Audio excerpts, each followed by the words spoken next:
Elvis pin, Elvis pin, Elvis pin.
Mwah.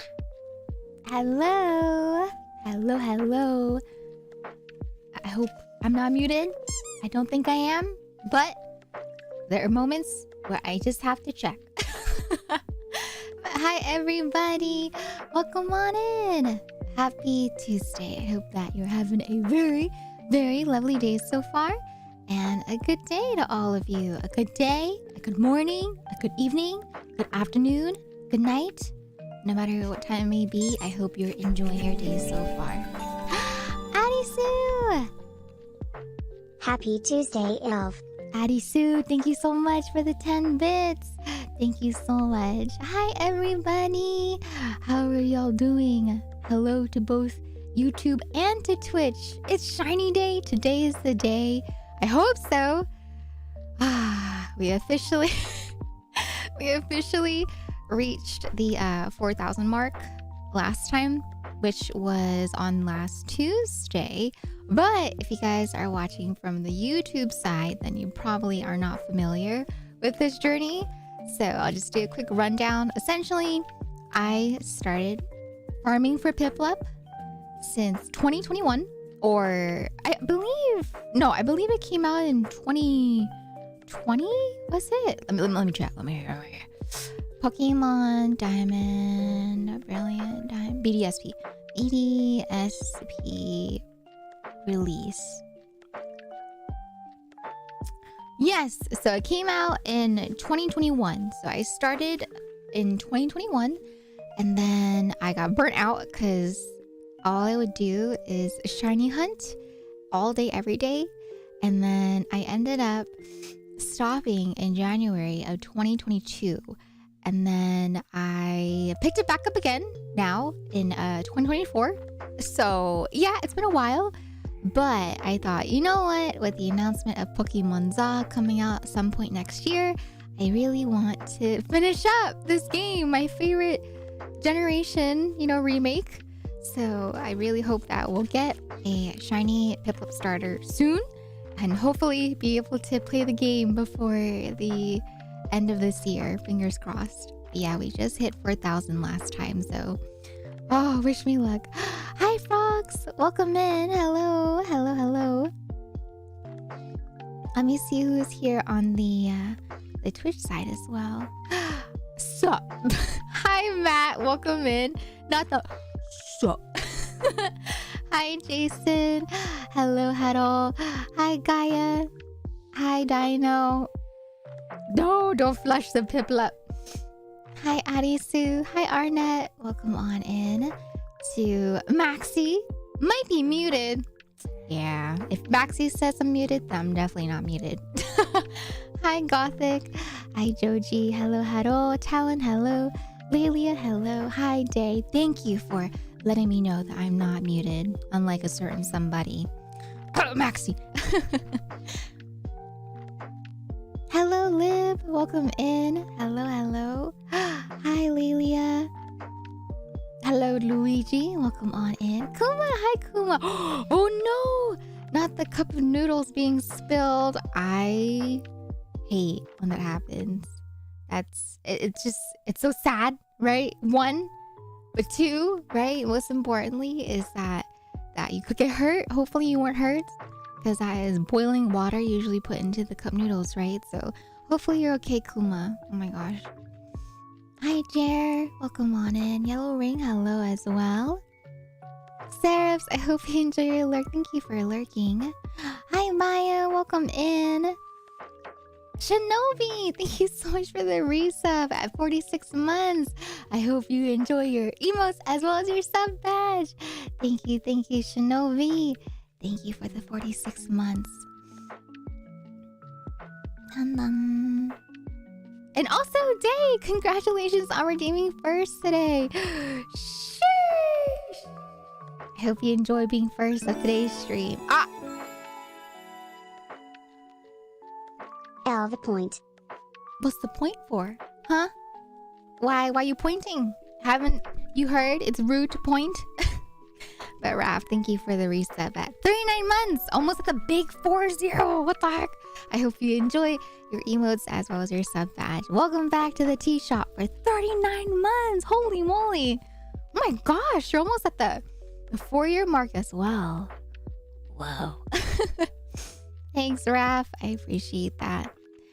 Hi, West. Can we get some let's goes in the chat, please? For Raph's resub at 39 months. Thank you. And then for YouTube, I want to set up memberships, right? So that you guys can get subscriptions. So I'll probably try to set that up some point this week. So yeah, I'll probably look into that soon, TM.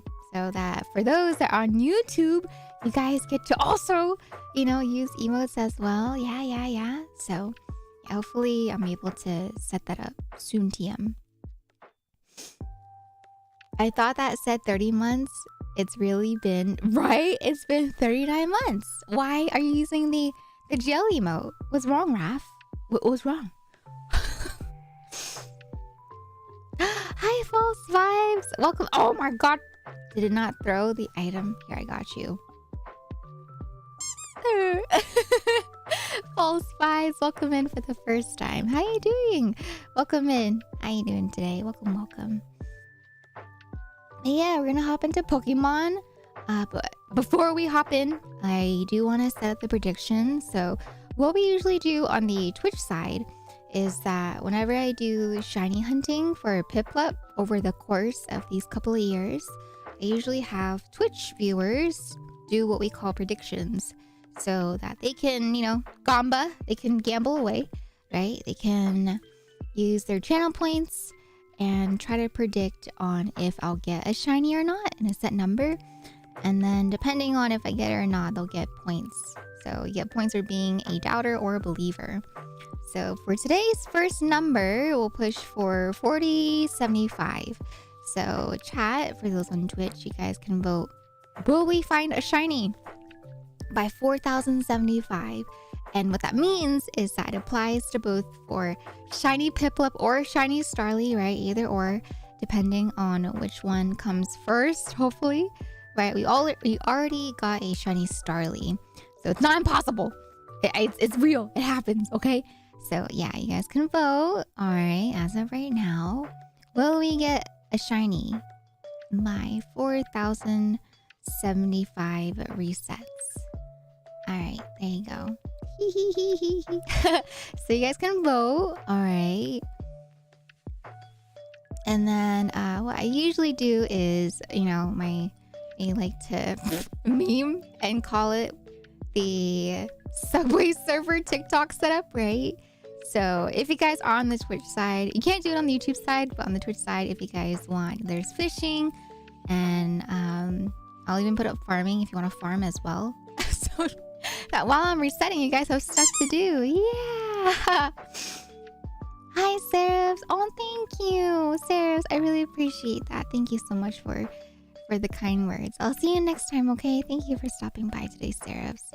Thank you. Let me pull up the farming so you guys can farm if you want to farm on Rusty's farm as well while we play. All right. But yeah, I was setting up my YouTube stream last night, right? And I saw someone's video. They got their shiny Piplup as a starter at 3,551, I believe, right? And I thought about it. I was like, because for my perspective, I don't really think about the number too much. It's a lot, don't get me wrong, but because I've done it for so long, I kind of just become desensitized, I guess, to the number. I'm just, resetting for the sake of resetting every time that I potentially get a shiny. Yay! Thank you for the bit. Thank you. But yeah, when I saw the other person's YouTube video about how they got it at 3,551, I was like, holy guacamole, that's a very big number. And then I thought about it, right? I was like, oh my gosh, I'm past that number by like 500 roughly, right? So I was like, oh no, we're like well past that number. But hopefully, fingers crossed, maybe I'll get to a point where, maybe it'll pop up right? Because we're already at the 4,000 mark. So yeah, hopefully it comes today. But if not, it's not the end of the world, right? I'm fine. I'm okay. You know, we'll just keep going. That's fine. I'm not in pain. Okay, let me set this up for Rusty's if you guys want to play on Rusty's farm. Dun dun dun dun.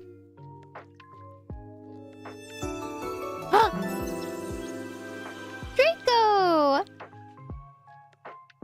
You are cool and awesome. Keep it up and maybe you will reach my level one day. Huh?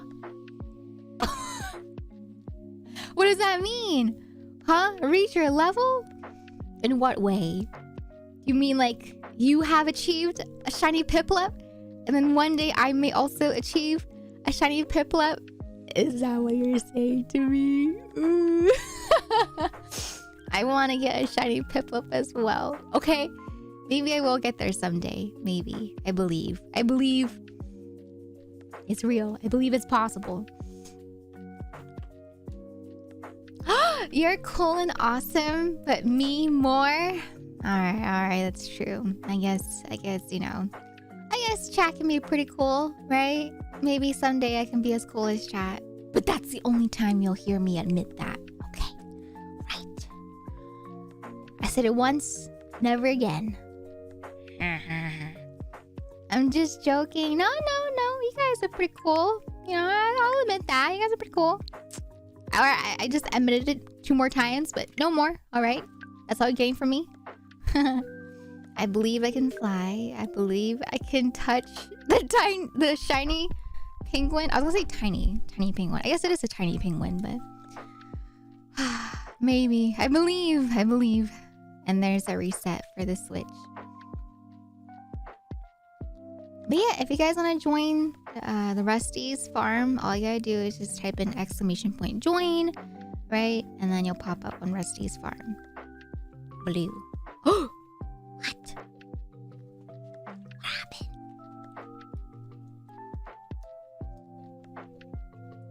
Okay, I plugged it back in.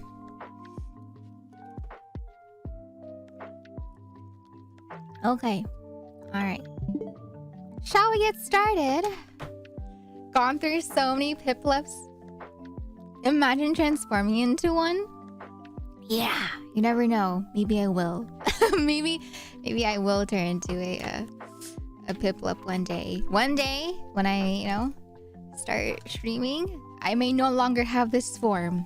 Maybe one of these days when I'm hunting for a shiny Piplup, I'm gonna turn into a blue penguin. Hi Apple, welcome in. Hi Lelia, welcome on in as well. But yeah, I wanted to ask though, is it too much? Do you guys feel like it's too much having Rusty's up as well? If you guys feel like it's too much on the screen, because we do have fishing and the memes, then I can remove it. But if you guys don't feel like it's too much, then I'll leave it up. But yeah, I usually I've been adding both Rusty and fishing for you guys, so that you have something to do while we're resetting. Because on these reset days, it's a lot of me just yapping away and, you know, restarting the game. Hi, Wovo. Today's the day for sure. Copium. I believe today is the day. I believe. At least for today, right? We'll hit the 4,096 number, which is the odds of getting a Piplup. But I keep telling people keep coming into my stream telling me that, right? But I keep telling them it doesn't work that way. Probability doesn't work that way in this sense, because the way that this works, at least for resetting for a shiny starter, you don't get one shiny in the number of 4,096. That's the odds you get every time that you reset. So every time that I open up this briefcase, every time that I choose a Piplup, right, there's a 1 in 4,096 chance to get it. I wonder what the odds are you hit it. Can you imagine? What if I did though? If I did, right, then everyone would be like, see? I told you, you got it. Within 4,096. Right? But that'd be really cool though. If I did get it at 4,096, they're like, there you go. Guaranteed. Guaranteed to get 4,096. Hi, Val. Hi, Walrus. Hi, Dog Contender. Hello, Armed. Hope it's on that rate. Welcome in for the first time, by the way. I hope so too. Like, if I get it at 4,096, I'll be more than happy with that. I'll be plenty happy at getting it at that number. Because as long as I get it, right, before I hit 5,000, I will still consider that decent. It's no longer lucky. We're past the point of it being considered lucky if I get it at a number. Lucky is like getting it under 4,096, right? Actually, no. Lucky is what I saw when I was browsing YouTube last night for people that hunted for shiny Piplup. I saw people get it in 15 tries. I've seen someone on Twitch get it in 2 resets, right? So I'm just here being like, Pokemon gods, Arceus, I've seen what you've done for people. When is it my turn? When is it my turn? Please. I am arts degree. I don't need math, but I had to take math. Me too. I mean, for me, luckily, I didn't have to take the fancy math that people take in university. But yeah, I remember listening to my friends and the type of math that they took. My goodness, the math that they did. I'm not a math gal. I'm not that great at math. I suck at math, especially if it's past geometry. Like for calculus, I sucked at calculus. I sucked at pre-calc, which is, arguably more difficult than calculus. And I agree. I feel like I struggled more in pre-calc than regular calc. But calc in general, it was just too much for me. I was like, oh God. Yeah, this is my limit for numbers.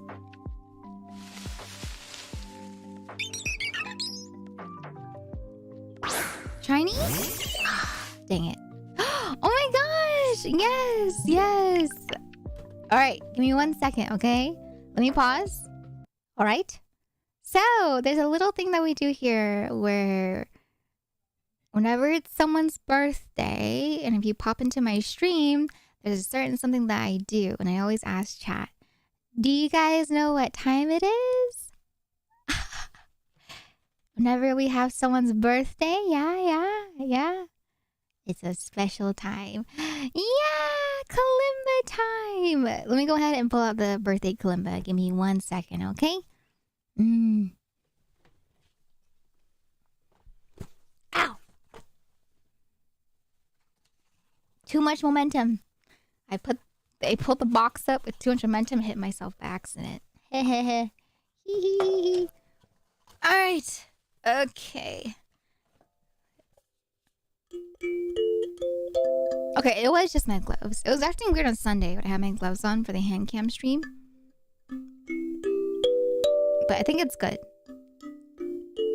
Yeah, okay, we're good. All right. So for Belle and for anyone that has their birthday today, this is for you. All right.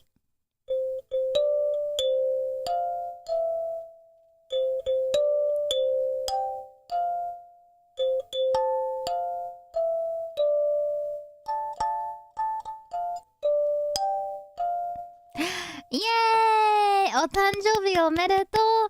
I hope you have a very, oh, my voice cracked. A very lovely birthday. Congratulations to all that have a birthday today. Today is your day, all right? I hope that you have a very lovely day and that you enjoy your day, no matter what you may do, whether you have yummy food, whether it's time spent with your loved ones, or if you are spending the day with yourself. That is also valid as well.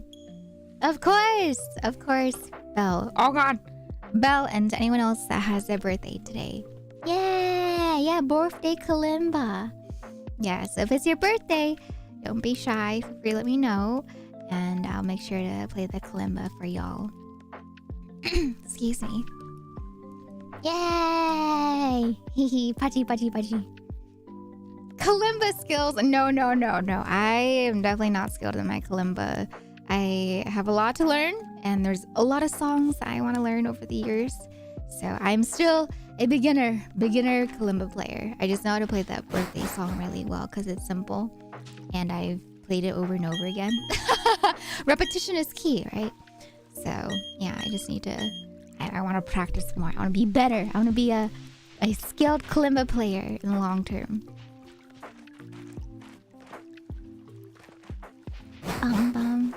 Hello, is it Jared or Jerd? Welcome on in for the first time. Hello there, it's a pleasure to have you here. Welcome on in. Hello, hello. Oh, Jerd? Okay, perfect. All right. I've seen people spell it that way before, and I've heard it being pronounced as both. So I always want to double check. Thank you for confirming. Not too picky though, so no worries. Okay, perfect. But yeah, I always say this, child, okay? If you guys have a name that you prefer being called by, please don't be shy to correct me, especially if I say your name wrong or if I end up mispronouncing it or forgetting. Please always feel free to let me know. Piplup, huge! Yes, Piplup. Shiny Piplup real today, I believe. Yeah. We're at 4,000 resets. So hopefully Piplup pops up soon, TM. What song's your goal to play? Oh, the songs I want to play. Well, one song that I really want to play is I really want to play Merry-Go-Round of Life, which I kind of learned. I just need to practice more.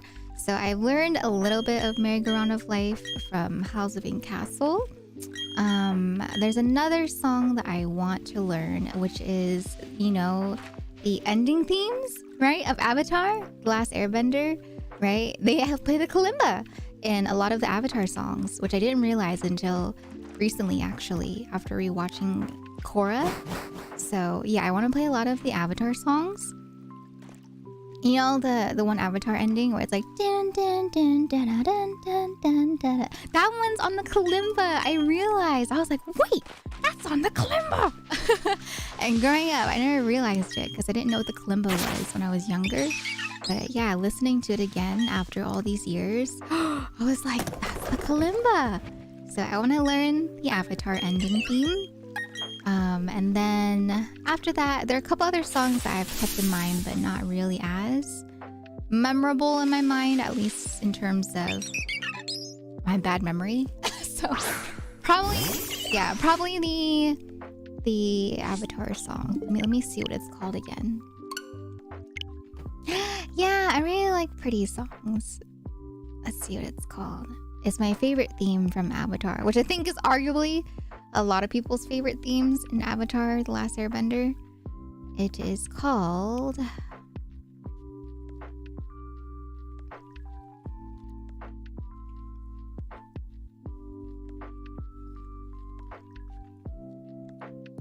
The Avatar's Love, I believe, is what it's called.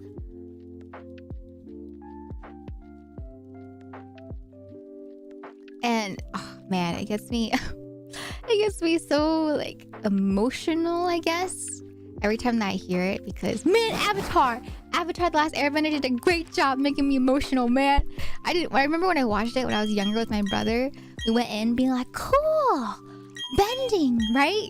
But then no, they didn't just, you know, bend elements. They bended the emotions of our hearts as well, right? So, yeah, it's a very, very, precious series in my heart because, you know, yeah, we grew up with it. My brother, he fondly talks about it. He's like, yeah, you know, Avatar, Last Airbender, right? It got me through my wisdom teeth surgery. Because bro over here, he had wisdom teeth surgery at like a younger age, right? And what he did was, right, during the summer, he couldn't do anything during the summer. So when he was recovering from his wisdom teeth surgery, all he did, right, was watch Avatar Last Airbender when it was airing, right? And then same with me as well, because Avatar used to like rerun over and over again on Nickelodeon, right? So when it was my turn to get my wisdom teeth taken out, I also just kind of laid there and watched Avatar reruns over and over again. Yeah, Avatar is a really special memory for Bovir and I, right? Because we grew up watching it together. And there are so many moments that we meme about, right? Many, many moments that we always reference, like friendly mushroom, or, you know, the secret tunnel song, or the boulder, right? It's just, yeah, it's something that Brovir and I grew up with. And it's one of those memories, right? Where you think about it, when in the moment you're like, wow, it's such a cool show, right? But then now as adults, right? We're both adults now. And when I think about it, I'm like, wow, that was a really special bonding memory that I think I'll always hold in my heart, no matter what age I'm at, right? So, yeah, Avatar holds a very special place in my heart. And that song gets me every time that I hear it. I'm just like, oh.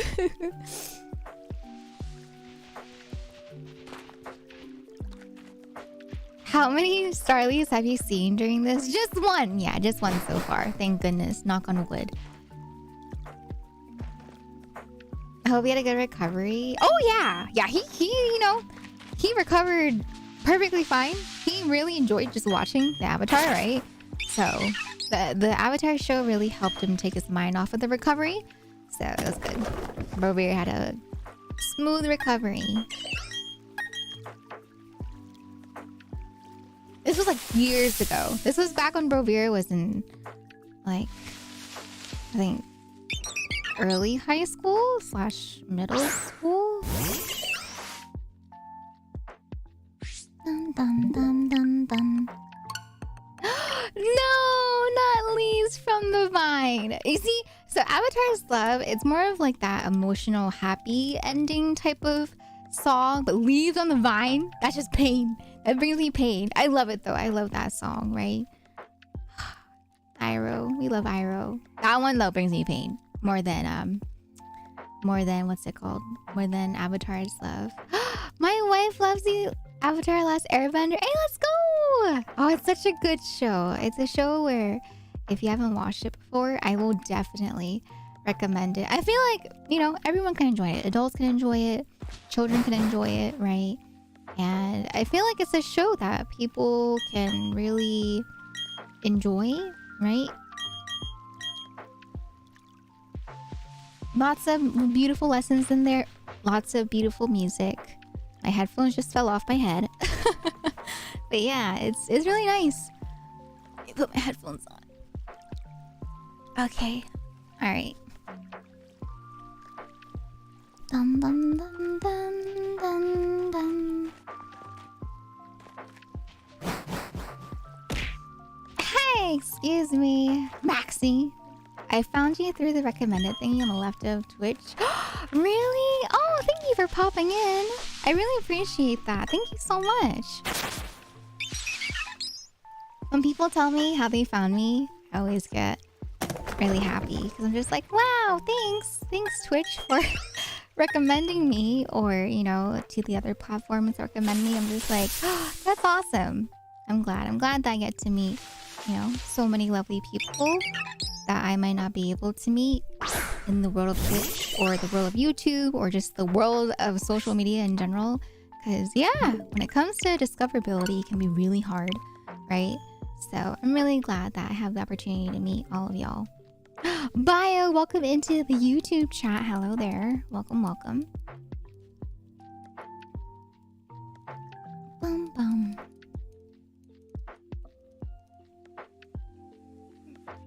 Rip Mako. Man, if we're talking about like his relationships, he kind of, you know, he was at fault for you know, some of the mishaps that happened, right? It's just like, God, the relationships that happen, right, with Mako and Kor, and then Mako and Asami, it was really toxic. So I was just like, yeah, I'm kind of glad that they didn't really have Mako end up with anyone, because, you know, at the end of the day, right, they did end up having his character essentially go behind both their backs in terms of relationships, right? So it's just like, Mako, he's fine, you know, by himself.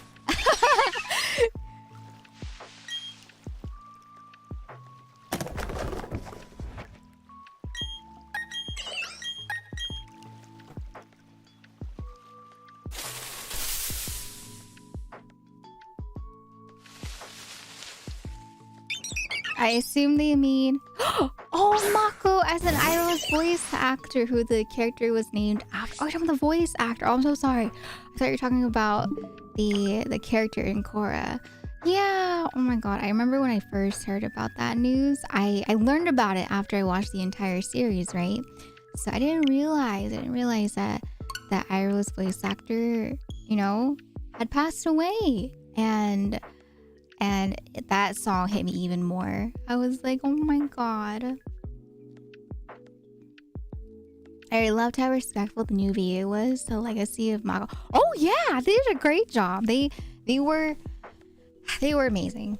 Honestly, I feel like if we had any other voice actor, they wouldn't have lived up to what Mako had done. And I'm really glad that they did that. I was like, oh, my heart. And yeah, I completely forgot that they named his voice actor as the character. And then to hear General Iroh, aka Zuko's grandson, right, be named after Iroh in the series for Korra. I was like, oh, I remember I saw it when it was airing on TV for the first 2 seasons of Legend of Korra, right? I remember the moment that Brovir and I saw General Iroh, right? We were like, oh my god, that's Zuko's voice actor, but Zuko's grandson. What? We were like, oh. And then to see them talk to Mako, we're like, oh. And then there's that one scene, right, where Zuko talks to Korra, and then Korra said that she met General Iroh, the actual, Iroh, in the spirit realm. I was like, oh, don't do this to me. I get so emotional with that. There are so many moments that I started tearing up, right? Even moments that I had already seen with, Brovira for the first 2 seasons. When I rewatched it with Shen, I was still Alve wave, good morning, Alve lovers, Alve hug, Alve wiggle, Alve wiggle, Alve wiggle. Vadu, thank you for the 100 bits. Good morning to you as well. Thank you so much. Thank you for the 100 bits and good morning. How are you doing today? Welcome in, Vadu. Oh my gosh, Vadu, I don't know if you saw, but we began the bonsai build on Sunday, the one with the sakura and the torii gate. But yeah, we started that on Sunday. Yeah. But yeah, not if you want to get me emotional, just sit me down and have me watch Avatar or have me watch Legend of Korra, where I can, see references to the Avatar. Any reference to the Avatar series from Korra would get me emotional. Dun, dun, dun, dun, dun. I thought this was shiny locked. No. So usually, yes, there are games where shiny starters are shiny locked, but for Pokemon Brilliant Diamond and Shining Pearl, they are not locked. So don't worry. I've had many people come in saying that exact same sentiment, and this game for sure guaranteed is not shiny locked. I've seen my peers get shiny Piplup, and I've seen people on YouTube get their shiny Piplup in BDSP. So I believe soon it'll be my turn. And we have people in the chat as well that have also gotten their shiny Piplup in this game. So don't worry, Pluto. I always make sure to do research before I begin a shiny hunt. Can you imagine though? Can you imagine? Oh my god, if someone didn't know that they could get a shiny locked and they played this as like their first Pokemon game, thinking that the next games had like a shiny starter available, I would cry for them if they tried to reset for shinies and then they found out it was shiny locked. Imagine, right? Oh, I would cry. But yeah, to get a shiny starter in this game, all you gotta do is just reset over and over again like I'm doing, and then eventually it'll pop up. It just depends on your luck and how lucky you are. I've seen people get it in 2 resets. I've seen people get it in 15 resets. I've seen people get it in like the 10s. Like I think at 10,000, that was the biggest one that I saw. Someone get it at 10,000 resets. So yeah, it just depends on how lucky you are. But eventually you'll get it at some point. Yeah, YouTube chat. Yeah, you can watch on YouTube. You can watch on Twitch. Whatever one you prefer. Oh my god! Hi, Walrus on YouTube.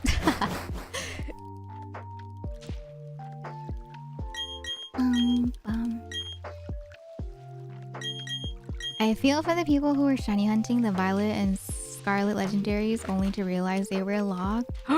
Yes! People always forget that. They forget that it's not just starters. But yeah, some legendaries are shiny locked as well. Let me do some tea. My throat's a little sore today.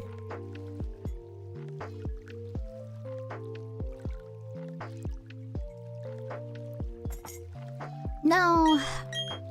My tea isn't as hot as it was earlier. Sad!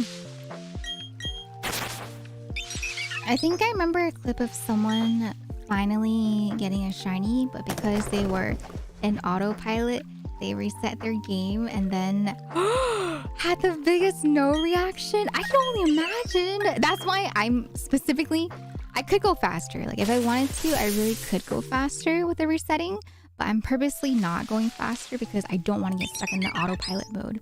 Because I would definitely be one of those people that would do that, right?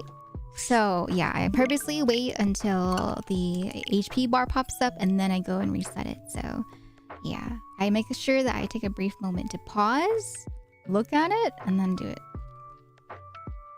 Drink some honey. I have some. I have not honey, lemon, but I have yuja. I have yuja lemon or yuja honey tea. So it's like yuzu mixed in with some honey.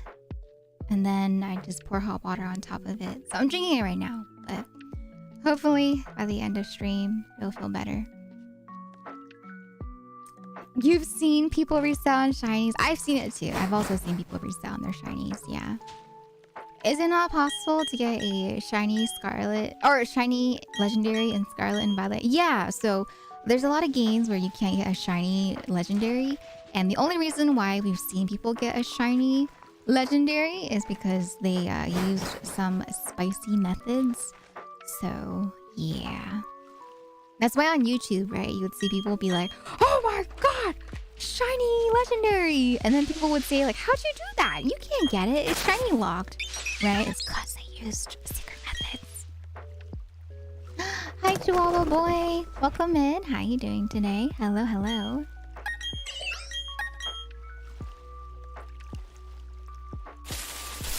Usually a bunch of legendaries are shiny locks simply so the devs can release them in some sort of event. Exactly, right? Yeah, usually there's a lot of them that will pop up as events instead. But yeah, because of legal reasons, I can't disclose of what these spicy methods are, alright? Especially on YouTube. YouTube is a little more strict, right? So yeah, I will not be saying what these spicy methods are. Koraidon and Miraidon are impossible to get legitimately. Yeah.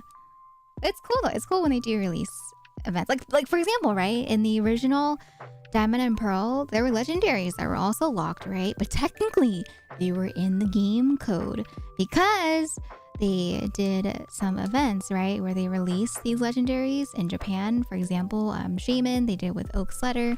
Right, and then you had the Darkrai, you had Arceus, but those never really arrived in America. So yeah, I remember a lot of people talked about how it was available in Japan, but not available in America. But they were still there, including Arceus, right? And that's like the scariest thing to think about is when you think about it, Arceus was like right there, right? Arceus has always been there on top of the area where you fight Team Galactic, right? Where Team Galactic, Cyrus tries to steal Palkia and Dialga. So Arceus is just there, looming over your head, right? The entire time. But you never know about it until you see the event happen. And I didn't know about it until I saw people in Japan getting it from the event. And I was like, it's just there.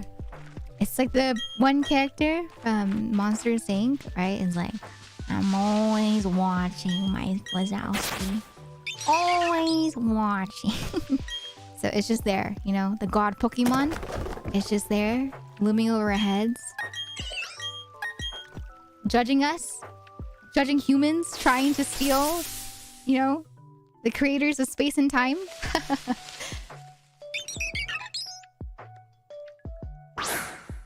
Those events are always so fun too. Like they added a story versus just giving you the Pokemon. Yeah, I like that better, honestly. But I mean, don't get me wrong. I do also enjoy getting it just by going to the Pokemon Center and receiving it from the delivery person. But yeah, that was really fun. I really enjoyed back in my day, right? When they used to give story for the Pokemon, you would have to catch it, right? Too. But I think that's why. I can see why people might have complained about it. They were probably saying like, I went all the way to get this item code just so that I had to catch it, right? So I can see why they decide to just give the Pokemon for free as opposed to making you catch it and fight it. But I liked it though. I think it was really fun. I liked that. It was fun that you were able to, like for example, use Oak's letter. Or, go to Darkrai's Nightmare Island, right? And then go over there. Wait, I forget. Did you fight them? Did you have to fight Shaman and Darkrai to get them? Or did they just come with you? I think so, right? I think you had to fight Darkrai. I can't remember Shaman, though. Only thing I just really dislike with events is that they're time limited. Yeah, I mean, I understand why they're time limited, right? Because that's the whole purpose of an event, is that you're trying to make it limited so that people feel the urge to have to go get it, right? So in that sense, right, more people will show up to the event because it's limited, right? If it wasn't limited, then I feel like people wouldn't really pop up to the event as much. So I can see from the company side why they would do that, but it does suck for people that aren't able to get it. But you know what they say, right? When it comes to exclusivity in terms of like Pokemon or events, right? It's the whole reason why people feed into the tactics. Same with, gacha, right? That's like the whole premise of gacha, is that they're time limited, right? And that's why people usually farm so much into a banner, is because they feel like they won't be able to get it again, or they know that they'll have to wait for a very long time until they can get it. So yeah, that's just how the world of gaming works. Or not even gaming, just marketing, right? There's also things that people do that are time limited. I think one of the rarest shinies in the main series we get is, yeah, Shiny Jirachi, since that one involved the PAL version of the game Pokemon Channel for pre-orders of Pokemon Coliseum with an extremely low chance even for shiny standards. I forget what Shiny Jirachi looks like. I got all the 5-star characters and weapons on the temporary banners in Lua. Happy for you, bro.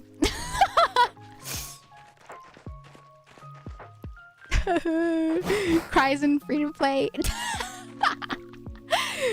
Yeah, Lua, I hope to...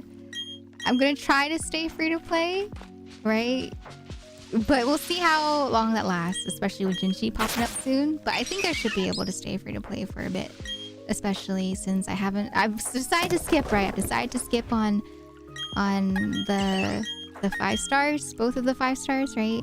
That have come out so far. So I'm really hoping that I am able to get Jinchi at least. Hi, Waffle! Welcome in! Welcome back! Oh my gosh, how was your trip? I hope you had a very lovely trip, sir. Did you get to rest up? No more fatigue from flying? Dum dum dum dum dum. Bum bum bum bum bum.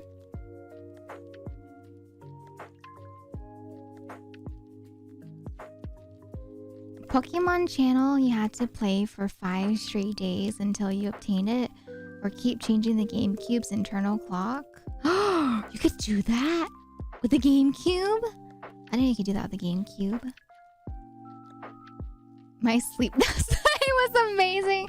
That's good. I'm really happy for you, Waffo. Oh my gosh. I feel like, yeah, one of the best feelings after getting home from flying somewhere is your first night of sleeping back at home, right? Because, God, you just feel so rested. You're like, oh, you can just, chill. Especially if you're somewhere that you're not comfortable with, right? Like, I remember the first night that I slept after coming back home when I was young, right, from visiting my relatives over in Asia. I was just like, oh my god, yes, I'm back in my own bed.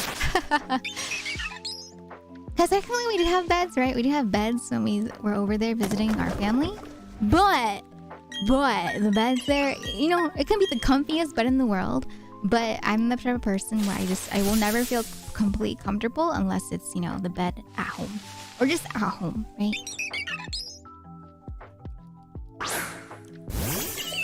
Also, Pokemon Ranger's Shiny Manaphy, you had to trade the egg over to a new save file every reset. Wait, really? That's how you did it for Pokemon Ranger? I didn't know you could reset for a shiny in Pokemon Ranger.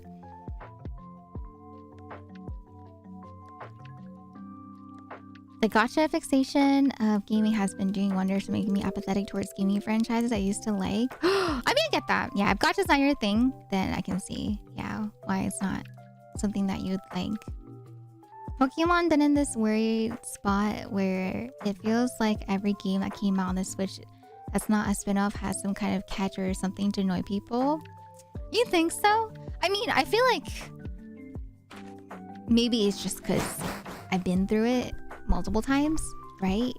But I feel like for me, just because I was kind of there for the beginning of Nintendo, right? I feel like whenever there's a new console that comes out, there's always going to be some bugs, right? There's going to be some hiccups that happen, especially with a brand new console, especially for the Switch, right? Because the Switch is completely different from a lot of the other handheld consoles that we've had. So I feel like I'm not too annoyed about that, right? I'm just like, it's just part of the growing pains of transferring to a new console. But I'm really hoping that, you know, with the Switch 2 and with the new games coming out, hopefully they'll be able to optimize it better after being able to, you know, see the feedback of what has happened in the, you know, the 3 games that have come out with the Switch. Or not 3, there's actually been more, but yeah, hopefully they'll be able to, you know, take that feedback and make a really, really good Pokemon game for the Switch 2. But then, you know, I feel with Pokemon though, right? You can't satisfy everyone. Like you say, for you, right, Haro, it's for the Switch games, but I've been hearing people complain about Pokemon games for every generation. Every generation, there's always something that people complain about in the game. People are never going to be completely satisfied with it, whether it be the gameplay, whether it be the story, right? I've heard every single generation that I've played complain about something in that generation, right? So, yeah. I feel like it's just something that, especially for a big company like Pokemon, they're just never going to escape from, right? Because yeah, they're such a big company, so people are always gonna have that mentality like, oh, they have so much money, why do they have so many bugs then, right? But I don't know, I think of it more from a standpoint of developers, I guess. That it's just hard. It's hard to go to a completely new console and try to make it the best it can be, and sometimes it's not going to be perfect. Exactly, Lily, right? Almost every single fandom, whenever there's a game that comes out that's new, there's always going to be people that are like diehard fans of like the previous generation or, you know, a certain generation. And then once it gets to like a newer section of a game or a different type of gameplay, right? Or a new console, there's always going to be a complaint about something. So that's why for me, you know, I do have complaints about stuff, but at the same time, I try to be more forgiving. As long as I enjoy it at the end of the day, that's all that matters. I feel like the stuff that I find that are either bugs or something that's not to my taste, it's either preference or it's just something that's out of my control. But for the most part, for stuff that's out of my control, I feel like I still enjoy it. You know what I mean? So, yeah. No more having to wake up to spend social battery. You don't even understand, yeah. Social battery is so real, especially as an introvert. My God, my battery drains so quickly when I'm at social events where I'm with people that I'm not comfortable with. If I'm with people that I'm comfortable with, then my social battery goes up, right? Like the more comfortable I'm with someone, the more capacity I have to socialize. But I always hit like a limit where I need to have like at least a little bit of, you know, time for myself to do stuff that I like to do to recharge, right? Even if it's just like 5 minutes, like 5 minutes of being able just to, you know, be myself and like scroll on Twitter or just like scroll on social media, right? Just for funsies, right? That can recharge me. Like if I do that for like 5 minutes, I'm good. I can last for like a couple more hours. Lately hard for me to look forward to anything Pokemon. Oh, Huddle, I'm sorry to hear that. I'm really sorry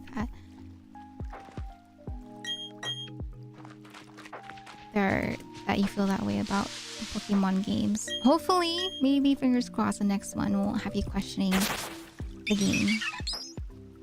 There's no bed like my bed. I mean, yeah, but for me, like in terms of my bed, it doesn't have to be the same exact bed. You know what I mean? Because for me, I've changed my bed multiple times. As long as I'm home, I can sleep on the couch. I can sleep on the couch. Or if you're, you know, traditional Asian style, you can sleep on the floor and you'll be perfectly fine.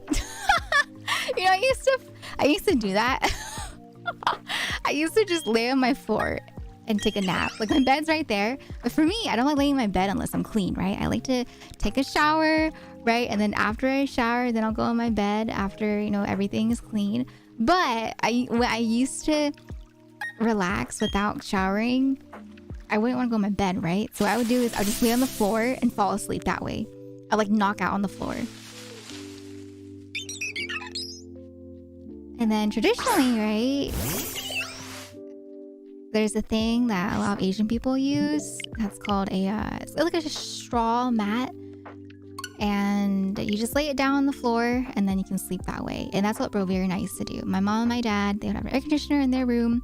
And because we only had one aircon, what Brovir and I would do is we would lay that mat down, right? Sleep on that with a pillow and a blanket every single summer up until I think high school.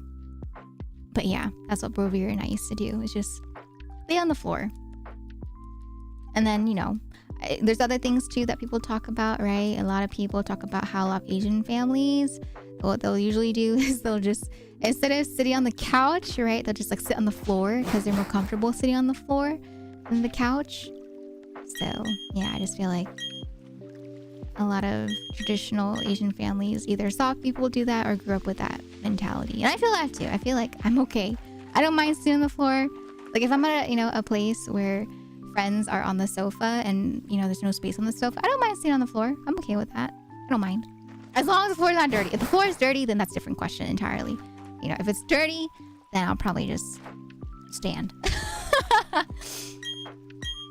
Yes, yeah, it's actually better for your back. Yeah, if you sleep on a hard surface like that. Hence why, you know, when you see those traditional Asian dramas, you'll see like the really, really hard, like wooden stone type of beds that they used to sleep on, right, for the emperor. And that was actually really good for their back. Is it comfortable? Not the most comfortable, but you know, that was really good for your back. But if I had to choose, I would still choose a bed. If I given the choice, I would choose a bed any day.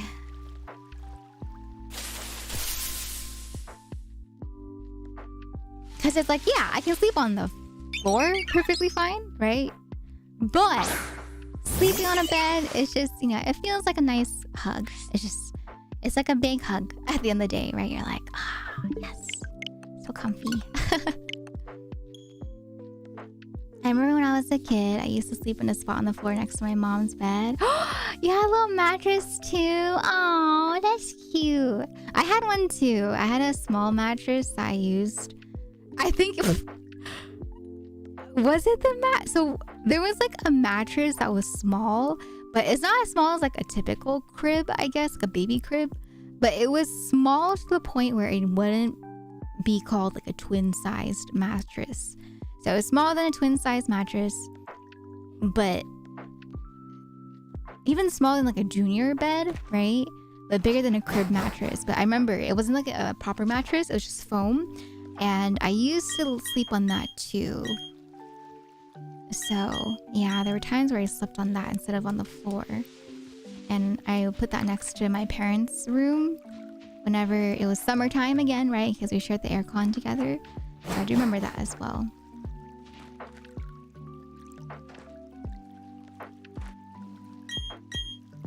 When I mean Pokemon Ranger Shiny Manaphy, I mean the one-time per cartridge Manaphy egg gift. You can shiny hunt it provided you have a ton of time and 2 copies of the Gen 4 games. With one you'd be willing to wipe over and over again.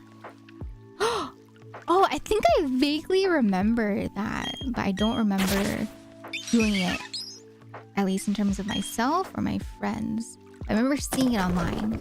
I think it was too confusing for me. So I just kind of skipped over it. I was like, this is too much work. Manaphy do be the absolute rarest. Ranger is a single-use lock. Oh, I see.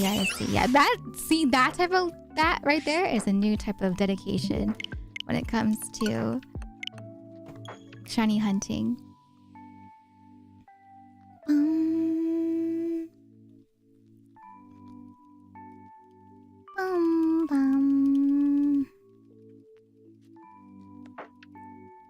The problem is they could do it if they were given more time. Once again, in the world of marketing, time stops for no one, right? And yeah, just like Yellow Ring said, in the world of Pokemon, you don't have time. Pokemon, they're on like a set schedule, right? They always have their pattern, especially now at the point that we're at, right? Where it's a new generation. After the new generation, usually it's a remake, right?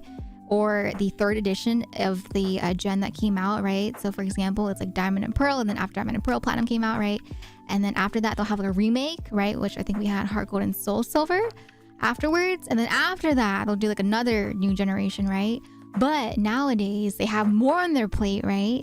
They have the Gen Pokemon games. They have the 3rd one, but they don't really do the 3rd one anymore because I think they replaced that with the Legend series, right? So it's Generation, Legends now, and then a new generation or a remake, right?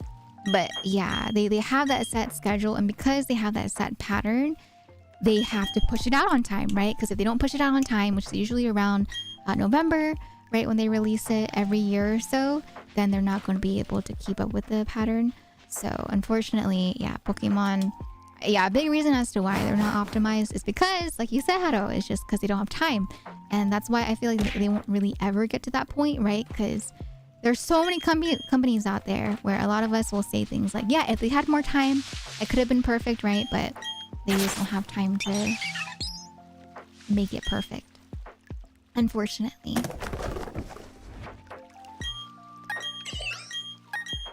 And that's okay, you know, because in terms of like a business standpoint, it's always better to release in terms of consistency than as opposed to having it be perfect but not release it consistently. You know what I mean? Right? In terms of marketing and stuff like that.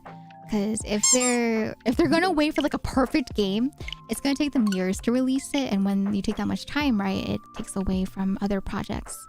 So I think they'd rather have some bugs here and there and then just try to fix it in the next game, right? As opposed to making it perfect and then releasing it and then taking too much time in between. They also have a rather small staff. Exactly. That's why they, you know, they had a new company take over for Pokemon Shining Pearl, yeah, Brilliant Diamond and Shining Pearl, right? Because Game Freak is busy working on other games. So I get it. That's why as I've gotten older, I've just become more realistic in terms of my thinking, just from, you know, the market side of things. And also as myself, right? As someone that's also creating content, right? I'm not saying I'm on the level of Pokemon, right? But as someone that makes content, I'm a big perfectionist, right? But something that you have to keep in mind is that constant improvement is better than delayed perfection.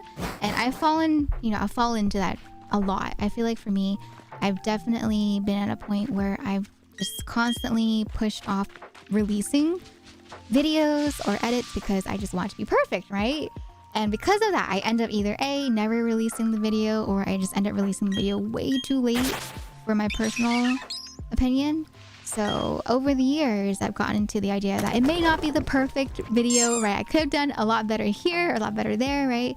I want to release it consistently. So I focus more on consistency as opposed to having it be perfect, because perfection has gotten me to a point where I just got burnt out, and then I just ended up not being happy because I didn't release it, or because I just took too long to release it. So I like that I'm able to, you know, it might not be perfect, right? But I'm able to improve the next time that I release stuff, and I'm able to maintain that consistency. So yeah, maybe that's why I'm able to, you know, understand where they're coming from a bit more, just because I've been on the other side, right? But I can see why people also have that feeling too, as a consumer, because I felt that too as a consumer of the Pokemon games. So I've been on, you know, I've been on both sides, and I'm able to see both points of views. Thank you, Lelia. Thank you for sending the luck. I really appreciate that. Thank you. One thing I learned is the pursuit of perfection leads to imperfection. Yeah, right? And as a perfectionist my entire life, perfectionism can really, really be a pain in the butt in many situations, because you get so focused on having it be perfect that it can ruin, you know, what could have been good if I had just let go of that perfectionism, right? But yeah, I've come to understand that it doesn't have to be perfect. As long as I'm happy with it, as long as I'm satisfied with it, then I'm okay, you know, releasing it.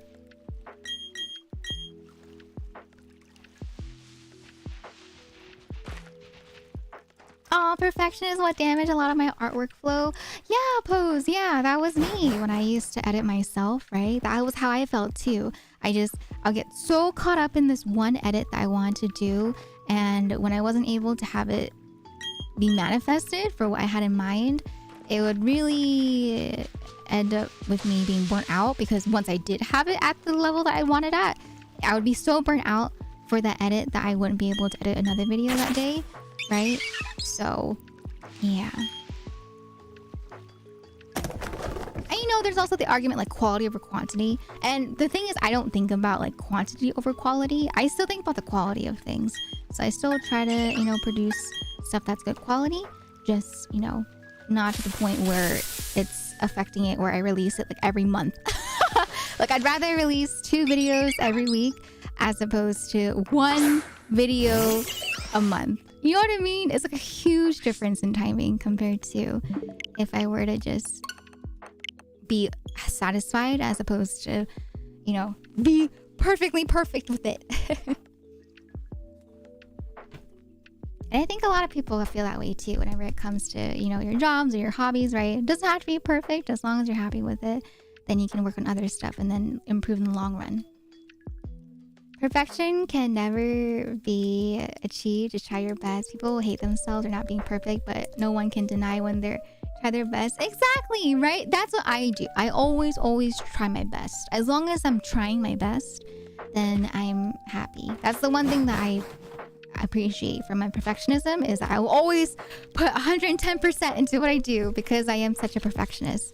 But I just won't let my perfectionist side affect me in terms of, you know, in the negative sense. My perfectionism is 2 sides to the coin, right? Of being a perfectionist.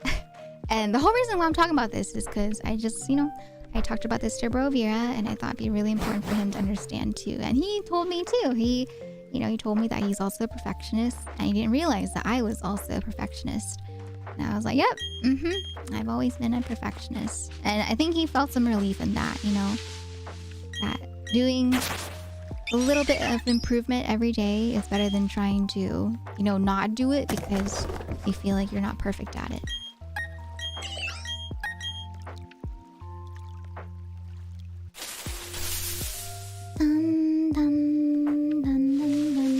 And that's why I try to tell my students as well when I used to teach, right? A lot of students, they'll get demotivated because they aren't able to read perfectly the first time, or because they're not able to, you know, do a math equation the first time, right?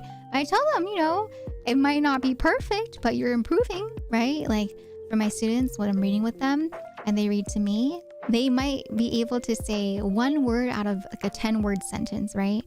But every day, even though it's not perfect, right, they're still learning at least one new word whenever I read with them.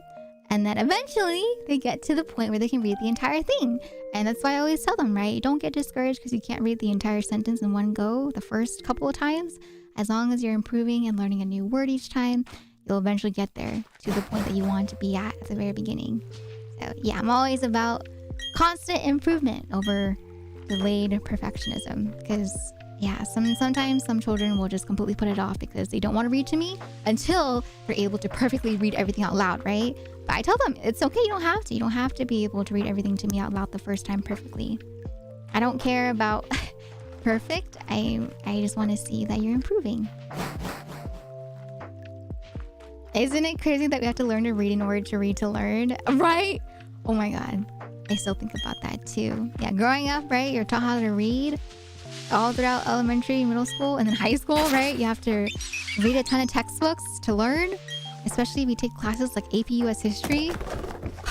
My God, the amount of content that my A-push teacher would try to get us to learn in the textbooks.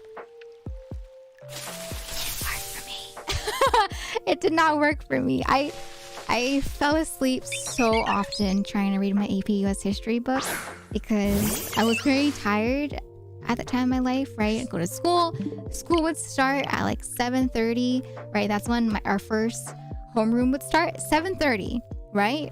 So I wake up at like 6 o'clock and then I would get out of class around like 3 and then I'd have I'd have a tennis practice until around like 5 or 7 p.m. Get home, right? And then by the time that I do homework after eating dinner and washing up, it would be like 10 p.m., right?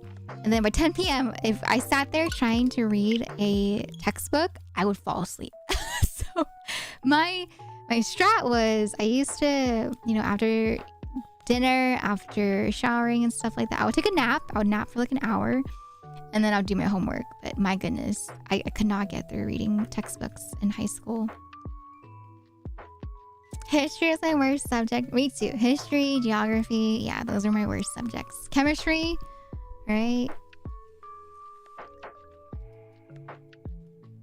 Little sister, thank you for the follow. Welcome on in. I hope you enjoy your stay. Welcome, welcome. What about you, Chad? Did you guys have a subject that you didn't really enjoy? Bum, bum, bum, bum. Hello, Yakuran. Oh my gosh, I'm so sorry. I just saw your message. Welcome in, Yakuran. Hello, hello.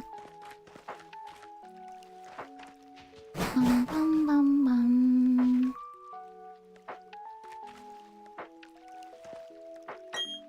All right. Oh wait, I forgot. We passed the prediction. Oh my gosh, we went through so fast. Wait. Dang. Sheesh. Prediction already met. And with the prediction, the doubters have won. Man. All right. Here you go. Doubters. Take your points. Take them. Okay, we'll do another prediction. So we'll have another prediction where you guys can vote again if you think I'll get it. And this time it'll be to 4,100. So will I get my shiny Piplup at 4,100? I'll let the points go out first and then I will go ahead and set it back up again, okay? I'll catch up on chat as we're waiting for the points to be given out. And do you have one leg up when sitting on a chair? Sometimes. Yeah, sometimes. Yeah. I definitely feel comfortable when I sit like that. I'm just kidding. Yeah, I literally just had my leg up. But I put it back down just now because I was sitting in that position for too long. But yes, Yakuran. Yes, I did. I did have my leg up just now. How'd you know?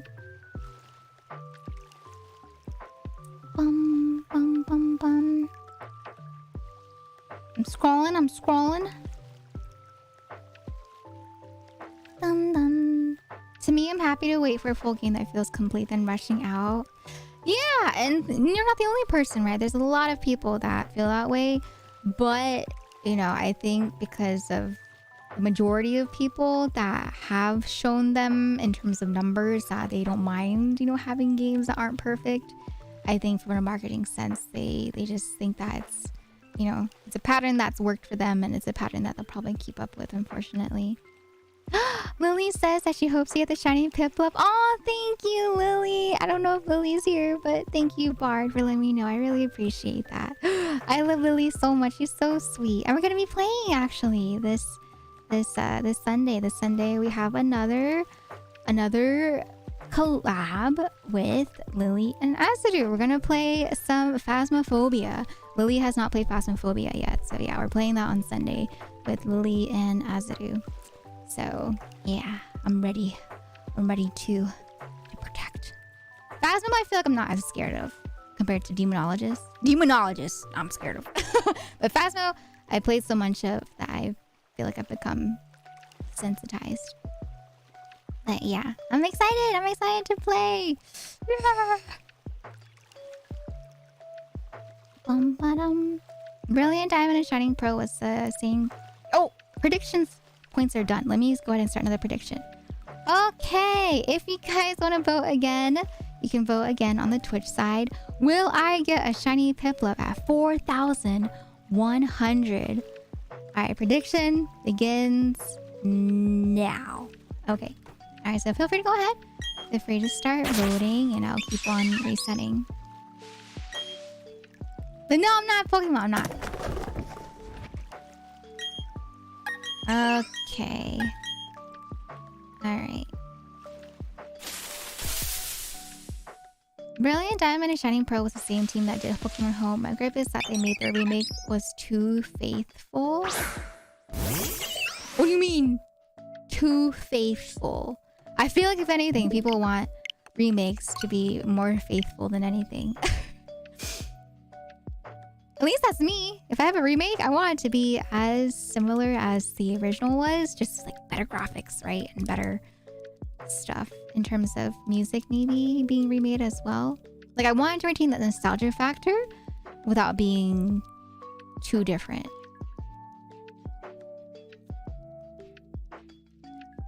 Perfection. Oh, it's already. Hi, Lelia. Hello.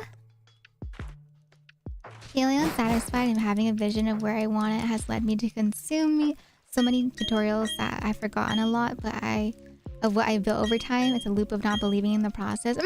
Exactly, right? Sometimes, yeah, people forget that too, right? Sometimes the process is better than the end of the end results, right? Because the process is really fun. You get to learn a lot, right? And sure, the end results might be really cool, but yeah, the process is really fun too. Look at that cheesy, cheesy line, right? It's not the destination that matters, it's the journey. But it's true though, it's true, right? There's a lot of things in life where I feel like we always look forward to the end results or we look forward to the end of something, right? But you forget that there's a lot of stuff you can learn along the way, right? And for Hunter x Hunter, right? Shen and I, we just finished up Hunter x Hunter, and I really feel like that series definitely solidifies that mentality, right? It's about the friends you make along the way. It's about the people you meet, the journey, right? The events that take place, as opposed to the end results. Nav said great for productivity. Exactly, yeah. Gym class. Oh, yeah. I had a lot of classmates that weren't fans of gym either for physical education, right? I remember I was a lot of the people in my gym class specifically, they weren't really fond of gym class because they didn't like exercise, but I was like super into it. I was like, yeah, we gotta play sports. We get to play games. We get to compete. This is fun. I really enjoyed taking a small break from the academic side of things. So I really enjoyed gym class. But I know a lot of people were not fans of gym class. Like they would either A, not listen to their teacher, B, not take part in the exercise, or C, just completely disregard the entire class and get sent to the principal's office. I really enjoyed gym class. I struggled through math from middle school until senior year of high school. Yeah, that can be very difficult for sure. There's a lot of things that change, right, in math, especially from middle school to high school. That's like around the time, right, where algebra is involved. So yeah, sometimes the addition of numbers and letters combined together can be a lot. Language sucks when you have a terrible memory. It sucks more than others. I know what you mean. Yeah. That's why with language, right? I feel like one of the best ways is to be in an immersive environment where you have to use the language, right? You have to use the language if you want to learn it quickly. That's why they say, for example, if you want to learn Japanese, right? Going to Japan and living there for like a year can really help you if you decide to like actively try to speak Japanese while you're there with, locals or using it in everyday conversation, right? Because you really get to actively put that knowledge to a practical situation. And that goes for anything. As a teacher, the best way that we can teach our students is by having them use it and apply it, as opposed to just learning it through memorization. Applying it in a practical sense is always better for long-term memory as opposed to just memorizing it.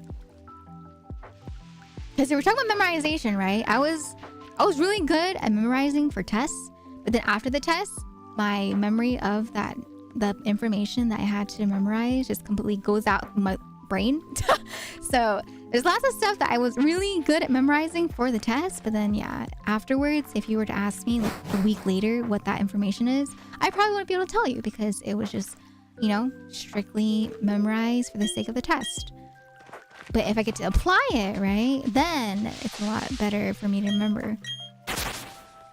Like for example, right, a lot of psychology lessons that we learned in class were applied to real life situations because psychology, is usually seen in our everyday life. So that really helped me remember a lot of psychology concepts. As opposed to, like chemistry or math where I don't use it every day, except for the basic math.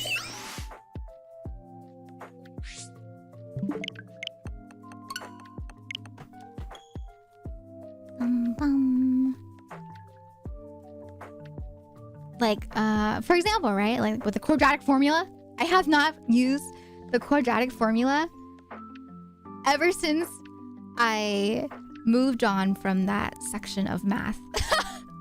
I've never once used it since that time. So yeah, things like the quadratic formula, I don't think I will ever need to use for myself just because I'm not in a field that I majored in that needs the quadratic formula, nor am I someone that uses that type of stuff in my everyday life. So yeah, that stuff just kind of like went out the window, like. But for things like, mnemonic devices, right? Like PEMDAS, right? Or for the northeast, southwest, right? Never eat soggy waffles. At least that's the one that our school used. That stuff sticks in my head. And that's stuff that I've learned since I was a child, right? But that stuff really, really works. So that shows how efficient they are when using things like mnemonic devices or a sort of memorization tactic.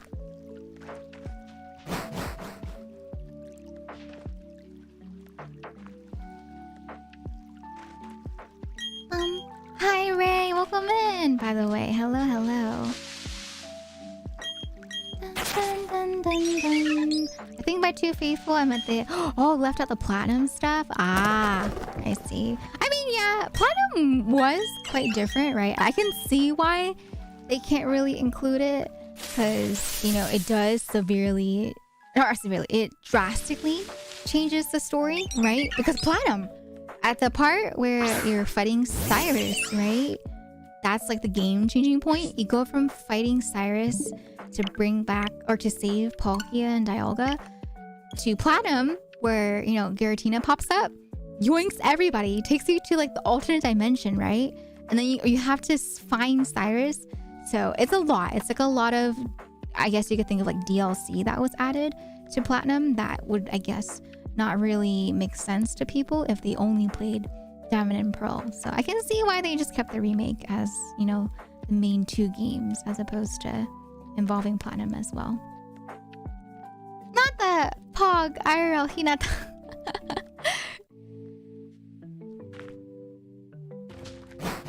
Hey L, dropping by from Lily's stream to wish you luck on the Piplup shiny hunt. Thank you, Mikhail. I really appreciate that. Thank you so much. I appreciate that.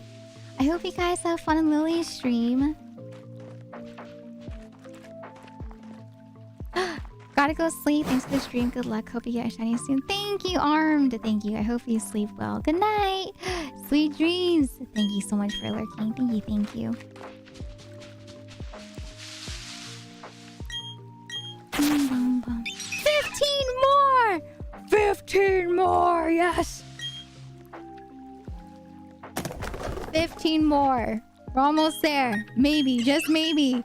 Just maybe we'll get it at 4,096. Yeah? Yeah.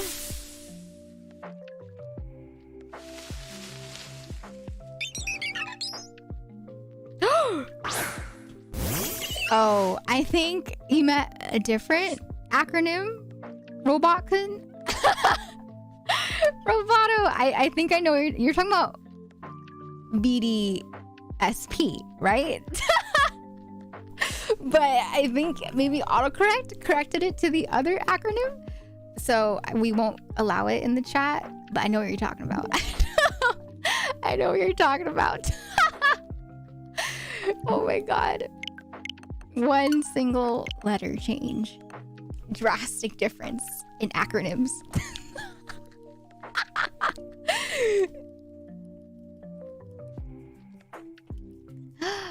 Oh my god, North Generic! Not like this. Yes, Pokemon Sun and Moon. Yes. Pokemon Sun and Moon. I loved Sun and Moon. You had Z moves. We love Z moves. Yeah. You did it. I did not. I did not finally find a shiny Piplup. If I did, I would cry.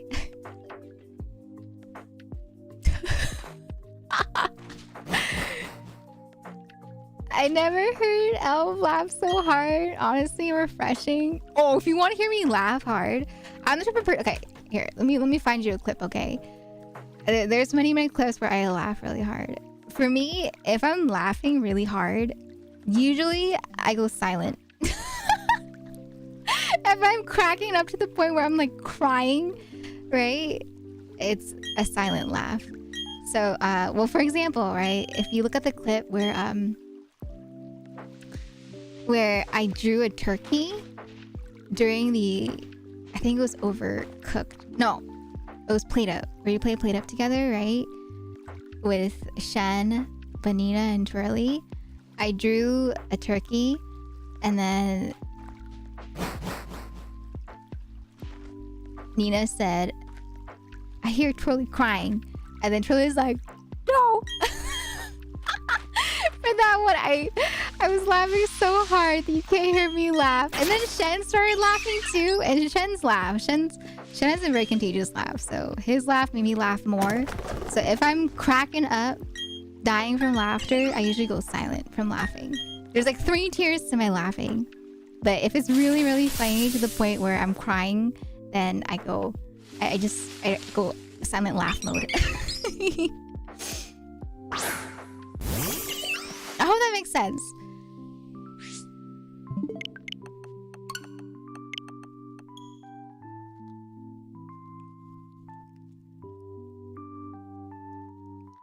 Dun, dun, dun, dun. Hi, Leon. Welcome in. How you doing? Why the side eye, huh? Why are you side eyeing?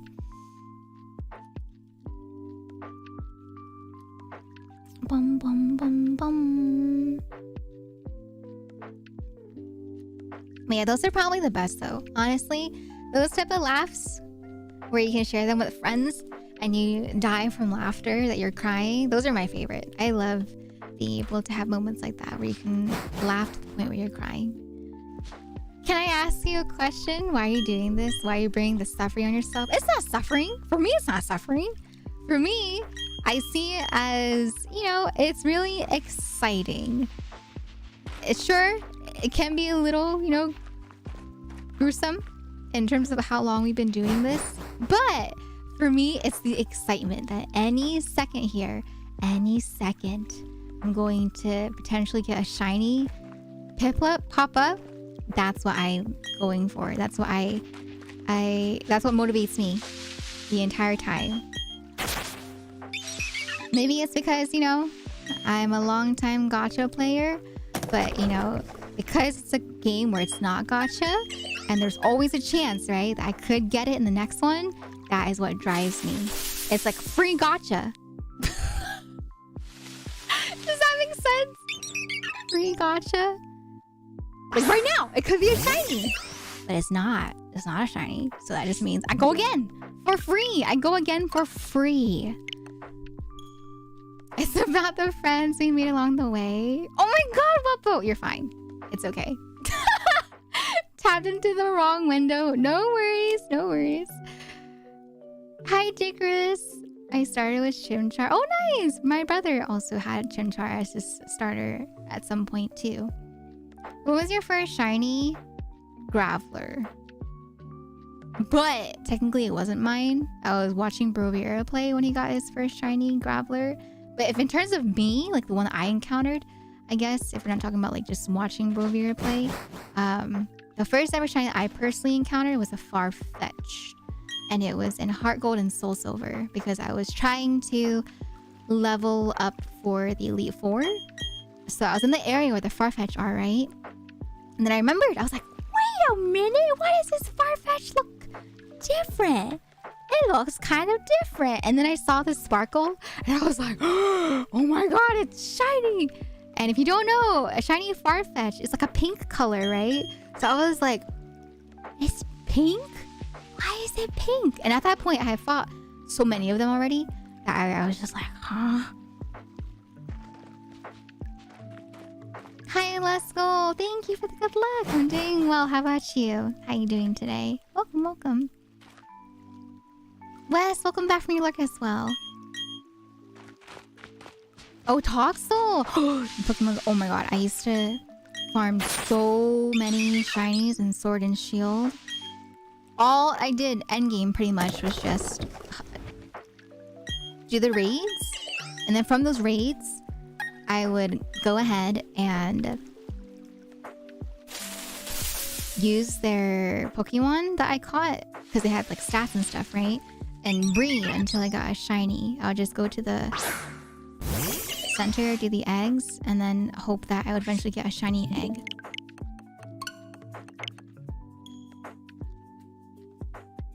Hi, Sanzai! Welcome in. How you doing today? But yeah, what was it called? I think it was the daycare. It was a daycare where you could leave them with the breeders, right? The Pokemon breeders. And it was in that area where a lot of the wild Pokemon were with the raids, right? Like was it Gigantamax raids? Barry always wants to charge a fine. Barry's always just like, I'm gonna charge a fine for this. I'm gonna charge a fine for you messing up here. I'm gonna charge a fine for you breathing. I pop bubble wrap in my ear. Oh my gosh! Be careful, zap waves. Yeah, our eardrums are more sensitive than you might think, so be careful. Hello, B. Welcome in. How are you doing today? Welcome, welcome. Oh, I'm glad to hear that, Let's Go. I'm glad you're doing well.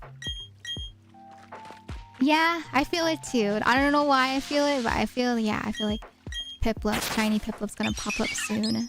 Like at this point now, maybe before I didn't really believe it because we were still kind of, you know, in the early numbers. But at this point, I think I'm pretty... I don't know, I have a good feeling. I have a good feeling that it's gonna pop up sooner or later at this point.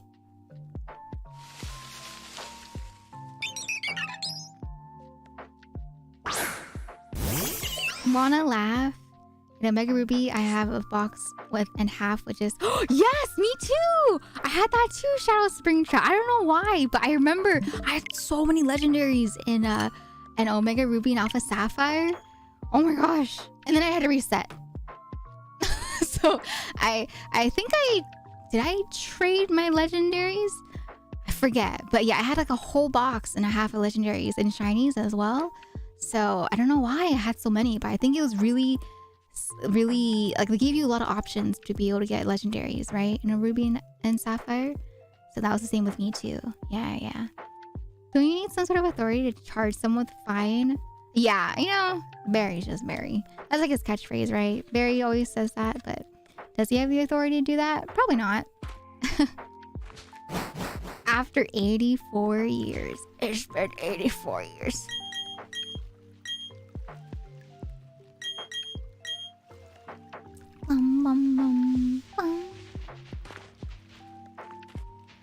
Even if I only choose one starter in the end, I found out how to get all three. No, exactly, right? Because in this game, you guys have the cave. I believe people have told me about it. There's like a cave here in the mines where you're able to get the starters, right? Back in my day, you weren't able to get the starters unless you chose them in the beginning. I'm just kidding. I'm glad though. Honestly, I'm kind of happy that they didn't make the starters or keep them as rare as they should be. You know what I mean? Because back then they said the only times you're able to get a starter, right, is at the beginning, and you weren't able to get it anywhere else. So I'm glad that they've come out with more avenues in terms of being able to get the starters for those that do want to play with the other starters instead of having to restart the entire game. Because some people like me just don't want to restart the game.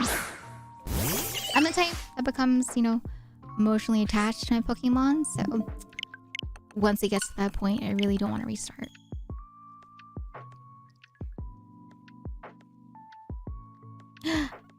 Oh, I got Arceus with a trade with an Horsey. Cute. Aw. Wait, was Wonder Trading available in Omega Ruby Alpha Sapphire? I know when Wonder Trading first came out, that's all I would do. I would just Wonder Trade non-stop to the point where I just had boxes of legendaries and boxes of shinies. Because yeah, people were just giving them out. I was like, what? My Pokemon team on each region is made up of all three starters, along with other Pokemon, including legendary Pokemon of the game that I choose. Oh, you know, I actually never used legendaries in my Pokemon games for a long time. Because I don't know, I guess for me in my mind, it just felt like cheating to use a legendary. Brandon was like, they're too powerful. I don't want to use them. I want to stick with my team that I raised on my own up to the 8th gym leader. You know what I mean? So yeah, I stuck with my team that I just used and, you know, built up over my period of going through the game. And then whenever I caught up legendary, it was more for collection purposes. I didn't like using legendaries in my team battles. I'll just stick with the Pokemon that I caught. Oh, okay, that's awesome. I mean, yeah, why not, right? I feel like, yeah, people are willing to trade for anything. I remember though, I was scared. With legendaries, even though I got a lot of them through trades, I'll get nervous. I'll get so scared because, you know, there are some people that get legendaries through like spicy methods, right? And they'll trade them out. But there's always a chance that those legendaries could break your game. So I remembered I would find a way to check to see if it was a legit legendary or not. And then if it wasn't legit, then I'd release it. I was like, I'm not trying to have my game, you know, die on me, right? Because I think those errors don't just break the game for you, it breaks the entire cartridge. So I was always very wary about legendaries that I got from trades. My Sinnoh team is made of Torterra, Infernape, Empoleon, Luxray, Lucario, and Dialga. That kind of sounds like my brother's team, not gonna lie. My brother also had about like... He had Torterra, he had Luxray, he had Lucario, and then he had Dialga. And then Infernape he had at one point after he'd swapped out Torterra. And then I had the Empoleon. So Brovir had a similar team to yours. Oh! You want to know difficult? I feel like Pokemon games, you don't know difficulty with legendaries until you have to catch legendaries in Pokemon Ranger. Like, I remember I thought Pokemon, like catching Pokemon legendaries and Pokeballs was difficult, but no. Ranger, changed the entire game for me. I was just like, no way. And then Mystery Dungeon as well, right? Mystery Dungeon, you'd have to feed them for them to like befriend them. You know what I mean? So yeah, I think Mystery Dungeon and Pokemon Ranger were by far the hardest in terms of, you know, catching / recruiting legendaries.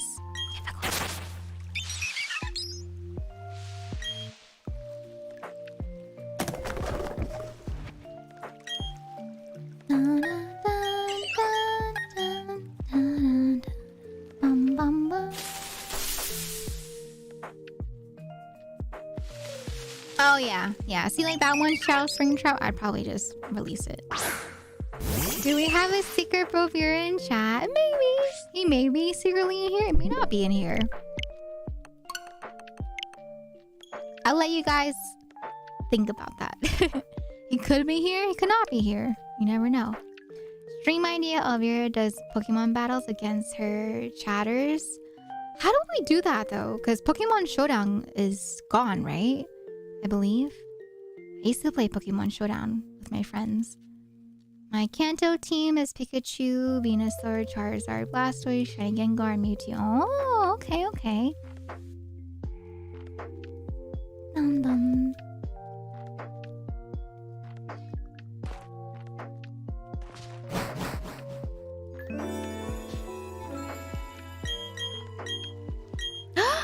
Cat kiss will. Ellery, thank you so much for the resub at 4 years. Sheesh. Can we get some let's goes in the chat, please, for 4 whole years? Ellery, thank you for the resub at 48 months. I hope you enjoy your emotes as well as your sub badge. Welcome back to the tea shop, ma'am. Thank you. Oh my gosh. And look at you. You have the Shen badge. You have the Shen cookie badge. Aw, so cute. Yay. Ellery, how you doing today? Oh my gosh. So those blind boxes that you got with the My Melody were so cute. I have mine right here. I have my my flower one on my desk. But thank you, Ellery. Thank you for 4 whole years of support. I really appreciate that. Thank you. He's over there. Not the ping sound. Schrodinger's Brovira. Oh, Kecleon. Kecleon is terrifying, okay? Don't even get me started. Kecleon was, I feel like, every child's nightmare when they first played Pokemon Mystery Dungeon. Because Kecleon, right, is the shop owner. And if you guys don't know, right, he talks about, he's like, don't try to steal something from me, right? And I feel like a lot of kids tried to steal something just to see what would happen, right? And he's terrifying. He's like the strongest boss you can fight that's not a boss. Kecleon is like a wake-up call for a lot of children and a lot of, you know, trauma from the Mystery Dungeon games. Even if he was here, you would never know because you're not supposed to know. Exactly. Wait, really? I thought people kept talking about how Pokemon Showdown was gone and that's why you weren't able to play it anymore.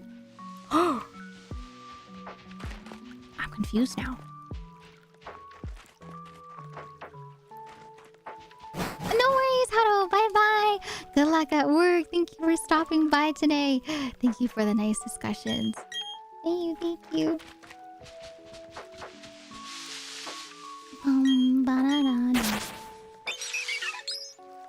Oh, really? They still use it for competitions too? I don't know why. I feel like there was a period where someone told me that Pokemon Showdown was shut down. That's interesting. I'm glad though. I'm glad it's still up because I really like Pokemon Showdown. That was fun. Right now in the randomized meta for Pokemon Showdown, they have baby Pokemon battles. Oh, like Cleffa and Igglybuff. Those are cute. They're so adorable, right? And it's really well made. I feel like that blind box specifically has a really, really nice material that they used for the figures. I'm doing well. I have my tea. I have a pizza. I need to eat my other half of my pizza. I should probably drink this this drink right here.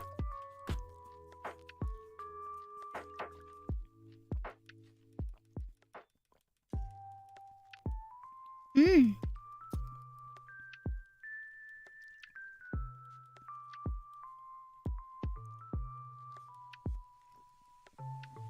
My parents, they so I used to buy Yakult a lot, and my parents, they came back from shopping today because I guess they went grocery shopping, and Mom Vera, she told me she bought me some Yakult as a snack, and I was like, oh really?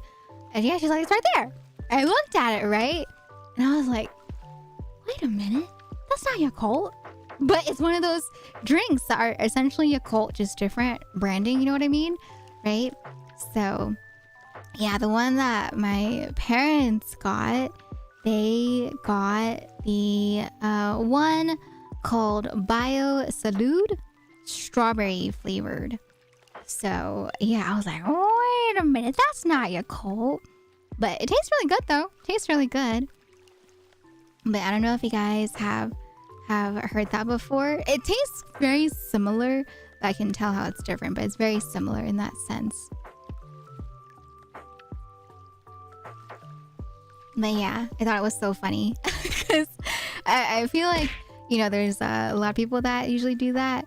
They'll either get Yakult or they'll find like the other one, which is the Bao Salud with either the red caps or the green caps. The red cap one, like if I hadn't looked at it, I would have thought it was actually Yakult. But yeah, that was sweet of Mom Vera. Because I ran out of Yakult, so I guess she just decided to pick some up along the way. Thank you, Elri. You can make a stream where you fight against your follower since Showdown's still... Oh, I mean, I'll think about it. Maybe someday I'll do that. But I feel like that would take a little bit to set up. So maybe we'll see. We'll see if I do that.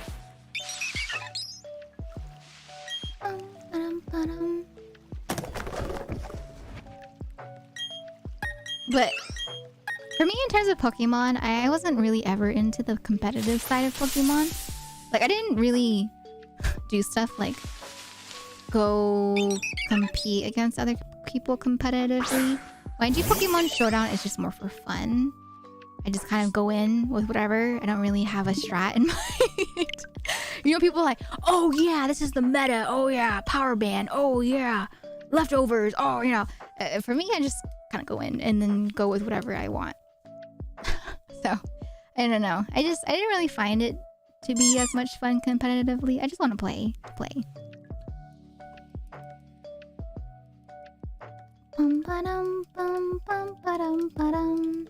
7 TV's broken and I don't know how to fix it. I've installed and reinstalled and everything. The emotes just won't show up in chat. Oh, if you have better TTV, you might have to enable it, because sometimes some other extensions will have a setting where it disables it and you have to go into the other settings. So I know for me with better TTV, I had to enable it through their settings. So yeah, just check other extensions that you're using on Twitch for emotes, because sometimes they'll end up canceling each other out, kind of thing.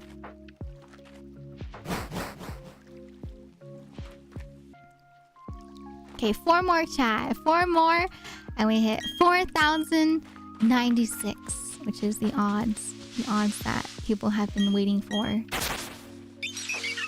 Hi, T-Rex. Hello. Welcome in. How you doing today? Yes, I did play Pokemon Legends Arceus. Yeah, I played that when it came out. I got to the point where we fought Cynthia's lookalike, I believe. We're gonna do once we get shiny Piplup. Play the game! Finally! Play the game! I just want to play the game. I've been waiting for this remake for a very long time now, so I just want to play and relive my childhood. Yeah. Yes, that's what I've done, Captain Luna. I usually do randomized battles in Pokemon Showdown. Yeah. We used to do that a lot in high school, in university. Just Pokemon Showdown randomized battles.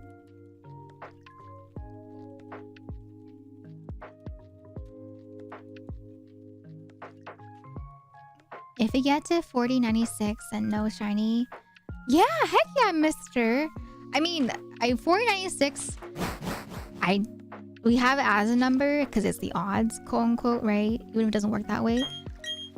But I honestly, I was ready to go into like 8,000. I know it's a big number.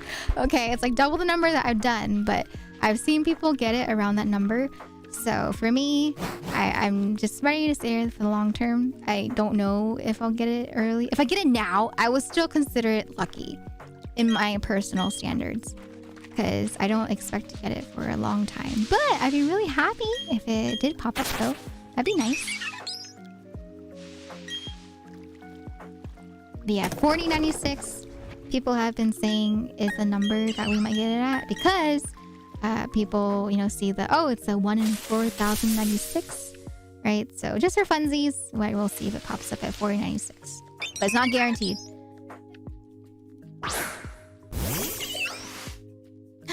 You mean Volo? Yes, I do mean Volo. I'm good. Oh, definitely had a good note after cooking last night and this morning. Hey, let's go! Hey, I'm glad to hear that. Hi, Ty. No, the grind still hasn't ended, indeed. We're still going. Hi, Pioneer. Good evening. Konbawa. I thought the odds of getting a shiny were pretty random. In terms of this method, for getting it as a starter, it's a 1 in 4,096 chance. Really? Volo in Italian means fly? I liked Volo, and then he turned out to be a villain. And I was like, well, great. But some people like it, right? Some people like villains. But I was just like, dang it, I really thought he was gonna be, you know, a sort of like mentor, kind of like Cynthia was. And in a sense he was. He did guide us, right, until the end. But I was like, dang, man, why Volo? Hi, Arkin! Welcome in. How you doing today? Welcome, welcome. I hope you're having a very lovely day so far. Nice to see you. All right, two more until we're at 4,096. Two more.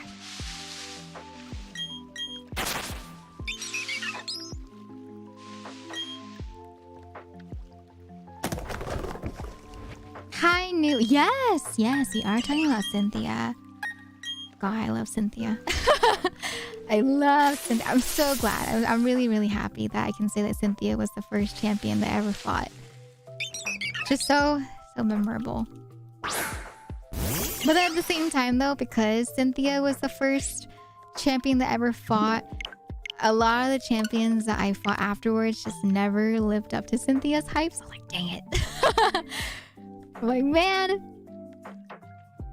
Oh, your favorite champion is Leon. I love Leon. Leon was such a fun champion. I liked him a lot too.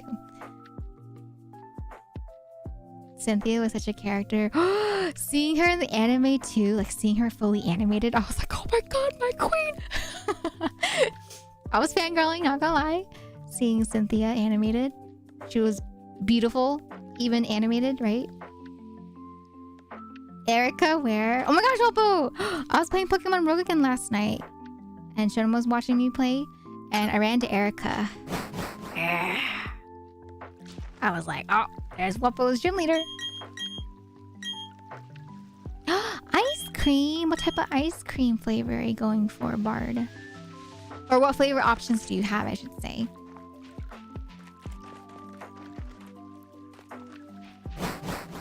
I realized one thing in Diamond, Pearl, Platinum, she could have dealt with Cyrus. She was the backup. She just let you prove yourself. Yeah, it's like, you know, Gonstad, Hunter x Hunter. Gonstad, you know, and could have popped in at any point to save his son, or, you know, in certain arcs, right? But he was always away. He like stayed away, right? And he always had faith. He always had faith in his son to make it through. So yeah, Cynthia, I felt like could be like that too, right? She may not be with you, but she has faith in you, kind of thing. Man, Hunter x Hunter. I finished it. Shannon and I finished watching Hunter x Hunter, man. The Chimera arc. You know that meme that Trilly made of me? That was me. This is 4,096, by the way, chat. Will Piplup pop up? That is the question. 4,096. No! It did not. It did not pop up at 4,096. Gosh darn it. All right. There you go. So now people that have been waiting for the 4,096 probability, it is gone. No more.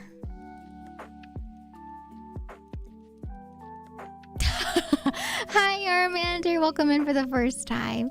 Hello, hello. Yeah, it expresses my pain. My pain of not getting it at 4,096. Yeah, Armander, thank you for the follow as well. I hope you enjoy your stay. You mean where Gon goes through his emotions phase? Yeah, where Gon... I don't want to say too much though, because I don't want to spoil for people in chat that don't want spoilers. But yes, essentially, yeah, where Gon goes through the feels. But not that part. The part that I'm crying about is the very end of the Chimera arc. The very, very end. That's the part that I cried my eyes out over.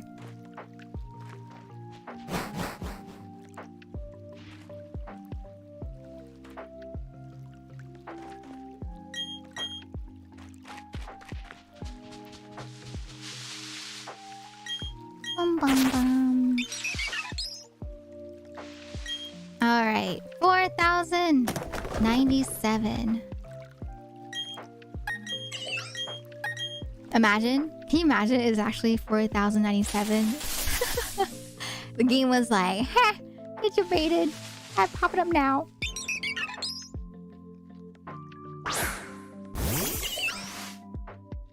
Okay. All right. No, exactly. So the probability it does not mean that I'm guaranteed to get 1 in 4,096.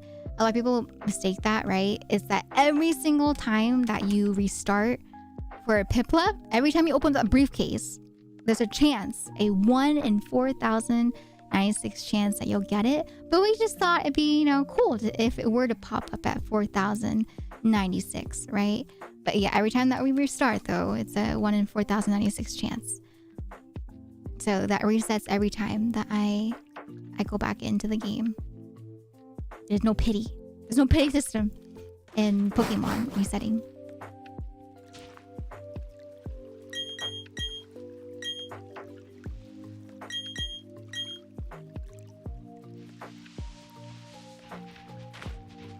Bum, bum, bum, bum, bum. Like what's hard pity again for Genshin?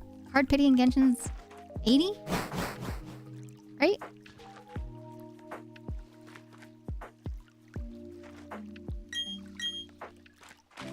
$90? Okay, so if it's 90, right? That, in that sense, in Genshin Impact, right? Okay, yes, Honkai Star Rail is, guaranteed 90. Okay. Yeah, so Genshin, right? In 90 polls, you're guaranteed to get 1 5-star, right? No matter what it may be, depending on what your chances are for a 50-50 or guaranteed, right? So you always get 1 in 80 or 90, right? Whether it be early or set at 90. But yeah, that's not how the probability works here in Pokemon. No pity. No pity.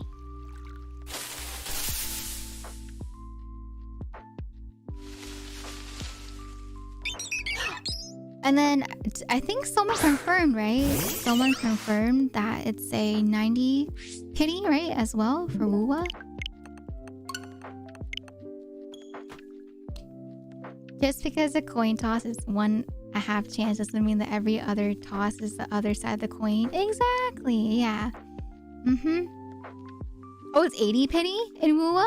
Hard pity? Oh. Okay.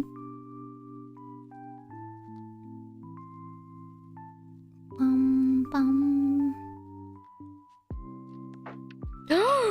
1 in 8,192?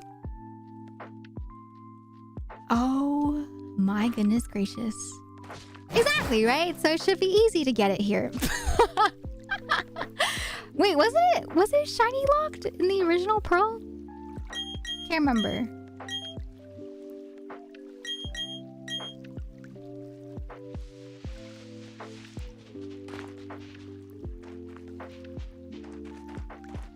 Oh, more recent Pokemon games have it. Bless. Bless. I'm so happy. I think honestly, now that I think about it, maybe that's why I went for it too. One, because this was my first Pokemon game ever. And then two, because it was my favorite gen. And then three, I think because I remember that the odds are decent. Maybe that's why I really decided to push for a shiny starter in this game. It's a lot, but it's definitely better than 8,000. My goodness. I would cry if it was 8,000. I don't know if it was shiny luck, that was just chances in general. That's dedication. Yeah, because I remember the amount of people that would hunt for shiny starters back then with the older games, right? That is dedication right there. That is some commitment.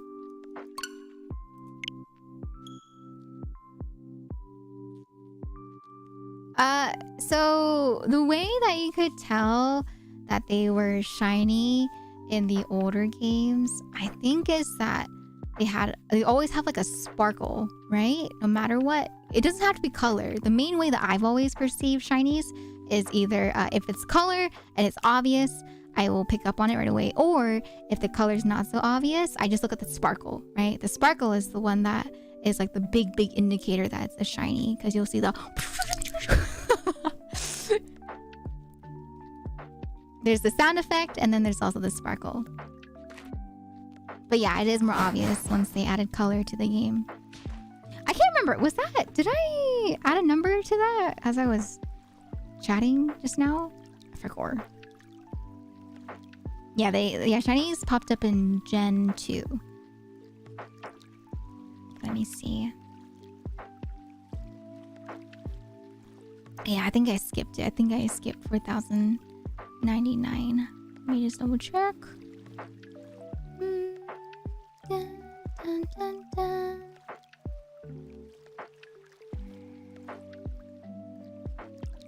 Oh no, I didn't. Yeah. I pulled up the suitcase, but I didn't put the number up. Okay. All right, chat. So right here, this is the last one before we hit the next prediction. All right. So will I get a shiny Piplup in 4,100? And then if not, we'll do another 25. Okay. I'm not cheating. That's why I specifically, make sure to go back if I doubt myself. All right. Don't worry. So I check myself. I was the one to bring it up. Don't you worry. Okay, this is 4,100. Will the believers or the doubters get their points? That is the question. Okay? Right here. 4,100. Will I get a shiny Piplup? Okay. No shiny Starly.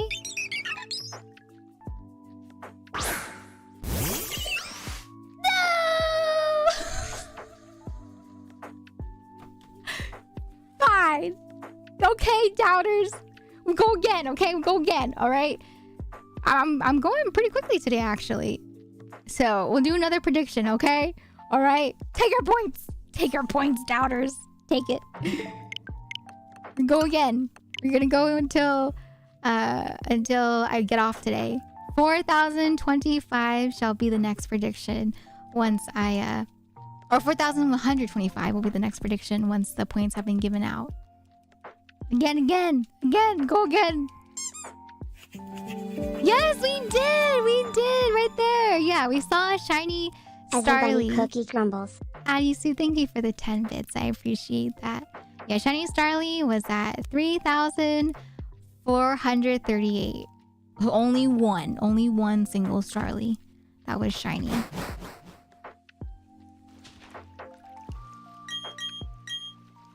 Thankfully. Or I don't know. Does that mean I'm lucky or unlucky? Am I lucky because I found one only? Or am I unlucky because I've only found one shiny within the 4,100 times that I've reset? What does it mean, chat? Am I lucky or am I unlucky?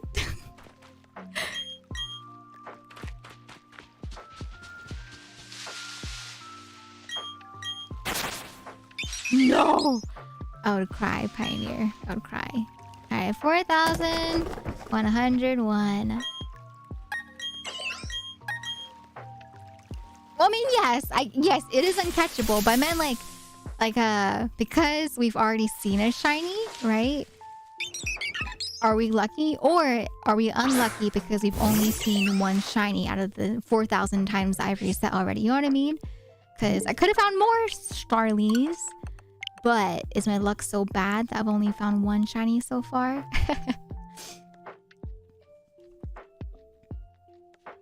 Only found the uncatchable shiny. Yeah, it's pretty bad. Oh, you like the Stream Elements sass? Yeah, there's lots of things that Stream Elements can be sassy about. If you guys try sassing Stream Elements, it's sentient. Dun, dun, dun, dun, dun, dun, dun, dun. All right. Prediction part 2. So if you guys are on the Twitch side, you will get to do another prediction. All right, today you guys are getting all the points. So 1,025 is the next number. So feel free to vote again. Do you think I will get a single shiny within the next 25 resets? That includes both Piplup and Starly.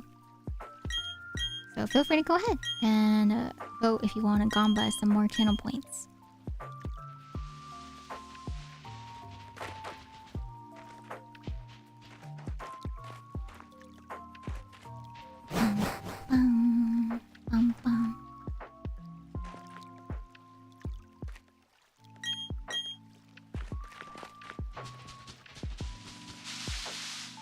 I wonder though, I do wonder what the Pokemon that they've come out with in the next generation. Because I don't know, I see or you know how some people, right? Growing up, I remember there were people that talked about the new generation Pokemon, and they're just like, where is the original charm from the original Pokemon that we used to have, right? And I just thought those were just, you know, people being haters, right? But now that I've gotten to this point, right? I think Scarlet and Violet was like the first generation where I saw the new Pokemon and I was like, huh, they look kind of different. They don't feel like the older Pokemon style. You know what I mean? I like them though, but I kind of felt that like, is dissonance the correct word? But I just kind of felt, yeah, like the difference between the other generations and Scarlet and Violet. So I was like, oh no, am I hitting that point in my life where I feel like, yeah, it does feel different from the older games that I played? Or is it just because I'm hitting, you know, a point in my life where Pokemon doesn't feel like how it used to feel? And I'm like, no, that'd be so sad. Because I really like Pokemon, right? And I really enjoyed Pokemon up until Scarlet and Violet. But to be fair, I haven't finished Scarlet and Violet yet. So we'll have to wait and see. And I do like a lot of the ones I have seen so far. Like really like Mousehold. I really like you know, Fido. I like Smoliv. But yeah, I think some of the ones I haven't seen yet, like for example, right, the ones I saw in Pokerove, I was just like, what is that? What is that? Or when Wufo was pulling Pokemon cards for the generation, I was like, what is that? So I think if anything, I think it's just familiarity wise. I'm just not familiar with them, so they look kind of weird to me. But I think once I see them in game, I'll probably come around to them just like I did with the other new Pokemon. You finished up to the first expansion for Scarlet Violet? Oh my gosh, Walrus, you're still so young. Oh my god. Walrus, you're fine. You're good. You're chilling. You're okay. Thing is, I replayed Black and White and I still love the vibe. Don't vibe as much with Scarlet and Violet. It's got one of the best stories in Pokemon though. Really? One of the best stories? I think for me, it's taken me a little bit to come around to it just because it's so different because I am very much a person that really likes structure, right? So I liked having that structure of like, oh, the way you go in your journey is that you go based off of, you know, the town you're supposed to go to next, the gym battle you're supposed to go to next. So when they gave me so much like free roaming / free range with the game, it kind of felt weird to me because I don't know. I'm very much a person that doesn't like change too much. So that drastic would change. It kind of felt weird at first, but then after playing it, I've come to like it more. So I'm excited to see how the game develops further. But yeah, I just remember the first time they gave us such free range of motion to go wherever you wanted. I was like, it's too many options, too many choices. I don't like it. I like structure.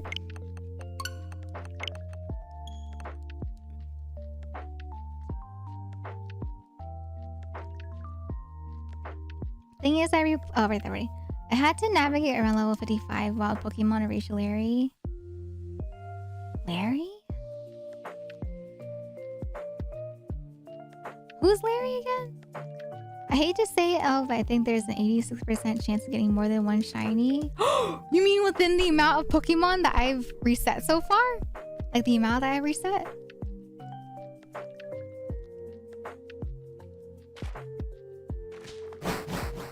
The businessman gym leader. Oh, and Violet and Scarlet?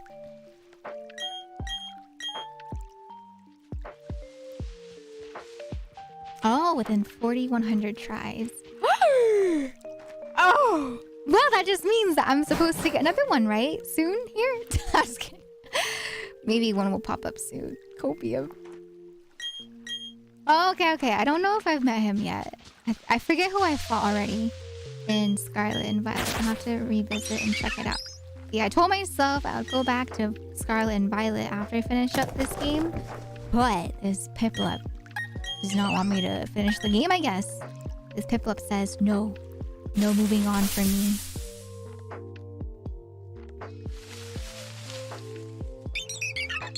Bum, bum, bum, bum.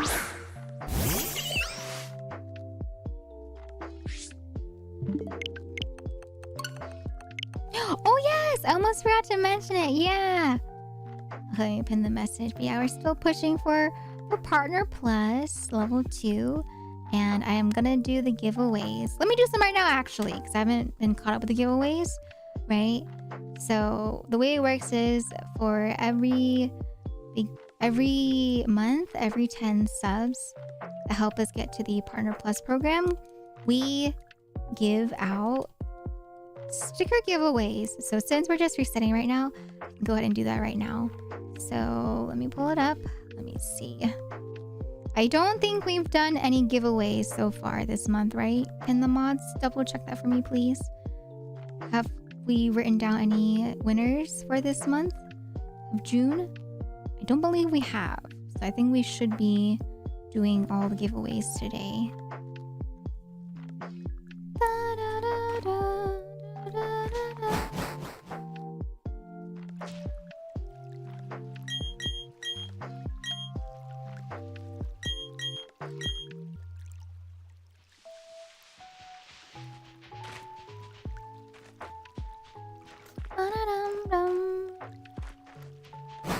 Oh, yes, it should be in a thread. Silva puts them all into a thread. So it should be in a sticker thread.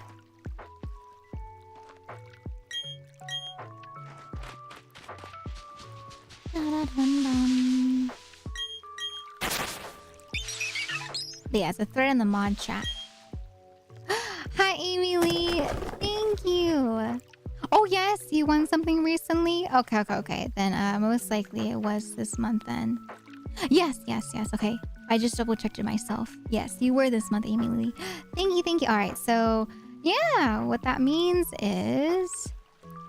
So yeah, we had one giveaway this month for when we met 10 subs, right? So what that means is for today, we will be giving away... Let me see... Dun, dun, dun, dun. Dun, dun, dun, dun, dun, dun.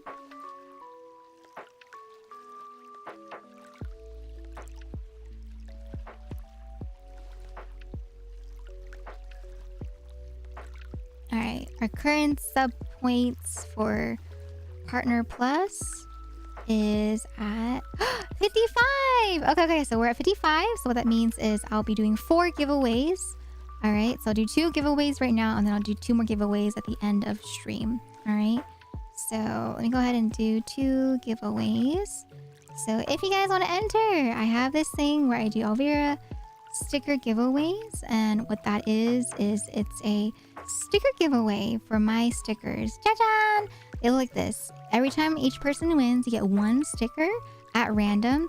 I choose 1 at random, and then if you win again, you're guaranteed to not get a double, aka a copy of the one that you just won last time or the ones that you won before. Each person gets 1 ticket. Each ticket's going to cost 100 points, and you can enter only on Twitch as of right now. So maybe in the future I'll try to do YouTube ones. But yeah, right now it's just for Twitch. So yeah, if you want to enter, you can feel free to enter as of right now. I'll leave the giveaway up for like 5 minutes. So if you want to enter, please type in exclamation point enter or exclamation point ticket to get yourselves an Elvira sticker. But yeah, 4 giveaways. So 2 right now, and then 2 more at the end of stream. All right, so if you want to enter for this sticker giveaway, enter now or within the next 5 minutes, okay? So feel free to enter, and yeah, I'll choose the winners once the timer's up. Okay, 4,105.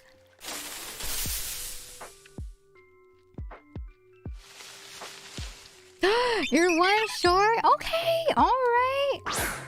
Oh my gosh, I love the stickers that y'all have been posting. It's so cute. I get so happy every time that I see them on Twitter, or every time that I see them on on Discord. I'm just like, oh my gosh, it's me as a sticker. You guys have them real. Just like, oh, my heart. Dun dun.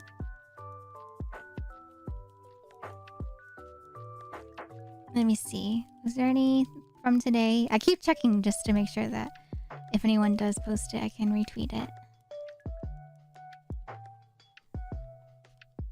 Dun dun dun dun dun dun dun. Okay, no one's posted on Twitter. Good. Didn't miss anything.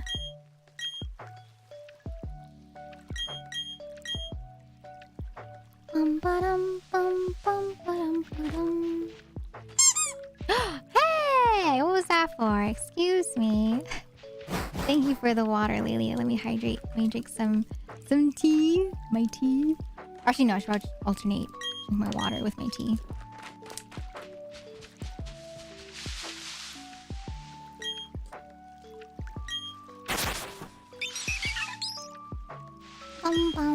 Thank you for the big stretch. I'll stretch after this one. 4,106.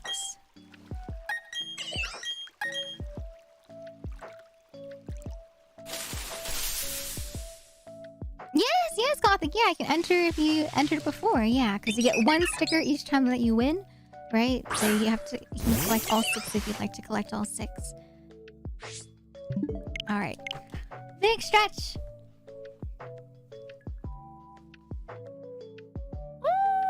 Big stretch. Thank you for the big stretch. Ta-dun, ta-dun.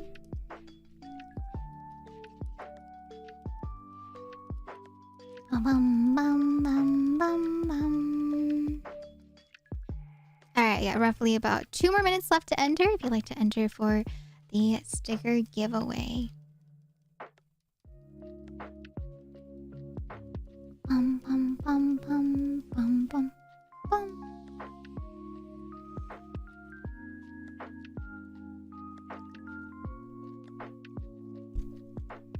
Okay. All right.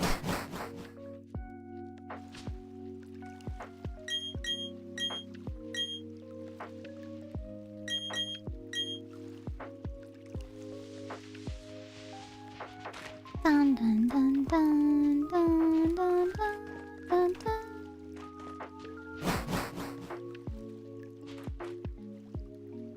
Oh my gosh! Wait, I forgot. I had a question I wanted to ask you guys. So, I saw this post on Twitter, right?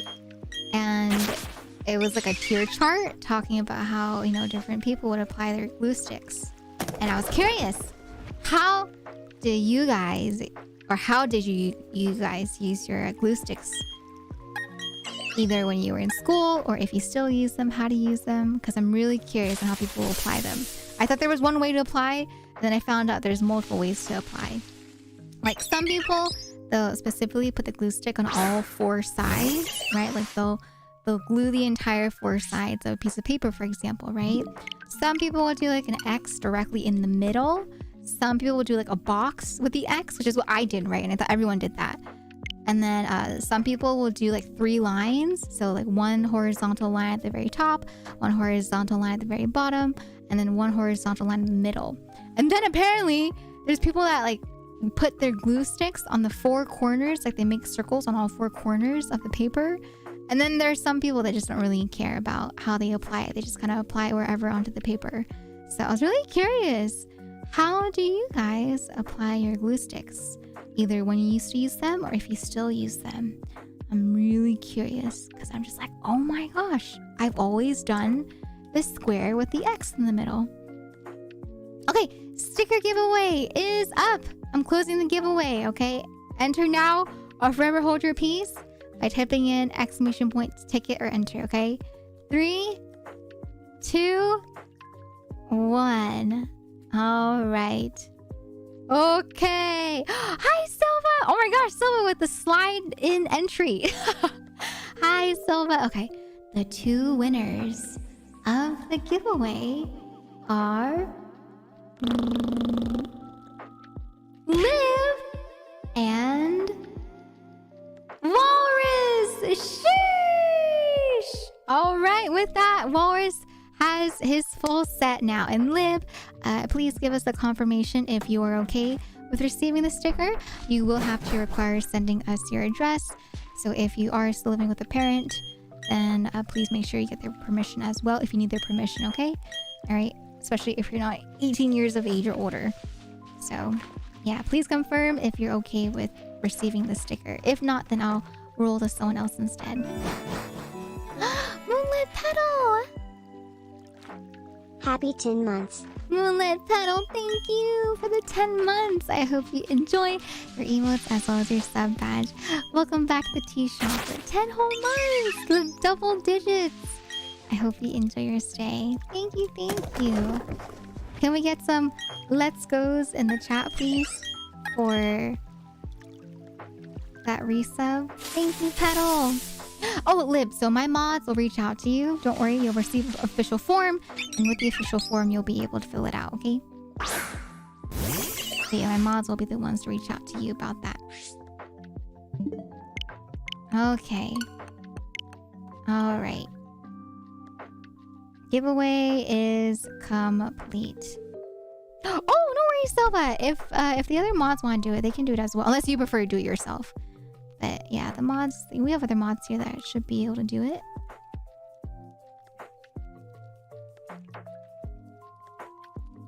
But yeah, if you guys want to enter again, if you weren't able to receive the stickers, we're going to have another giveaway towards the end of stream for 2 more people. Bum, bum, bum. Hi, Melody. Welcome in. How are you doing today? Hello, hello. Hi, Dream. Heck yeah.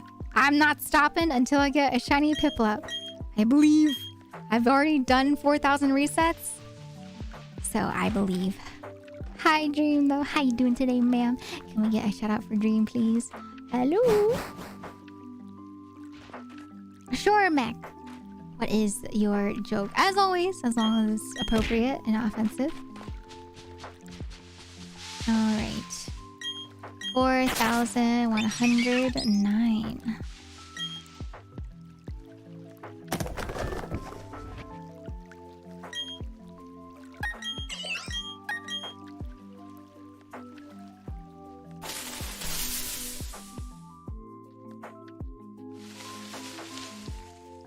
Got off work and light nap. Oh yes, get some rest, ma'am. Oh my gosh, get some rest. You worked hard. Oh, it's got it. Get some rest, ma'am. Thank you for stopping on in. But yeah, we were just talking about glue sticks. We're talking about how people glue their glue sticks. If you glued them before. Here, I'll give you guys that diagram. Want to see a diagram? But yeah, it seems like... What? I apply them by throwing them at a wall? And how are you gonna do that? How are you gonna apply the glue stick? By throwing it at the wall with the paper. I missed one singular... Ah, okay. It's a... Oh, okay, 26.5% chance. Okay, it's not that bad then. Whew. Thank God. Can you imagine if it was 86% chance of getting another shiny within the 4D100? I put glue among every edge. Okay. I put glue all on the edges. Ah, okay. So we have lots of people that put glue on the edges as well if you don't do the X in the middle. But yeah, I'll show you the diagram that made me think of this topic.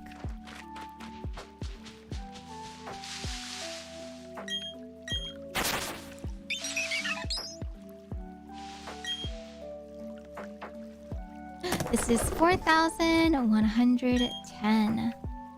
All right. Dun dun dun dun dun.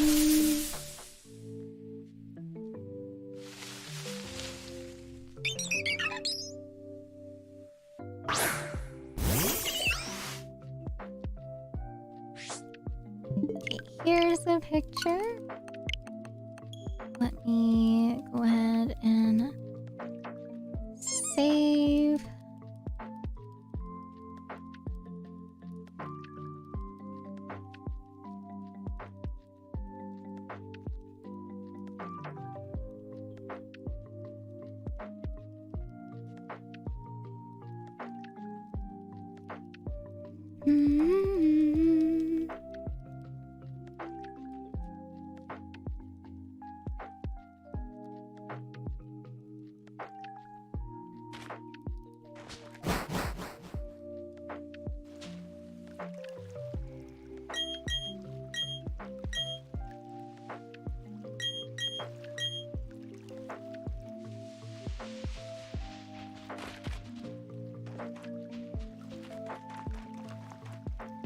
Alright, here's the picture.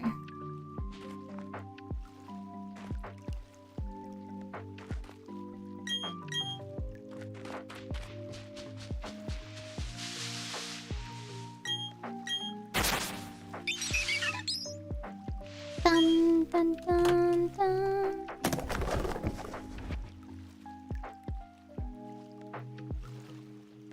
Alright, so like this.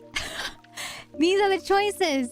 How do you use your glue stick? So the one that I talked about with the square and the X in the middle is the third one, right? So that's the one that I think I've used the most and I've always used. And then we had some people in chat say that they use that method as well.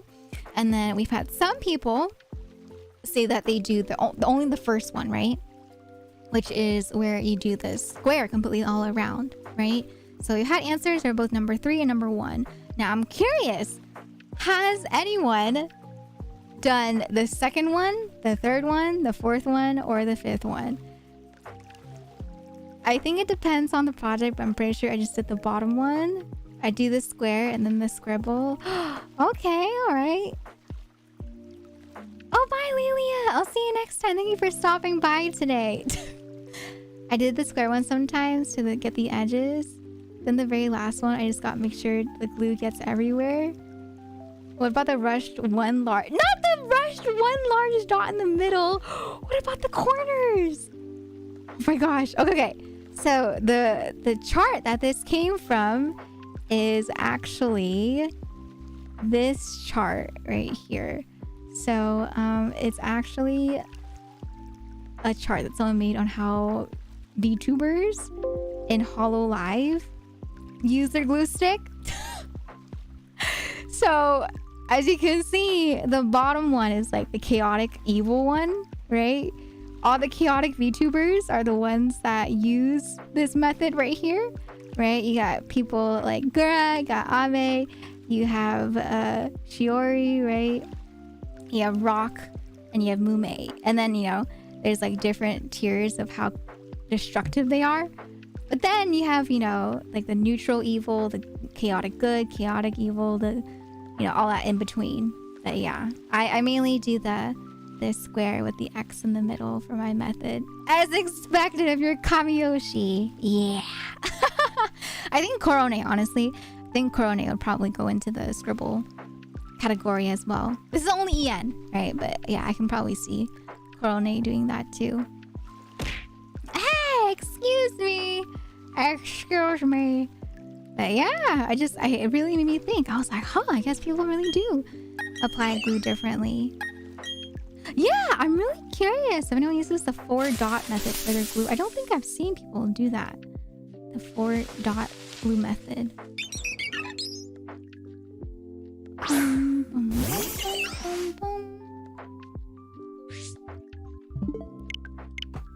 Wait, give me 1 second. Hold on. Bro Beer just messaged me.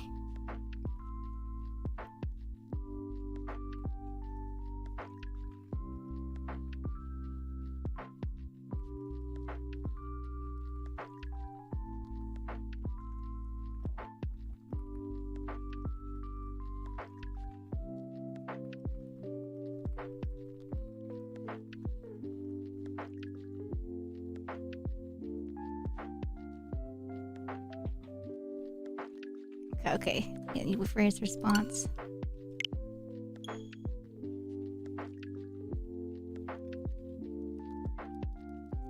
Okay, let me go back. Let me scroll up to see what you guys are saying.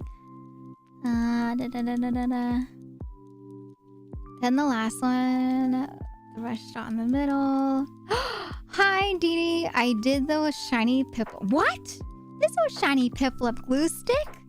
Haven't used glue in ages. Yeah, this is like back then. Yeah, for people that haven't used it in a while, it's like back in your day. When I wasn't feeling the project, I'd be lazy and just do. How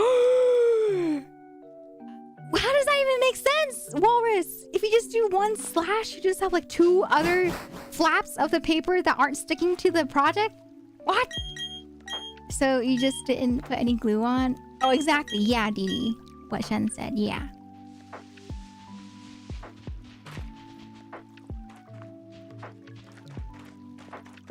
Haven't watched VTubers in so long. I don't know what happened.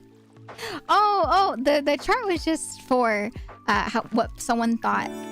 Oh, wait! Oh my gosh! Wait, Max! Thank you so much for the 10 gifted subs! Sheesh! Can we get some let's goes in the chat, please, for the 10 gifted subs? I really appreciate that. Thank you so much, Max. Thank you. If you guys received a gifted sub from Max, please make sure you thank Max, okay? Thank your gifters. Thank you so much for the 10 gifted subs. I really appreciate that. Thank you.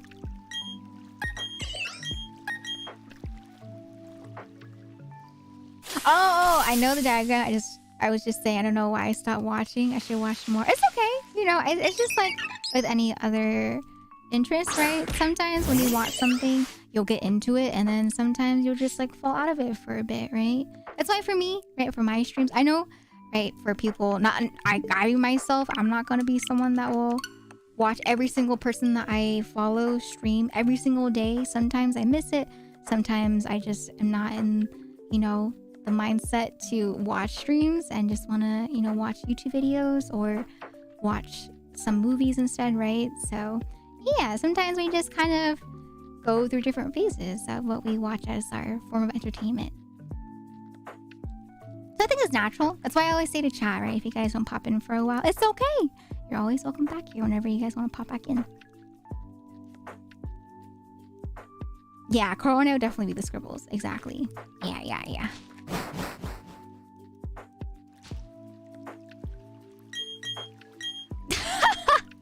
I know, Didi came into the chat and I was like, huh, Didi? I don't think you have context. I don't think you know what you're talking about. But hi, Didi, how you doing? I hope you're doing well. All right.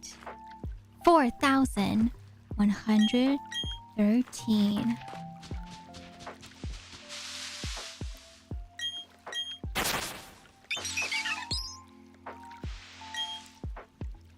Dun, dun, dun, dun, dun, dun, dun. Oh my gosh, have you guys used Pokemon Fusion before? I remember Charlie was talking about it. Charlie was talking about doing a Pokemon Fusion for her Pokemon drawing. Because Pokemon, so what Charlie had for one of her goals is that she was supposed to draw Pokemon from memory, right? Like we did. But she thought about maybe just doing like Pokemon Fusions instead, right? With the Fusion Pokemon website. And that website can either really have really nice fusions or very, very, very chaotic ones. And someone posted this fusion that they got on Twitter, and I thought it was the funniest thing ever. So you guys know about the no emote, right? You know what I'm talking about? The one that we have here on our channel where it goes like, no! No, not that one. The other one. The one where the hands are up in the air. The no! No, not that one. The other one. That one. I like how we have so many no's. But yeah, the no with that. I like how, can you imagine, for people that don't have 7 TV, they probably see Silva saying no, and they're like, what's wrong? What's happening? Why is she saying no so much? What the heck?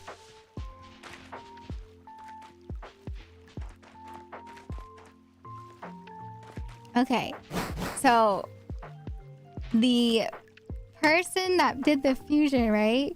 They combined Haunter and Wobbuffet, and it's perfect.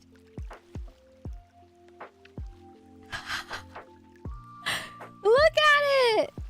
Look. It looks like the no emote.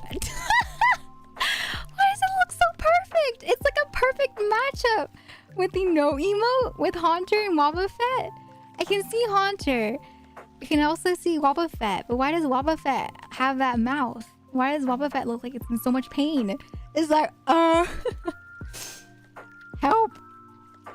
Wobbuffet, are you okay? Haunter, are you okay? That's so funny though. I thought that was great. So yeah, Haunter is the new no emote. Sure, 400 and 114 will be the one. I think so. Okay, let me go ahead and pull it up. I believe, Max. I believe this will be the shiny right here, right now. All right.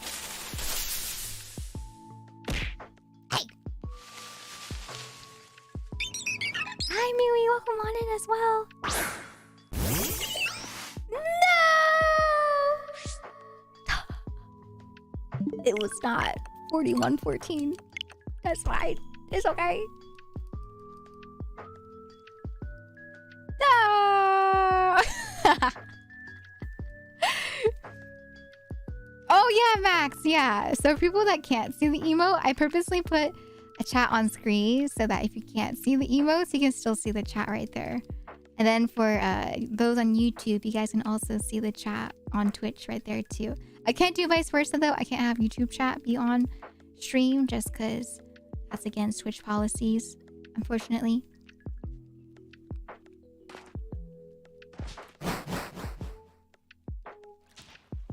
Yeah, I really thought it was different. And then Yuki brought it up and I was like, if Yuki says so, then it must be really serious. So I'm just like, oh, okay. I need to double check that. And then we had, you know, the mods double check and they said, yeah, it's still in place.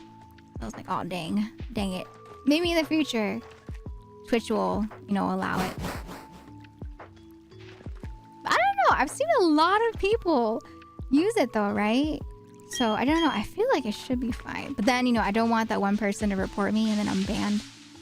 So I don't want to take a chance on a random person deciding to report me out of nowhere.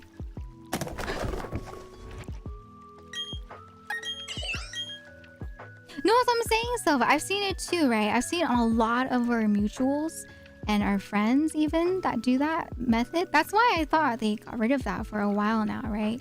Yeah, Yuki told me, she said that it was, you know, it is against Twitch TOS. So I was like, oh, maybe it's just better not to take that chance then. Okay. Let me go ahead. Increase the number. We're at 4115 now.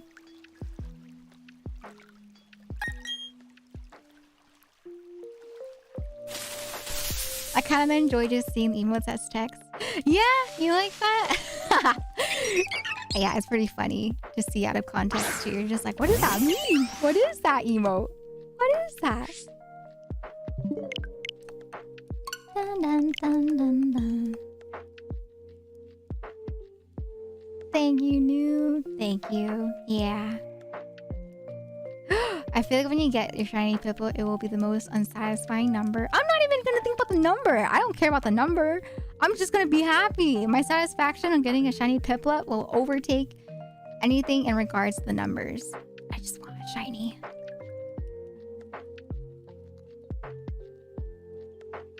If those were on the stream, it's only showing Twitch chat, to be honest. I mean, yeah, it depends though, right? Because, like, for example, for the Lua stream, it was really active, right? So, yeah, I'm worried for days where it is active. There might be that one random person that will report me, and then it could count as a, you know, a ban.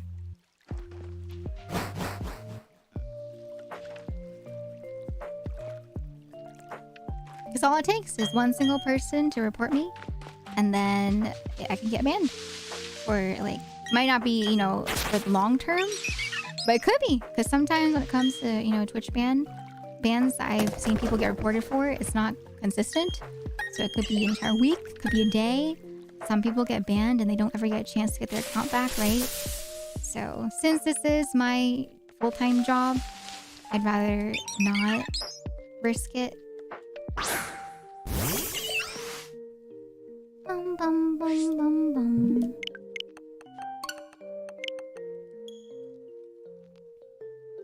Yeah, some people just get banned right away without a warning. Yep.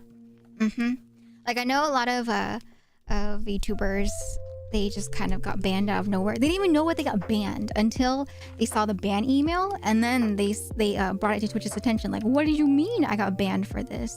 Like, I saw people on Twitter too.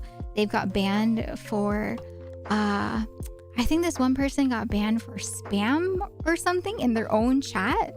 And they were confused about it. They asked, they said, why am I banned in my own stream for spamming? And then they had to wait for Twitch support to get back to them about it. So, yeah. But apparently, didn't their whole team in regards to the rules or something like that get completely swapped out or something? I think they said that they changed out the people that were working on bans last year because a lot of people were unhappy with how the system worked. So I think they said that they're going to do like an overhaul of staff. So hopefully the staff now is a little bit better at making sure to check the ban situations before issuing bans.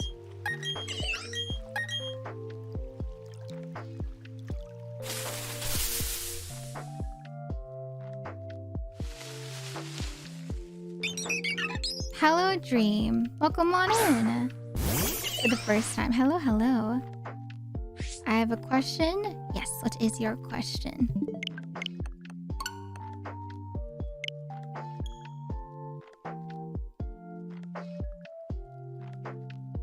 There's still auto bans on mass reports.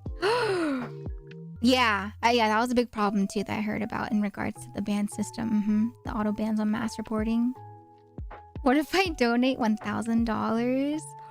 If you were to donate $1,000, I would be so grateful because that would be super, super helpful on my covers and my projects, right? But at the same time, I would probably be like, are you sure that's the right number? Because if someone were to donate $1,000, I'd be like, oh my god, that's a lot of money. I don't think that was the right number you were supposed to put in. And I'd probably ask them, if that was the wrong number, do you want it back? Because that's a lot of money. You know how much you guys could do with $1,000? So I'd probably, if anything, just be very confused and think that that is the wrong number and make sure that everything's okay. Because I'm just like, that's a lot of money. That's a lot of money. So yeah.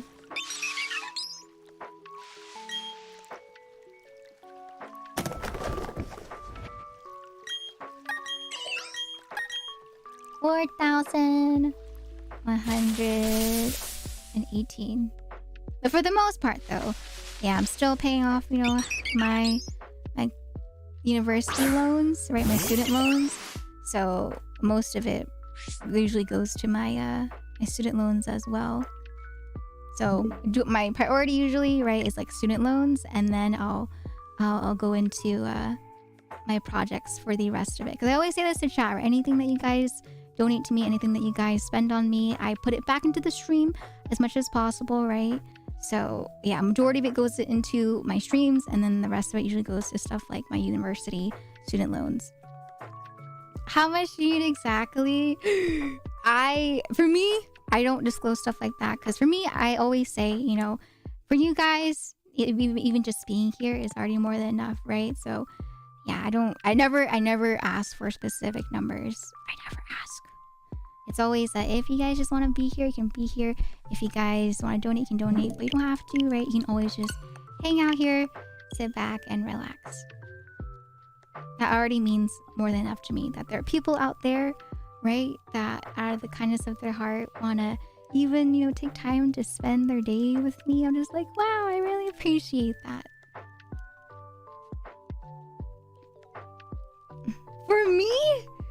For me, I don't think I have a number. I don't have a number in mind. I don't have something that I can say to people. If people ask me like, how much money do you want? I don't have a number. It's like I said, for me, even if it's just like $1, right? I still appreciate that. Even if it's a one bit, a single cent, I will still appreciate that, because that's one bit, 1 cent, $1 that has gone out of your hard-earned money. 50,000! Oh my god! If I ever saw a $50,000 donation, I would feel so scared. I would be in shock. I would just be like, hello, $50,000? Those are numbers that I don't even imagine to see in my bank. Oh my god, those numbers are wild. Holy moly. Yeah, those are numbers that I feel like maybe long term, right? Maybe in the long run, if I were to work really hard, right, I'd be able to save enough. My main priority, right, in the future is that I want to be able to take care of my parents. I want to, let my parents know that they don't have to work anymore, so that I can just take care of them.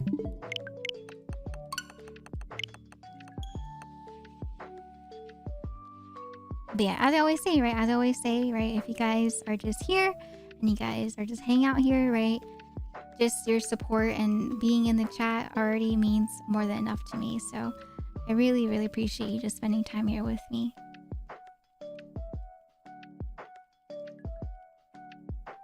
Okay, we're at 4,120. Okay, 4,120.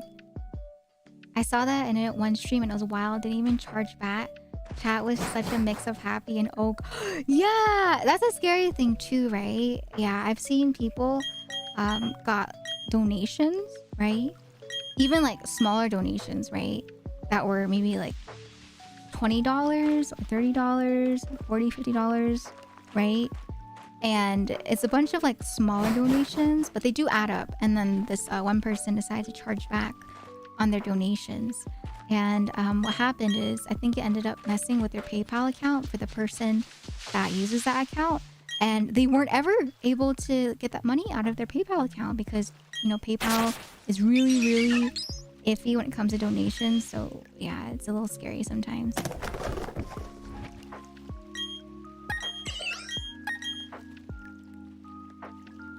$4,120.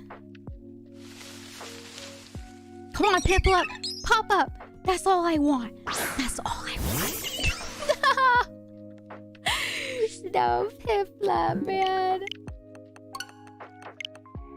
Dun, dun, dun. The PayPal refund system, 50% fee or something. It's wild. Oh, the refund? Oh my god, yes! Right?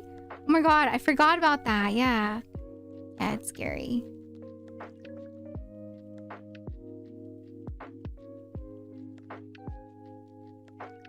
Bum, bum, bum, bum. Bum, bum, bum, bum, bum. PayPal refund itself is just as much of a scam as the chargeback scammers themselves. Exactly. Yeah, that's why with donations, I always try to tell chat that if possible, right?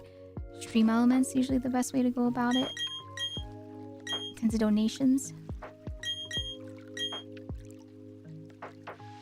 Dun, dun, dun, dun, dun, dun, dun, dun, dun, dun.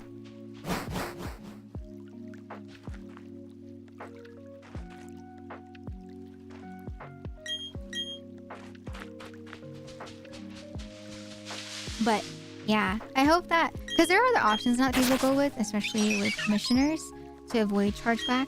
So they usually go with things like Stripe, right? Stripe's an option. People have gone with Ko-fi, right? And it's nice. I'm glad that there are people out there that have found other alternatives, especially for artists. Because I remember when that popped up, I was so nervous, right? For my artist friends, I was like, oh no, be careful about chargebacks. That's so scary.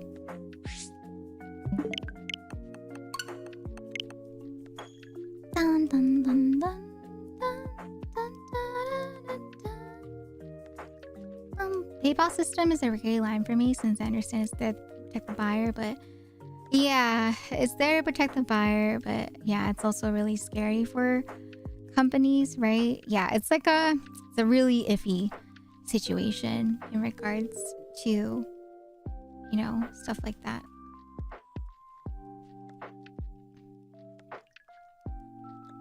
Bum, bum, bum, bum, bum.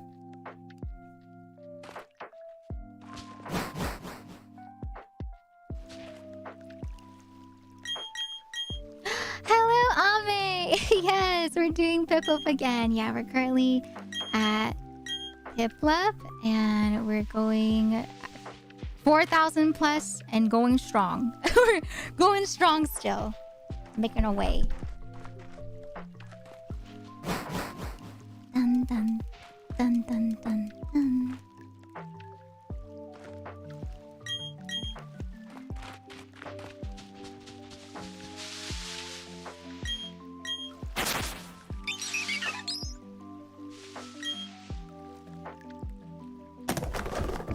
How you doing, Ame? I hope you're doing well today. Alright, 4,122. We're getting close, chat. We're getting close to 4,125. Alright, get ready.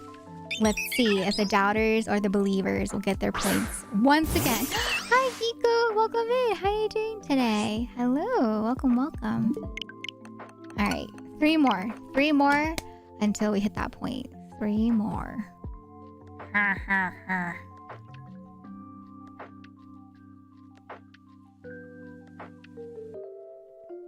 Dun dun dun dun dun dun dun dun.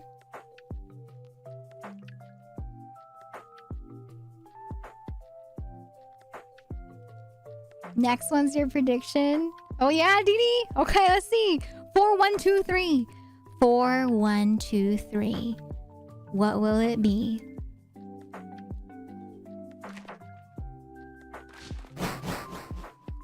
How many Starlies have you encountered? 1. I've encountered 1 single Starly. Right there. Thank you, Silva. Yeah, 1 single starly.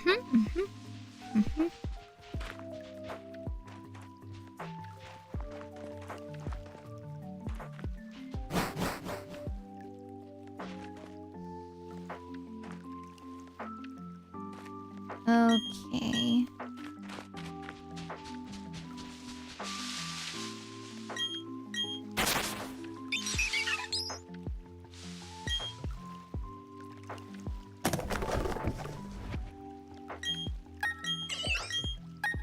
This is Deanie's guess. 4,123. What will it be?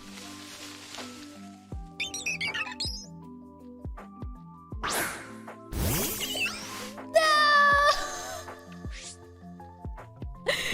I'm sorry, Deanie. It is not shiny. I'm sorry. Oh, it's 4124. Okay. All right. 4124. I got you. All right. 4124 right here, right now. Okay? Right here, right now. Yeah. Max, thank you for the follow. Welcome on in. I hope you enjoy your stay. Thank you. Thank you for the follow. Dun. But yeah, chat, I've been posting some more clips on YouTube as well as on TikTok and Instagram. And I hopefully maybe we'll get a highlight out before the end of this month, which I think we should be able to. So maybe we'll have another highlight video for those that have been looking forward to some more highlight game videos on YouTube. And then we're going to have some more clips as well soon. So yeah, I'm excited for everything that we have. And then we have my Chug Jug cover coming up. I don't think I'll be able to release it until maybe July, right? I still need to get the artwork for that, and hopefully maybe we'll get Genuine to pop on. And if not Genuine pop on, maybe he'll just work it off stream, and then we'll do like the premiere in July.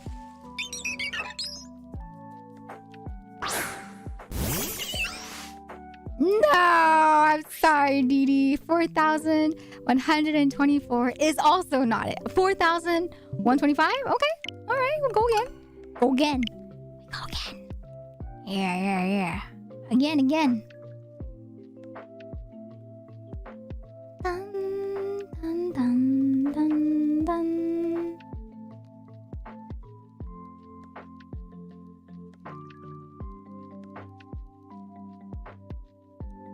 Okay.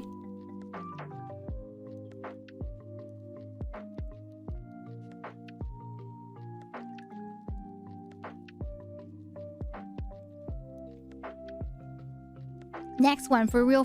This one, for real.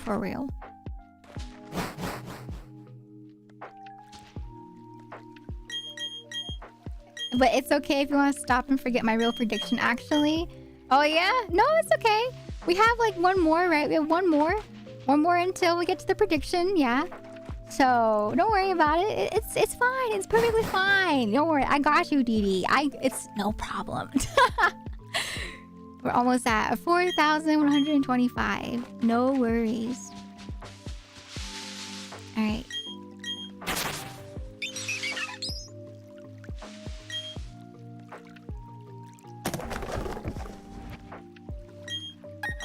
Okay, 4,125. All right, doubters and believers, will you guys get your points? That is the question. 4,125.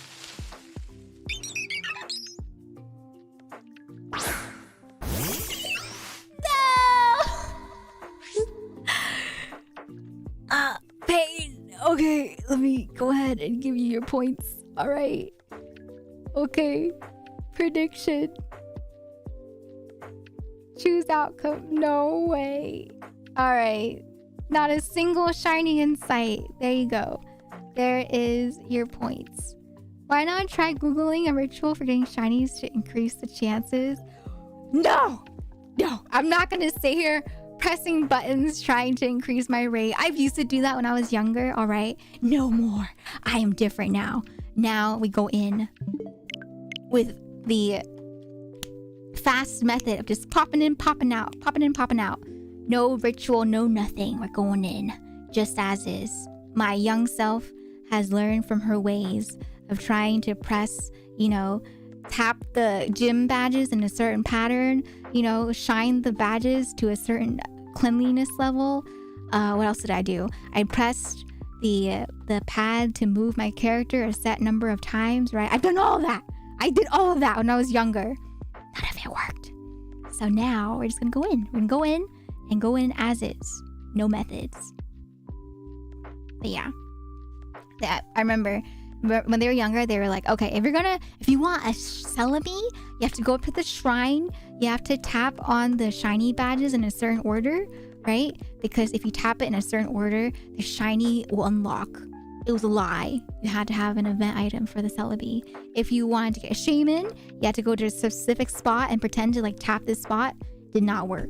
Did not work. So yeah, all these strats did not work. Okay. All right. I think points are almost done. The lotus in your hair is such a nice touch. Thank you, Ame. It's actually not lotus. It's supposed to be a pink clover flower, but because it's so big, it does look like a lotus. But thank you. Thank you so much. Thank you, Ame. Huh? Developing OCD tendencies? If you wanted Mew, you had to go use strength on the trap. Yes! Oh my gosh! Or if you wanted a certain legendary, you had to like Regigigas, right? Or like Regirock or Registeel. You had to go up to the Regigigas statue and you had to, you know, tap like a certain corner of the statue. Wrong! You can only do that if you had the item. No, you're fine, Ame. It's okay. You're not the first person to say that. I can see what people mean when they think it's a lotus. I like lotuses too. They're really pretty as well. Do the real luck ritual, which is set your console's time to a specific time and doing everything frame perfect to RNG. I can't though, because if I do that, I'm gonna go into muscle memory mode and then we're just asking for me to be scuffed. And if I'm scuffed, that means I'm probably going to reset the shiny by accident. So I can't do it in like perfect time frame. All right, we're gonna go to 4,150. All right, so if you want to vote, feel free to vote for if you believe if I'll get to 4,150 with a shiny or not on Twitch. Okay? Good luck. Good luck, everybody. All right. Okay. Let's go.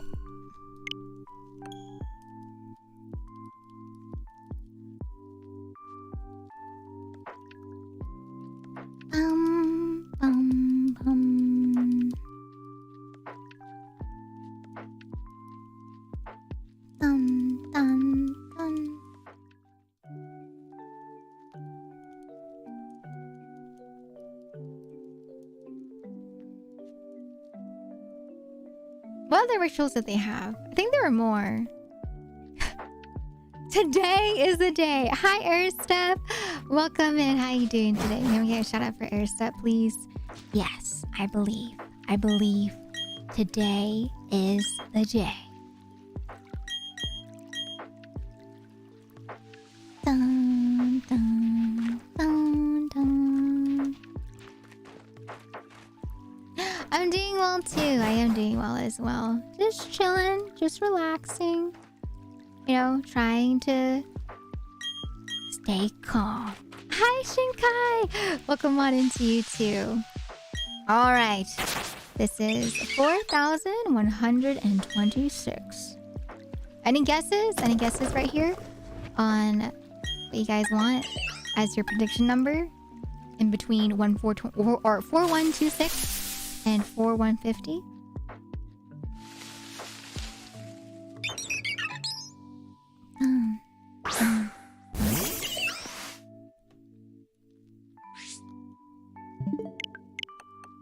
This one? Unfortunately, it was not that one, Shinkai. Hi, Ellisons. I meant next one. Yeah. Next one. Yeah. 4128. 4150 on the dot. Okay. All right. Okay. Interesting. Bum, bum, bum, bum, bum, bum, bum.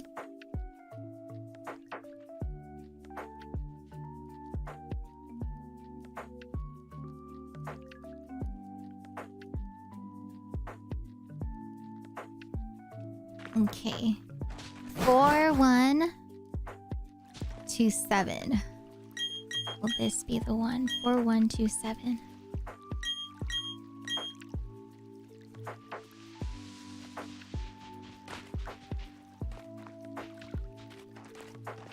Dun, dun, dun, dun.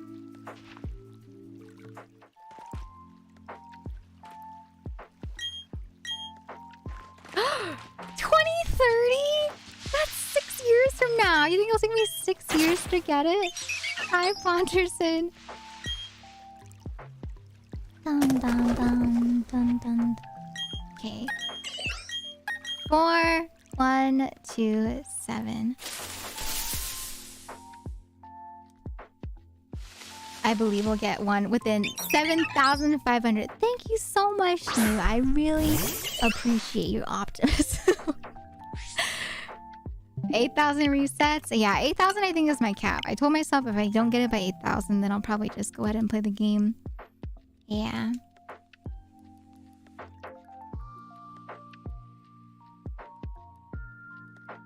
Ba-da-ba-da-bum. Bum, bum.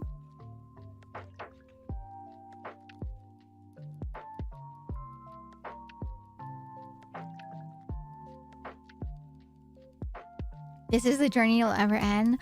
What if you said that and now it, you jinxed it? What if you jinxed it and now it is going to end? What? You don't think 8,000 will be like a good point to call it? Well, what would you say is a good point then, Chihuahua Boy? If not 8,000. 10,000? 10,000?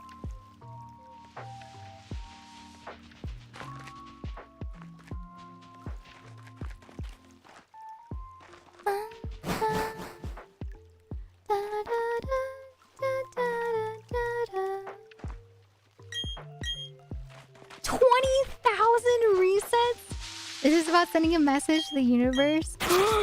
It never ends? Oh.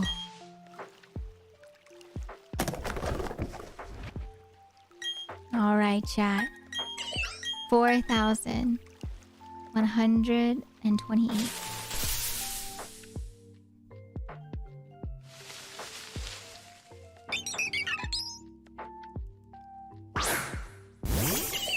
Once you get it, will you finish the game? No, I will finish the game. Once I get it, I will go all the way to Cynthia, at least.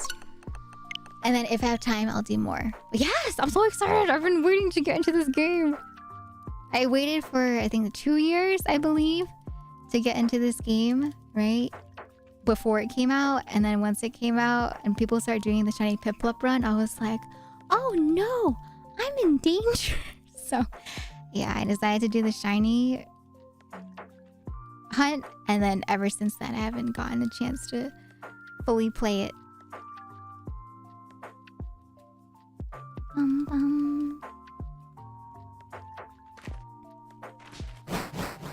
I've only seen one shiny on Pokemon experience. You want to see more?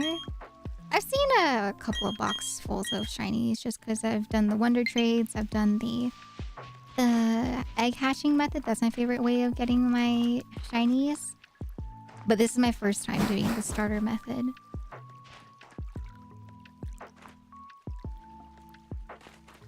Thank you, Allisons. Yeah, I just wanted to challenge myself, I told myself if I never, ever, ever do this shiny starter method again, I'm perfectly fine. I just want to try once in my entire life. I just want to see a shiny pop up for the starter method at least once in my life. And then I'll be good. I'll be satisfied. No more need to reset the starters. Because my goodness, this is definitely the hardest method that I've done so far.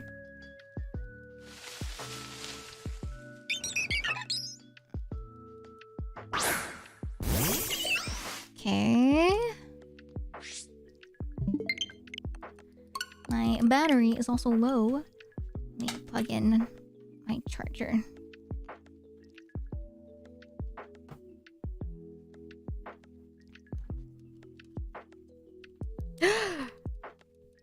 You can actually do that as well, Robot. You can also technically get, I think, shiny starters in this game too.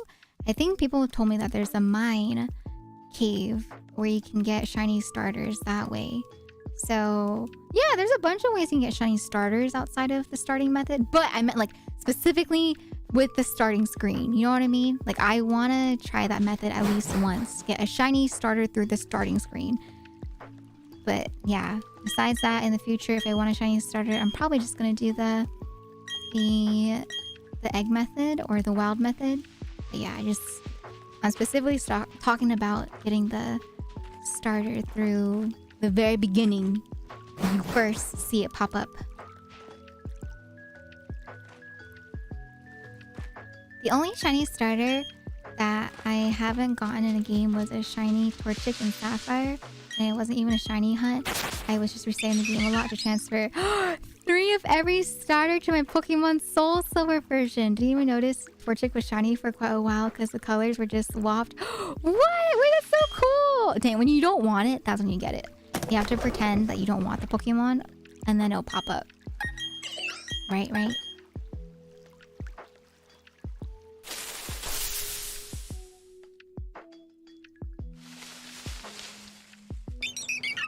Okay.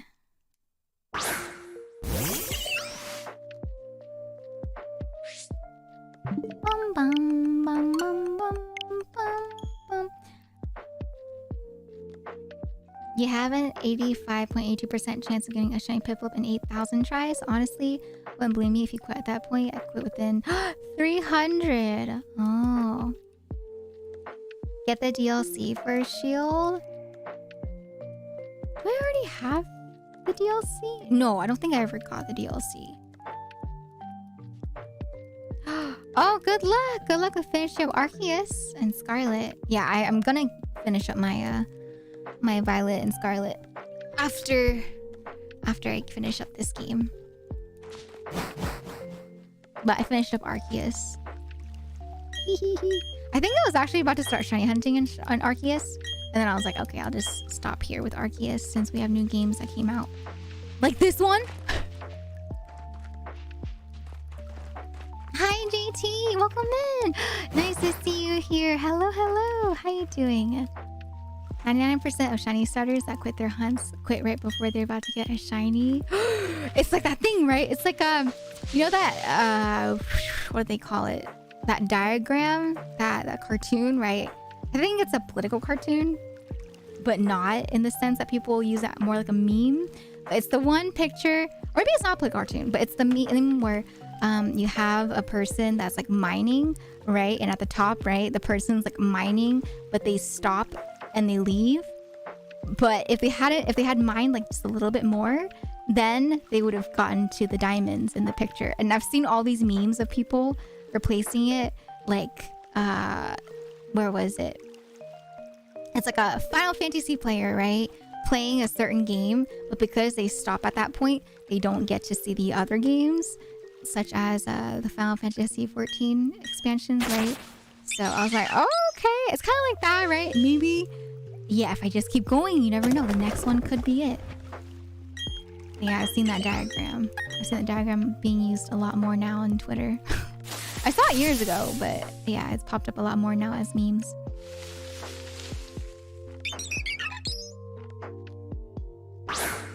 Dun, dun, dun, dun, dun, dun. I tried to have a shiny starter once after like 7 resets maybe. I abandoned the idea. Really? I mean, yeah, it's not for everyone. Some people never shiny hunt, right? Because it's just not their thing. And that's okay.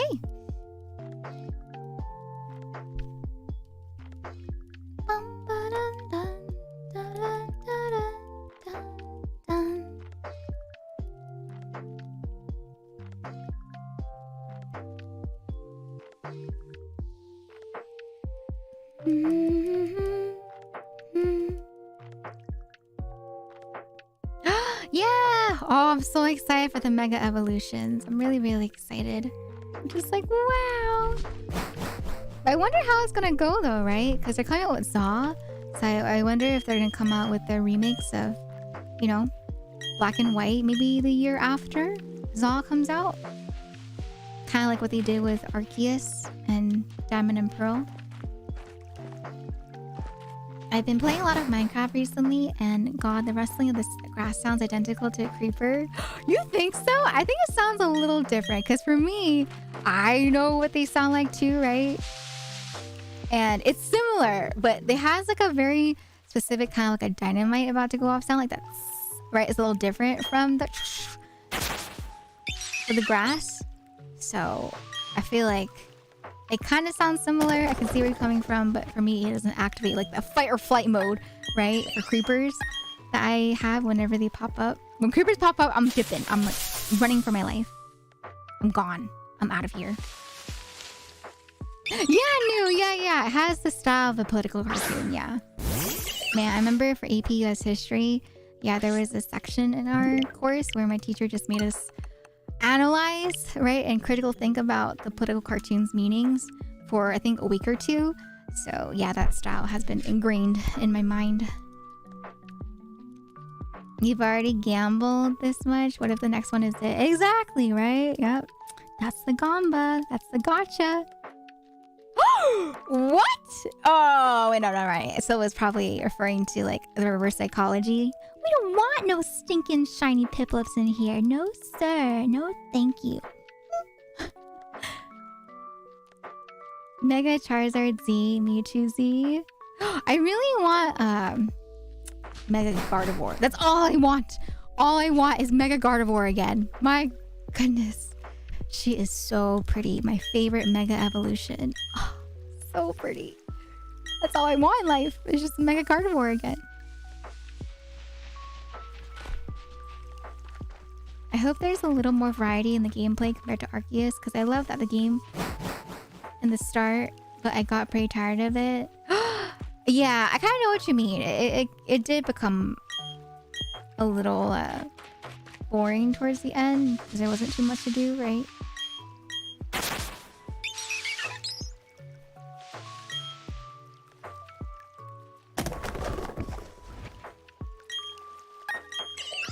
I smell...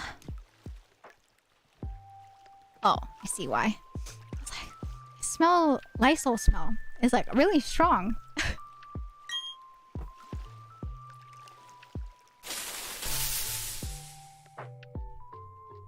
Like wafting down to my nose and it's tickling my nose. I'm gonna sneeze. No sneeze. The smell of chemicals.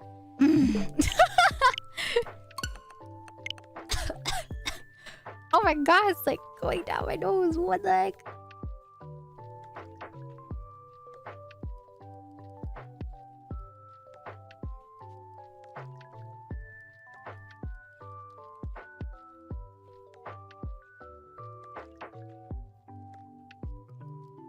Oh, I bless you with the birthday shine. Like me, the little Piplup shine in the next 5 resets. Thanks, Belle. I appreciate that. Thank you. Oh god, I feel like I need to sneeze. It's in my nose. Chat, the Lysol sprays in my nose. I need to sneeze.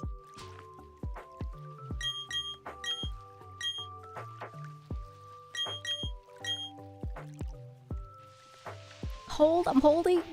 I'm looking at the light.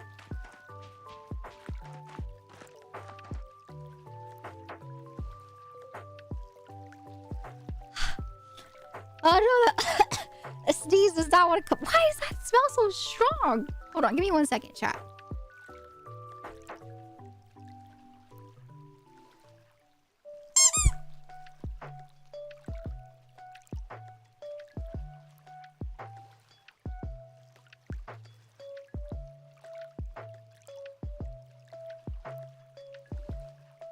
Okay, I guess my parents probably like sprayed it upstairs somewhere and it's just like wafting down to the basement.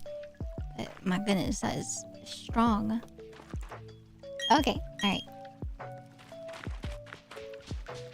4,133. Dun, dun, dun, dun. Okay. 4,133. Okie dokie. Dun, dun, dun, dun, dun. Pokemon pizza. I kept forgetting that people call pizza as za. So I remember, I think Shen brought it up. And then I was like, what? What do you mean pizza? And he's like, za, like pizza. And I was like, what? And I was like, oh, za. Because we don't say it here. At least where I grew up in, we don't say pizza as za. Right? Or maybe I've heard it. Maybe I've heard like some people at university say it, but not really in my area. This roll, it was not that roll, Matt. I'm sorry. Hi, Eccentric. Welcome on it. Thank you for the water. Thank you.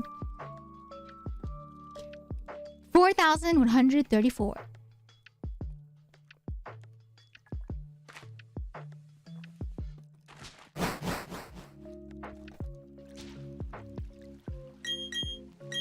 Dun dun dun dun dun dun dun dun dun dun dun. Yeah, there's another meaning. Yeah, but I'm not gonna go into it because it's not appropriate for the stream. So I'm not gonna say that version. Yeah. If you, yeah, I'm just not gonna say it.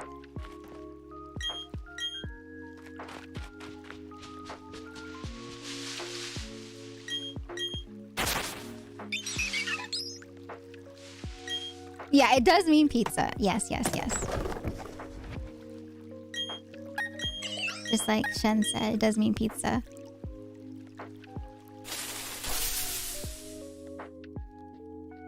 Dun, dun, dun, dun.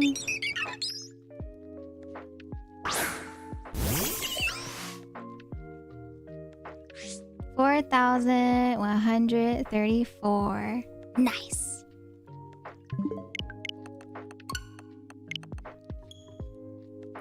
4,135.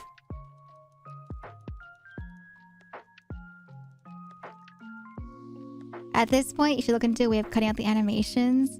No, I'm not trying to speedrun it. That's exactly what I'm trying not to do. Because see, with the animations, right? It will show the sparkle animation so that it can confirm to me in my head that's a shiny, even if I don't notice the color right away. So I maximized it as much as I could in terms of the speedrun. But I specifically kept the animation so that we can see the sparkle animation.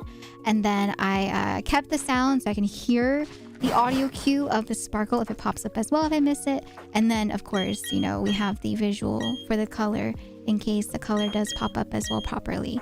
So yeah, I left the animation and the sound on for those indicators. But yeah, I'm not trying to speedrun it just because if I go into speedrun mode, technically I could stop as soon as it pops out of the ball. But I feel like if I go into that pattern, I'm going to accidentally reset a shiny. So I'm purposely trying to slow my pace down so that I don't reset it. Because knowing me, if I speedrun it, I'm going to reset it by accident. So just, you know, taking some extra precautions just to make sure that I don't end up resetting it. 4,135. So see, like this, right? I can look at it. I can see. It gives me enough time to just check. Same here, Piplup gives you enough time to check. And then if there was a shiny, then the sparkle animation would pop up. And it did not pop up. Yeah. There we go.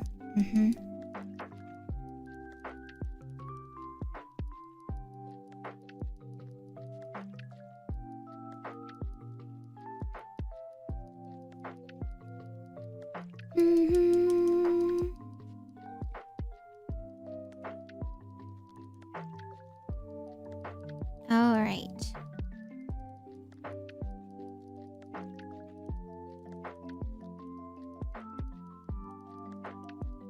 Remember the person that told you get a shiny at try 5,000? It doesn't seem so far-fetched anymore, does it? I mean, yeah, like I said, if I get to like 8,000, then that's where I will hard stop, right? But yeah, I am excited. I'm excited to see if it does pop up within 5,000 now. Every increment of thousands, right? I hope it doesn't go to the 1,000 mark. So I'm hoping to get under 5,000 hiragana. I hope you like the Astral game. I mean, I love Gen 4. Gen 4 is my favorite generation, right? I love Diamond and Pearl. And if it's a remake of Diamond and Pearl, that means all the more reason I'm going to like it. So I'm pretty sure I'll like it just for the sense of nostalgia, right? I get to see, right, the Pokemon in 3D. I get to see all the routes in 3D. So I'm already excited just for that fact. So I'm pretty sure I will like the game. Yes, I did. I did already. I already did reset for the shiny Starly that I got before. See, like right there. I could have reset right there as soon as it popped out before it landed on the ground. That would be like the speedrun strat. You want to see the actual gameplay sometime? Yeah, Silva! Soon!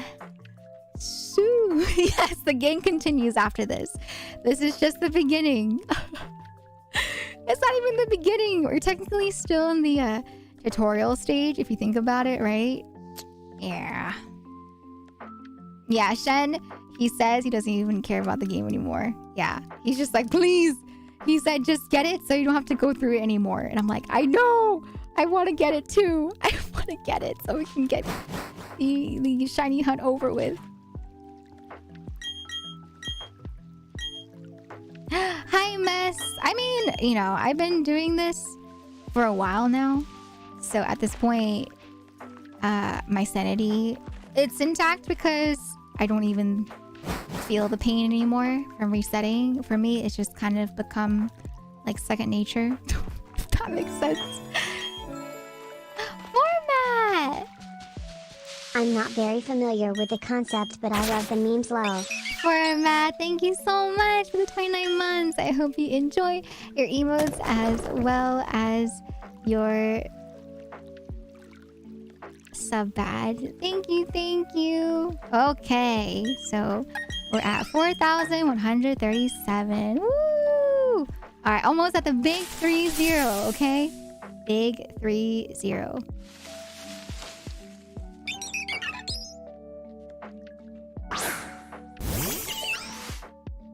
All right. Okay. All right. 4,138.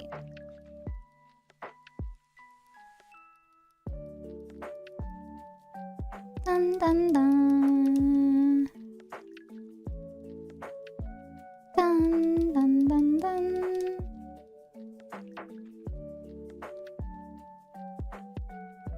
Oh, okay, I can change that. I can change it so that the activation is from a shiny Starly. I can do that. Let me go ahead and change it to shiny. Oh, you're doing so? Okay, yeah. Just make the activation a shiny Starly.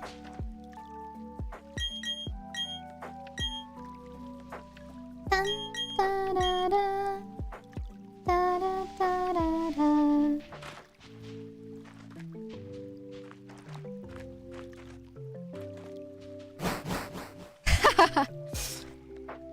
Keep it Starly, it's fine. I think it's because at the time I was like, huh.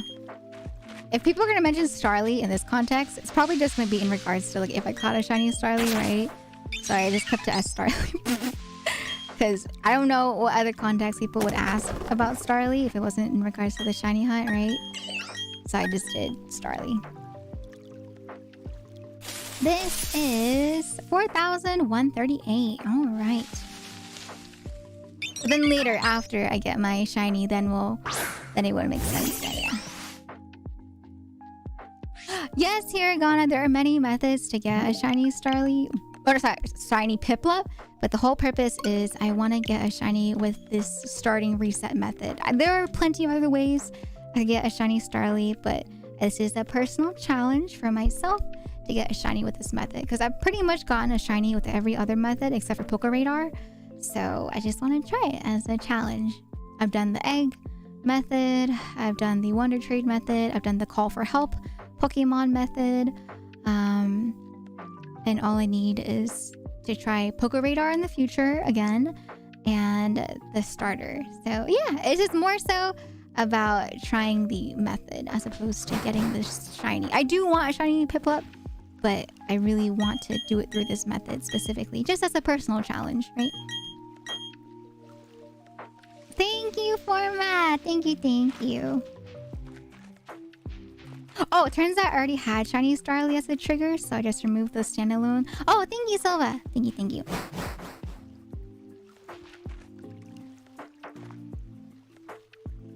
Dun dun dun dun.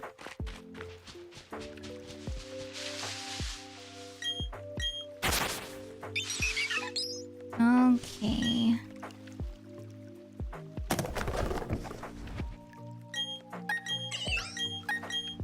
$4,139. Hello, Starly. Yeah. 4,140. Oh my gosh, how are we already almost 150? What the heck? We're almost at 150. We're 11 away. Holy moly. Echo, thank you for the follow. I hope you enjoy your stay. Thank you, thank you. Dun, dun, dun, dun, dun, dun, dun, dun. Oh my gosh, chat! So I reached out to some artists for some stuff for my debut, and some of them have accepted. So I'm excited. I hope they're able to get it done before my debut date. I don't know if I'll be able to do lore. Lore is really expensive, so I don't think I'd be able to do a lore video this time around, but I'll try. I'll see what I can do. But yeah, lore videos are super expensive. But thankfully, some of the artists that I've reached out with for other projects for the debut have accepted, so I'm really excited for that. Really, really excited.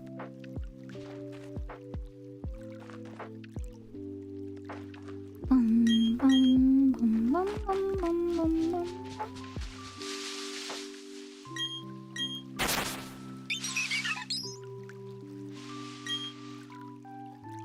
No!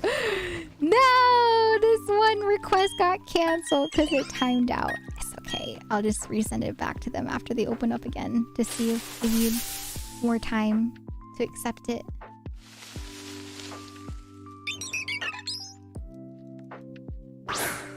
Yeah, Ellie! I was supposed to debut a new outfit for my 4-year anniversary, but it's been a little bit delayed. So I'm hoping to be able to debut my new outfit in August, but it's kind of really, really tight right now. Things are a little delayed, so I'm really hoping that things can be done by August. And I don't have the funds to be able to do like rush commissions for some artists, so I'm praying that things get done on time. I know Shiny Special, but I like the original colors more. Yeah, original colors are cute. I like the original colors too. The ghost of Piplup's past resets. Ooh.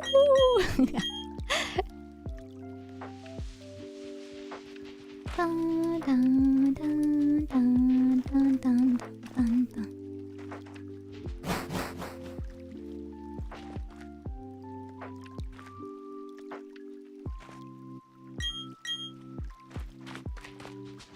I did, yeah. I stopped in 2021.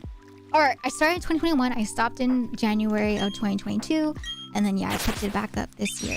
So yeah, it's been like a 2-year gap. Yeah, 2 years. 2 years. 4141. Could that be a lucky number? 4141.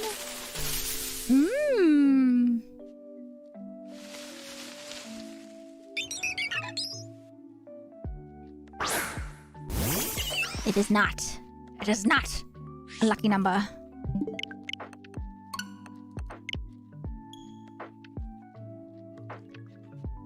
I remember I did the same thing. Yeah, so I used to reset for a female starter, and I remember it would feel like it took forever, right? No more. Never again. Now when I reset for a female starter, I won't feel that ever again. Especially not after this Piplup. Yeah, I'm just like, I think I'm good. I don't think I'll ever have to worry about feeling that again in the future. Dun, dun, dun, dun, dun, dun, dun. Da, da, da, da, da.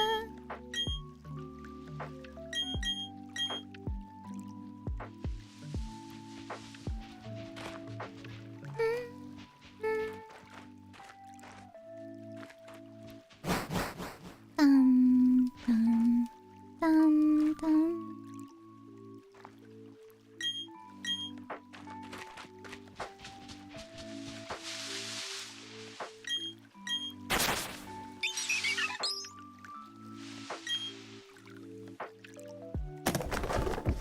Okay. This is 41 of 42.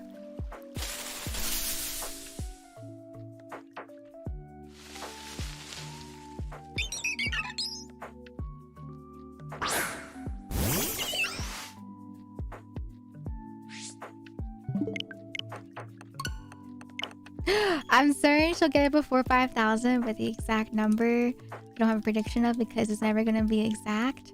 Wait, Belle, are you still here? Do you remember what your exact number was? It's weird to think about the fact that I could have just stumbled into your original Piplup streams but never did. All the streamers you never stumble upon. I exactly knew, right?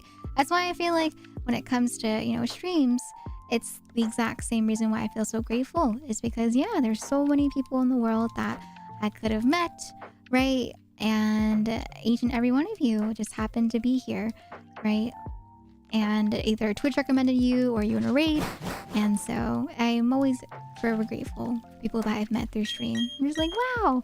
Out of all the streamers you could have watched, right? You popped into my stream and decided to stick around and chat with me. So I'm always grateful. I'm always grateful for people that hop on in. I don't remember how I got here, but I'm happy I did. I'm trying to think about that too, Wilbur. I'm just like, how did we meet? I think it was definitely, you know, because of Animal Crossing. But I can't remember who raided. I think you came through a raid, I want to say. Maybe Arj? I think you maybe came from Arj's raid? Or Yuki.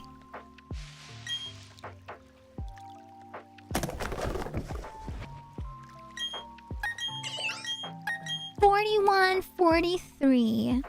Alright.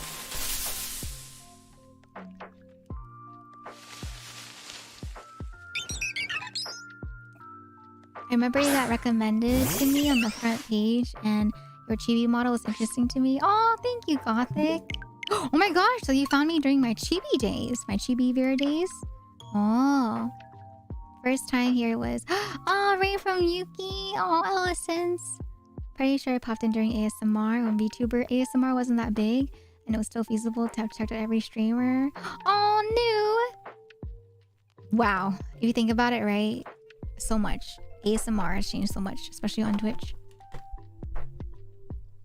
You don't remember how I found you? That's okay. Yeah, for me, sometimes I'll forget too how I've run into people, especially after a long time. I'm just like, I know we're mutuals, but I don't remember how. Oh yeah, new. Yeah. That's why I think Wilbo most likely was from Yuki or Arj. Oh, Ellery, I'm so happy. Yeah, right. I'm really grateful when people tell me that they found me through someone. But I'm even more grateful when people tell me that they were able to meet other streamers that, you know, are friends of mine or people that I enjoy watching and that they enjoy as well. I'm just like, wow! Now we can all, you know, chat with each other and talk about different topics together, right, in different streams. It makes me really happy. I'm really glad that y'all were able to, you know, check out and enjoy my friends that stream too, like Twirly, right? So I'm really glad to hear that.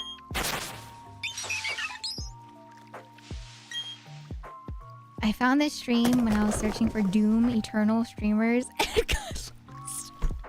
Are you serious? Are you for real? Doom Eternal? Because Doom came out around like Animal Crossing time? Like the exact date. Remember the day I met Miss L? It was... A pose. Har har. Very funny. Where Elle was selling hair. Uh-huh. Mm-hmm. Selling hair, you say? Thank you for the hair. No problem.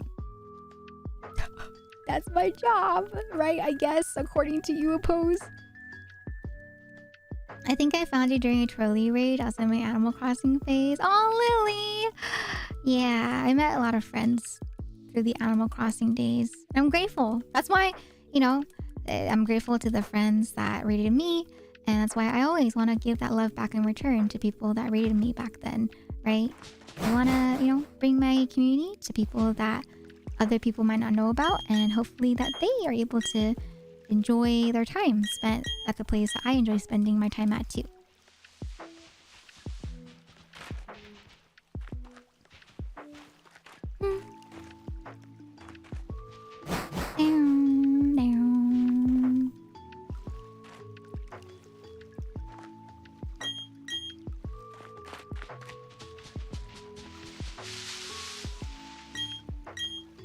Okay.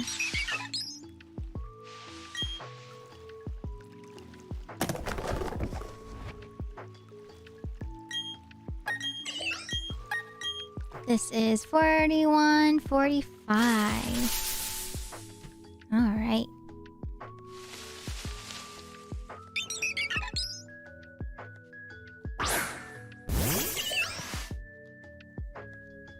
I looked up 4'11" streamers and you popped up. Uh-huh. So at this point, if this game gives you a shiny, you cannot catch it out of principle, right? For the Starly, I can't catch it. Yes. The Piplup, I don't need to catch it. You found me from Nami. I love Nami. She's so cute. She's so cute and funny. I love her jokes. I love her streams. Her art. She's just great. I love Nami. So fun. If I had a penny for every 4'11" joke said in this chat, I know! If I had a penny for every 4'11" joke I've heard in my entire life, I probably have $1 million. No, yeah. Starly you can't catch. That's why people always say that Starly is like the cursed shiny, because you can't even catch it. Oh, Pose! Yeah, I had a hunch. I was like, I'm pretty sure I met you through Twirly. Nami's jokes are cursed. That's why she's so funny. It like cracks me up. She's so cute that when she says something so unexpected, I'm just like, oh! I was like, what did she say? 41:46. I want to play a game with Nami. I want to play something. I don't know what to play, but I think it'd be fun to play with Nami. Maybe like content warnings.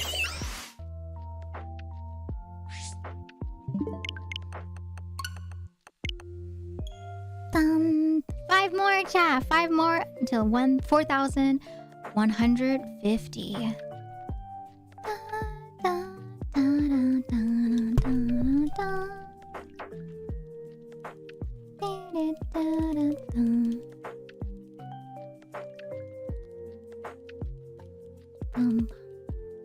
Maybe my bald head will summon a shiny, right? Shiny bald head summons shiny Piplup. Can you imagine though?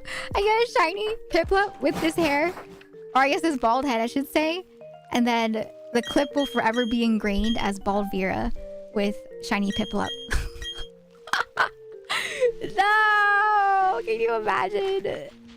Okay, I'm gonna hope that shiny Piplup does not pop up before Bald Vera comes, disappears and my hair comes back. Yeah, 4 more. 4 more resets. Oh, bless! Okay. Oh, my hair's back.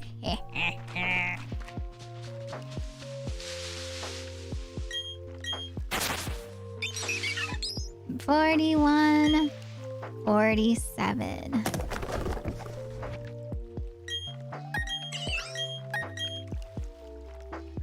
Dun, dun, dun, dun, dun. All right, 41, 47.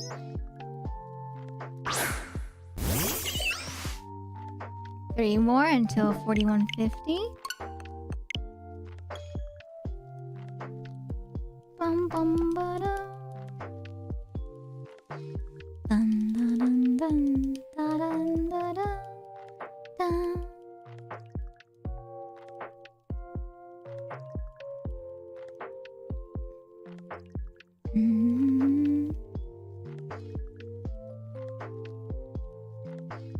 Da da da da.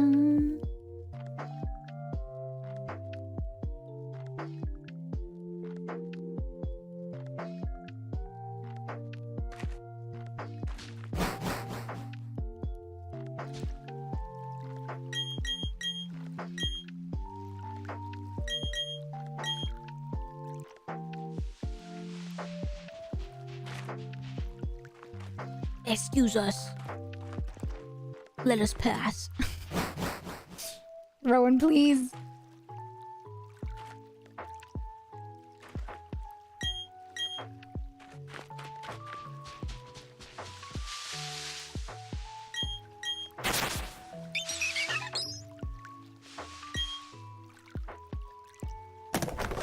All right. 41, 48. Two more until 4150.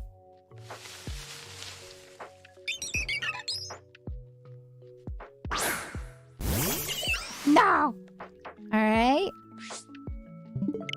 41, 49. What are the odds again? 1 in 4,096. Every time. Dun dun dun dun dun dun dun dun dun dun.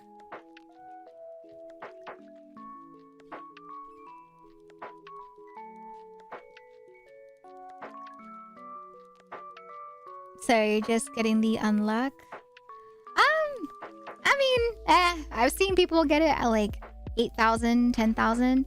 So for me, I'm just like, if I get past that point, then yes, I'm like severely unlucky. But at this point, I'm just like, it's about the average experience when you're hunting for a shiny this way. I'm just like, I kind of expected it to be this much, not gonna lie. Any earlier, I would have considered as like lucky. So I'm just like, yeah, it's just like your typical shiny starter method. Alright, unlucky. Now if it's past 10,000, that's unlucky. I haven't watched the Summer Games Fest yet. I fell asleep. Knocked out. I was so tired I like knocked out, so I didn't get to see the Summer Games Fest. I watched the Wholesome Games though. Wholesome Games Direct 2024. We hosted that, co-streamed that.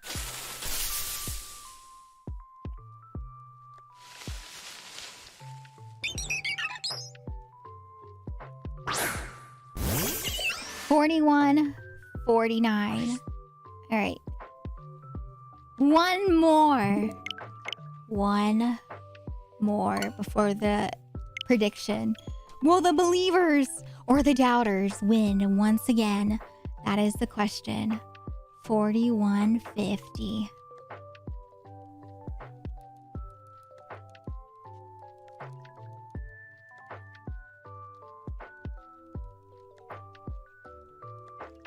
Dun, dun, dun.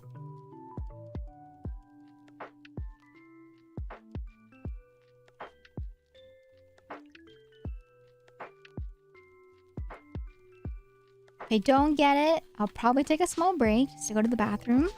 Right? Refill my water. Okay. 41. 50. Okay. I'm ready. I'm nervous. Ah!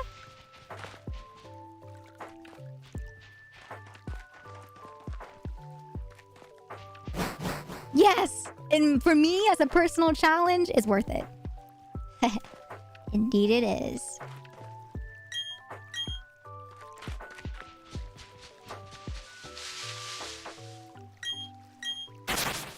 All right, 4,150.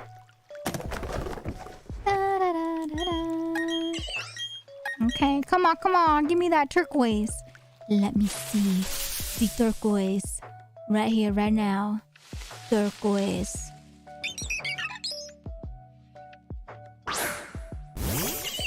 No turquoise. Okay. All right, so I will give you your points, chat. Okay, so for you doubters, you guys get another. This is the third prediction today. Oh my gosh, we've been doing so much today. All right, there you go. There's your points. All right, so predictors, you get your points. All right, I'm going to a quick bathroom break. A couple of minutes here. All right, I will be back. Here are your points to gamble with. All right. Okay, behave, chat. Okay, BRB. See you guys in a bit. Wah.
Yay, I'm awake early enough to catch the stream really of a love.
Hello? Okay, okay. I thought I was dying of frames. Hi, everybody. I am back. I hope that y'all enjoyed your little lurk, your break. I have a new water bottle that I'm going to crack open. Okay. And then... oh, don't spill. Okay. DM? Okay, okay.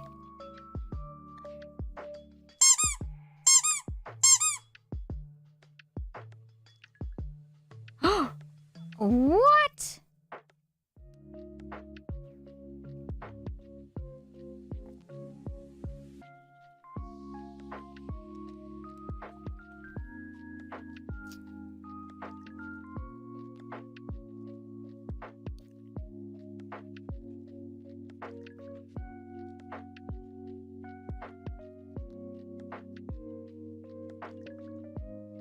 Oh.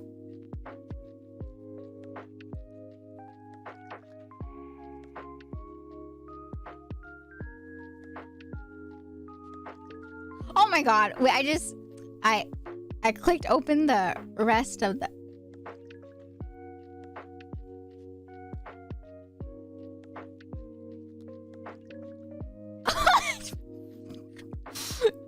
What the heck?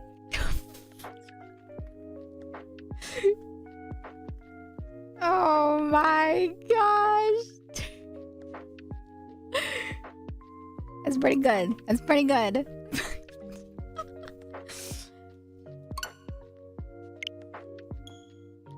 I clicked on the second picture first, and then I was like, "Oh, that's cool." And then I clicked on the first picture, and then I saw the rest of the message, and I was like, "Oh." And then he sent the last one. I was like, "Oh."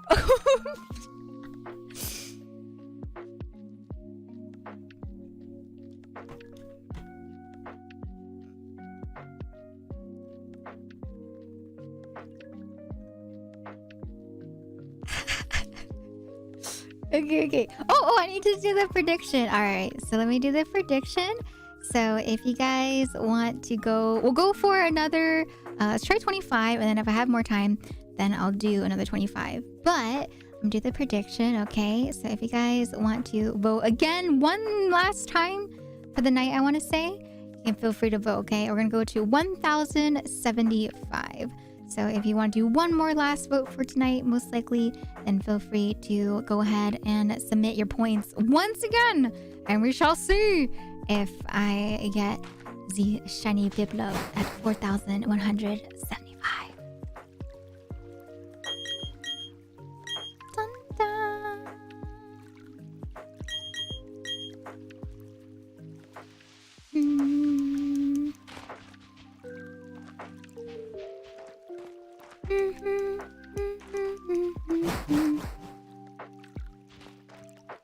No worries, new. No worries. I will see you again. I think, are you lurking? Yes, I think you're lurking. But yeah, no worries. I hope you enjoy your lurk. Thank you for lurking, new. No worries. I'll take the inspiration from the album and go do my laundry. Good luck, new. I hope your laundry goes well. 41:51. It feels so nice to do laundry. I don't know. It feels like it's nice to see that pile, right?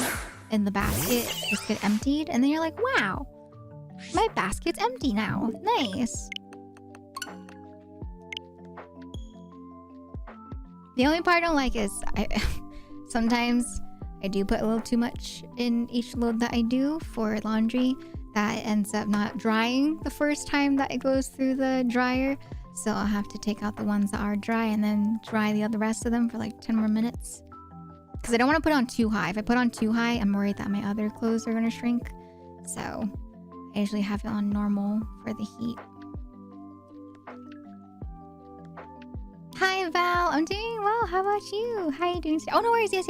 I hope you enjoy your lurk, Val. Thank you for stopping in today. Good luck, Max. Good luck with your laundry. Surely this time. Oh my gosh. I saw this meme, right? Where this person was talking about how they were doing their bed sheets, right? It's like you have that adrenaline or that rush of energy to be able to, you know, wash your bed sheets and like wash everything on your bed, or like do laundry, right? But then, you know, after the initial point, someone said that they can't even get through the I think the dry, like the washing machine drying the clothes cycle, that their energy like disappears. So by the time that the clothes are in the dryer, or the bed sheets are in the dryer, they just lose their energy. So now they're there with their bed sheets and their clothes, and it's about to be bedtime for them, and they're like, oh no, what have I done? And I was like, I have felt that. I've definitely felt that, where I've done it and I was all like motivated. I was like, yeah, that's why I'm ready, right? And then you get to it and you're like, oh no. Oh no, where did it go? Oh no.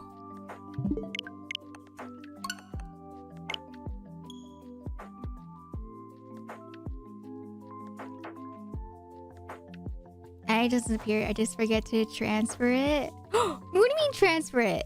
Like, you have the energy? Where does it go? Where does it disappear to? Oh, I have two sets of sheets. I always get my clothes when I'm too tired. I don't take bed sheets off if I don't have to clean set to put on the bed. I don't take bed sheets off. Oh, okay, I see. Yes, I have Silver Phantom. Yes, I have been going for a shiny Piplup. I forgot my clothes in the washer the other day. For the first time in a long time, I'm usually better at remembering to swap them. Oh my gosh, I hate when I forget, because even they say, right, when you do your laundry, it's better to take them out from the washer as soon as possible to move them into the dryer, because if you let them sit there in that water, right, it starts to like smell, and it gets that like, you know, that like moist, I don't know how to describe it. Really describes it really well. But there's like a certain smell that the clothes get if you leave it in the washer for too long, that you have to like rewash it again, right? So Turley told me before, she's like, yeah, she's had to rewash it. And I've had to rewash mine before too, right? If you just leave it for too long, it just has like that weird smell to it for staying in the washer for too long, right?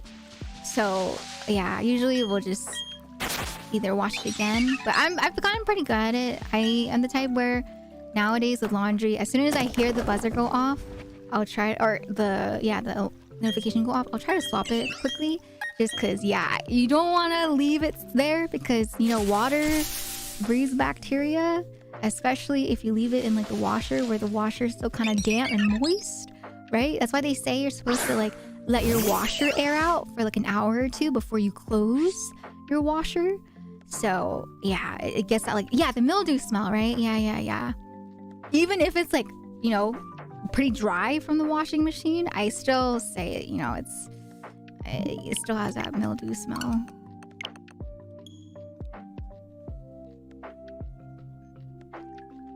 But yeah, I've gotten pretty good at it now. I'll just get up, you know, put like a Stephanie Sue video in the background, do the laundry, put it in the dryer, and then the part nowadays I just don't like doing is the folding. But the folding I get through pretty quickly as well. Folding I just have to grab it out and then, you know, separate what's not dry yet, put it in the dryer, and then I'll just pull up another video and then fold my clothes.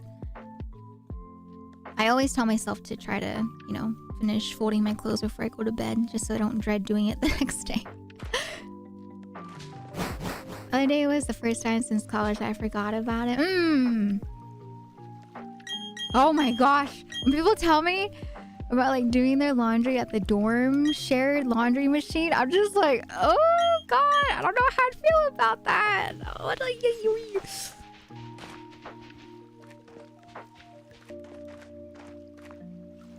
That is one thing I'm happy about, is that, you know, I couldn't even afford to dorm, right? So I was forced to commute, but I was plenty happy with that. I didn't mind commuting because I was just like, oh, I don't know. It's just all the germs, you know? And then the bath, like the shower area, And then some people don't have like sandals that they walk into. Like they don't use sandals when they, you know, like sandals that are specifically used for the bathroom where there's like a shared bathroom. And I'm just like, oh, it's so nasty. And then, you know, what if I had gotten a roommate that was, you know, not as clean? It would be just too much for me personally. I like a certain level of cleanliness. And the things that I've heard in terms of like horror stories from people that have dormed, I'm just like, oh God. Oh no.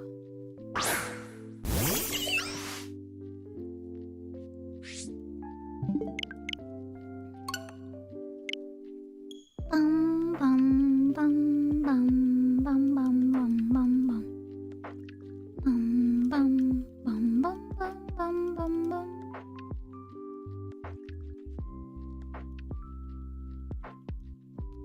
Okay.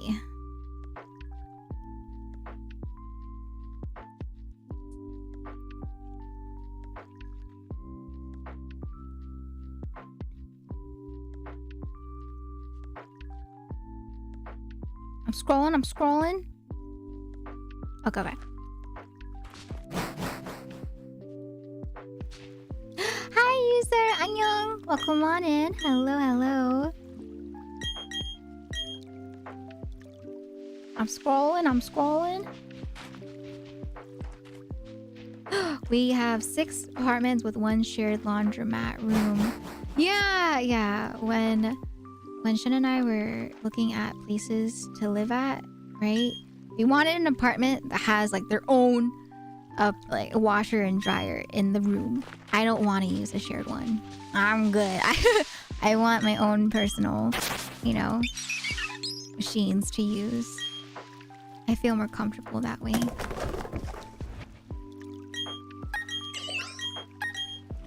$41.55. Yeah.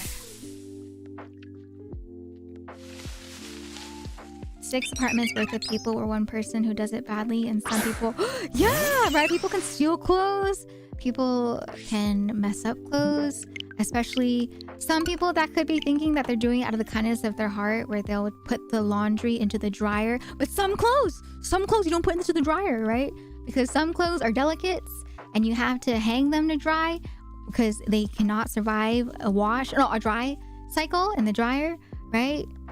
So yeah, when it comes to stuff like that, right, I'd rather just do it all myself. There's some clothes in there that I have that I just am really, really worried that would get messed up, especially in the expensive side. Lived in a dorm, there's 1 guy on the floor who would refuse to shower. The smell got so bad. He refused to shower? And you start school usually in like the summer/fall, right? Oh no. Oh no. Like there's many hundreds of people using the same washing machines.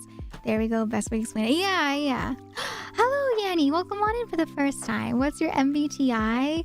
I am the protector. I believe that's ISFJ. Yes, the defender. Yes. So I am the ISFJ. I'm introverted, observant, feeling, and judging.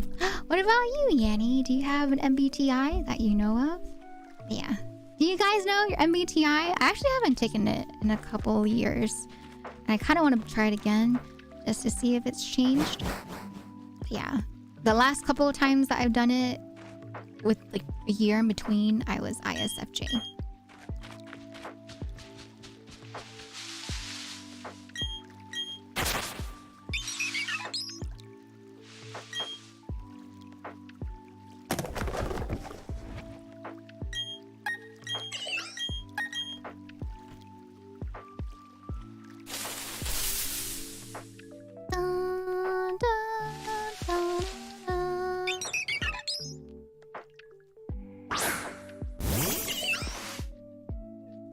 But yeah, I as I was explaining or doing the reaction, right? Oh no, I have the brain rot. I have another brain rot that's like stuck in my head. Another meme, right? It's stuck in my head all day, every day now. Is I don't know if you guys have seen it, but there's a character in Brooklyn Nine-Nine. He's Captain Holt, right? And I don't know if it's in Brooklyn Nine-Nine where he says this, but he's the actor, right? And there's a scene that people use nowadays on memes a lot where it's like a situation, right? And then you see the actor go like, oh, no. And I don't know, whenever I say that now, like for the roommate that doesn't shower situation, that's what I thought of. I was like, oh no. I love it so much. Speaking of Brooklyn Nine-Nine, I still need to finish it. Oh, God, it's now on Netflix, for American Netflix, but I haven't gone around to finishing up the series. Forget what season I stopped at. You love Brooklyn Nine-Nine? Peralta would be the roommate who doesn't show. And then Captain Holt would be like, oh no. Yeah, I stopped at this season, I think, where Amy was pregnant. Like, we found out she was pregnant. It ended off talking about her pregnancy, if I remember correctly. I don't remember what season that was.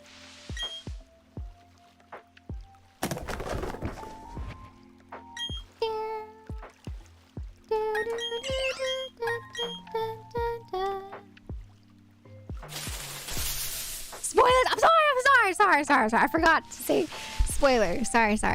That's my bad. Spoiler alert. Oh, I'm past season 4? Okay.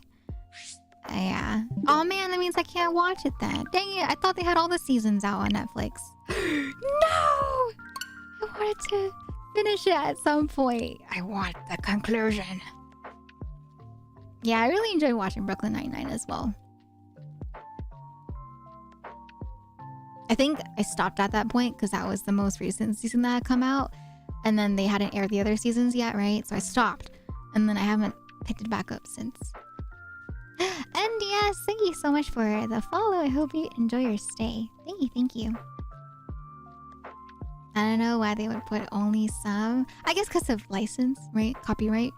Because Netflix has to acquire the permission first to put it up before they can put it on their website. That's why, things like The Office are on Netflix for America, right? Because I think there's another service that streams The Office. So we don't have The Office. And Brooklyn Nine-Nine wasn't there for a little bit as well. Because I think Brooklyn Nine-Nine was on Hulu, right? Torchic or Charmander? Torchic. Only because that was one of the first starters I had. I love Torchic. Okay, 41.58. Dum.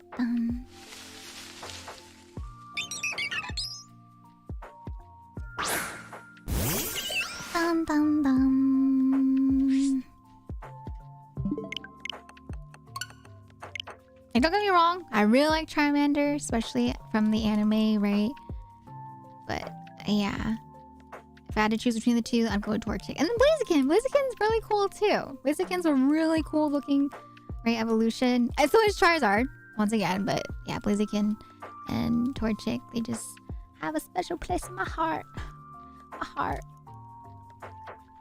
I know, right? Blaziken's so cool. And how it does fighting moves too. I'm just like, whoa, it fights as well, right? It's not just a fire starter. That was really cool. Like when fire starters have two different types, it's really cool to me. Like when Delphox, right, evolves into when Delphox, right, is evolved, it has, both psychic moves as well as fire moves. And I'm just like, wow, that's so cool. I love that. I love Delphox. Delphox was one of my favorite starters.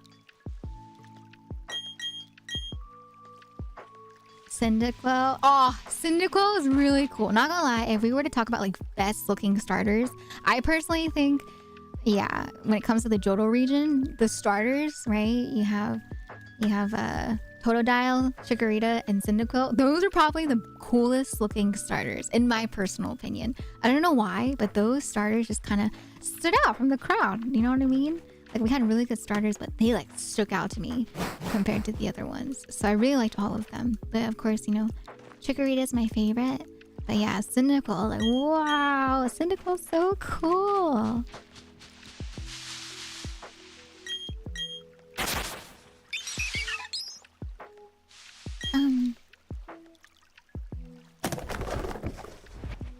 Oh, in recent years, I've gone ENFP. Oh. Did it change drastically for you then, New? Since you said in recent years, right? I know some people it changes a lot. I got ISFP, but it's been a few years since I took it. Oh. Thank you for the water, Nova. Thank you, thank you.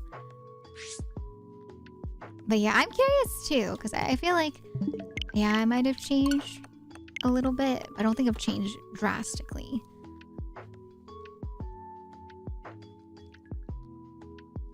But, you know, like for example, right, for Gretchy felt the same way too. Gretchy said she feels like she hasn't really changed too much for Gretchy.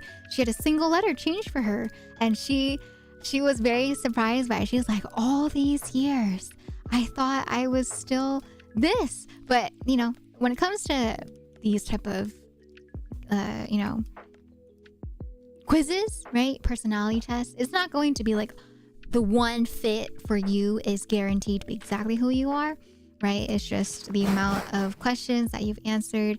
It's into a set number of points, right? And those points are allocated depending on what categories it goes into. So yeah, in terms of this type of test, especially with your MBTI, right? There are some things that you can definitely resonate with, and then some things that you don't resonate with. And that's perfectly fine. My mind was blown. Hi, Gretchy. Can we shout out for Gretchy? Yeah, so with Gretchy, right? Her one letter changed, and she was comparing the two, right? And for her, she definitely felt like there were some things that she still heavily resonated with when it comes to her old MBTI. But then there are some things that she does feel like have changed with her new MBTI.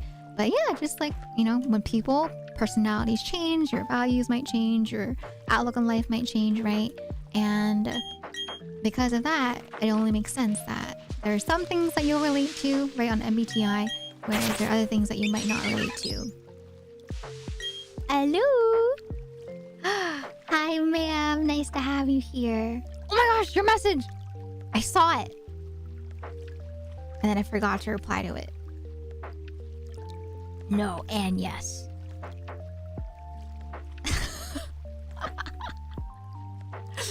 Oopsie, I forgot to reply.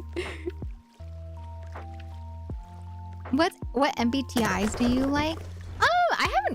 I don't think about it like that. Like, you know, of course, when it comes to stuff like horoscopes or MBTIs, there's always going to be the compatibility with different MBTIs and different horoscopes, right? But I don't think about it like that. I'm not the person where I'm just like, oh my god, you're a Aries, blah, blah, blah. You know, people will say things like that, right? I don't think about it like that. I don't have a set, you know, MBTI group that I like and don't like. I just see people as people, right? If I get along with people, I get along with them. If I don't get along with people, I don't get along with them. It's just, I leave it up to just my own personal experiences.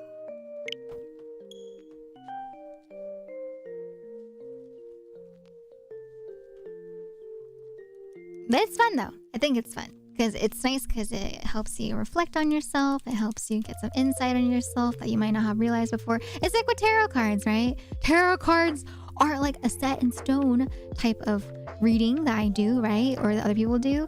Some people will try to sell it off as like it's set in stone, right? And if you don't pay me this amount of money, blah, blah, blah, blah. But yeah, it's supposed to just mainly be there to give you insight, to help you reflect on yourself, think about yourself, and really just help you see things that you might not have realized. What? Yeah, so for example, right? Let me go to my MBTI, okay? So I'll go to ISFJ. So for MBTI, let's go to like strengths and weaknesses, okay? So for MBTI, right, one of the things is that it says reliable. People with ISFJ personality types truly enjoy helping others, and they happily share their knowledge, attention, and expertise with anyone who needs it. ISFJs strive for win-win situations, choosing teamwork over competition whenever possible. And I would say so. I try to support people when I can, right? But if I go to, for example, like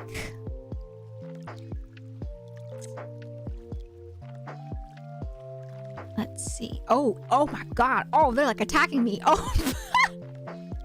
I went to the weakness section. It said repressing their feelings, and I'm like, oh.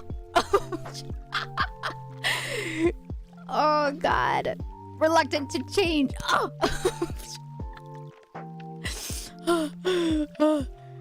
Okay, for example, like right here, right? It says good practical skills, right?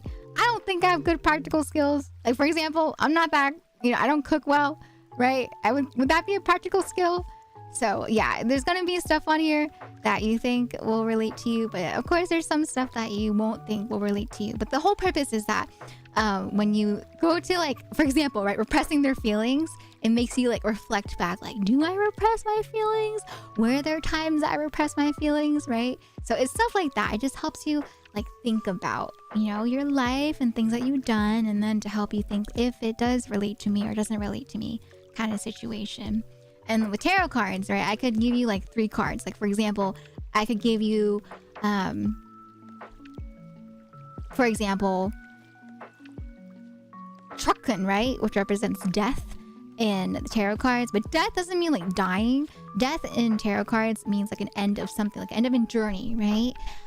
So with that card, you could think of it as in like, oh, is there something that has recently ended for me? Like a hobby I liked, or maybe a career that I had, right? Or maybe you're thinking about ending a hobby or career, right? So it's just supposed to really get you thinking about things in your life, as opposed to the cards telling you your future. Woo! Right? It's not something magical. It's just there to help you reflect and get some insight on yourself for the most part, with personality tests, tarot cards, and all that jazz.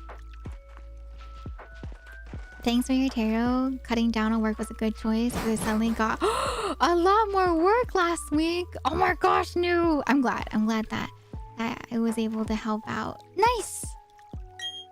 I hope that your work goes well. Oh my goodness.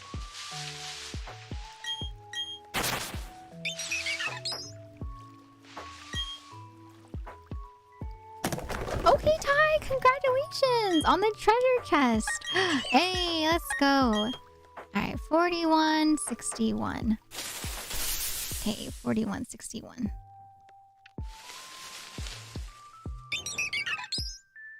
Bum, bum, bum. The tarot reading I got recently, although I take them with a grain of salt, I still had to think on them and how, yeah, you approach your life. Exactly, right? Yeah. If I can help you just, think about something more, then I'm glad to have helped, at least in that way. So for example, right, like for me, I had a tarot card reading done, right, by my friend Morgana, aka Mona, and it really helped me just like reflect and think about, my feelings and, how I approach things, right? Because I asked about my career, right? And it was just talking about like consistency and talking about like if I just said like, will 2024 be a successful year for me?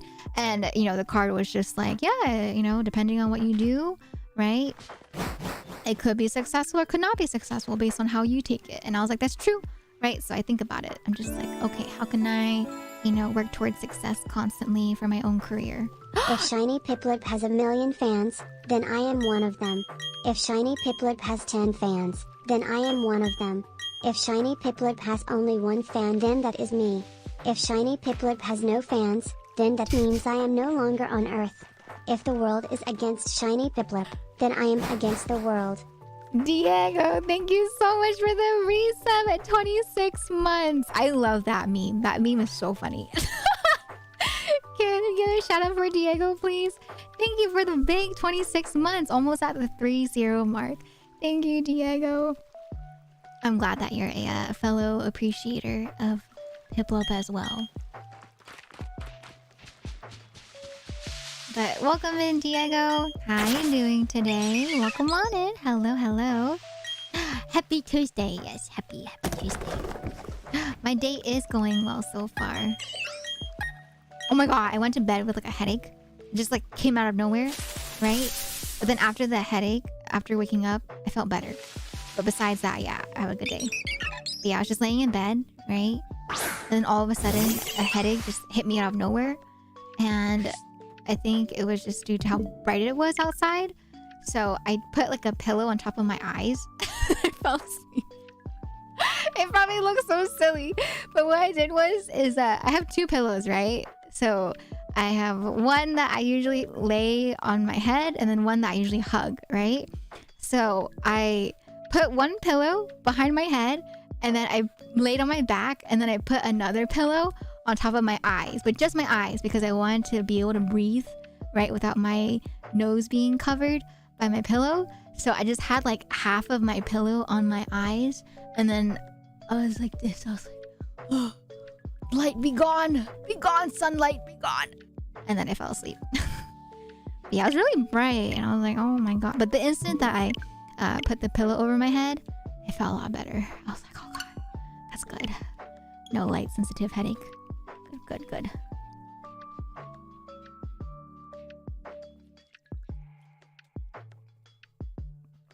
That's how I always sleep though? Like a sandwich? Wait, so you have your pillow on top of you? Like on your eyes when you sleep?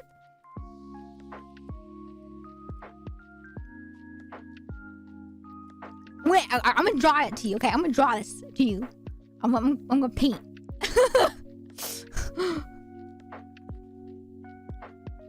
Oh, I'm not asking why. I'm just surprised. It is comforting. It was very comforting. Okay. All right, let me pull this up. Window capture.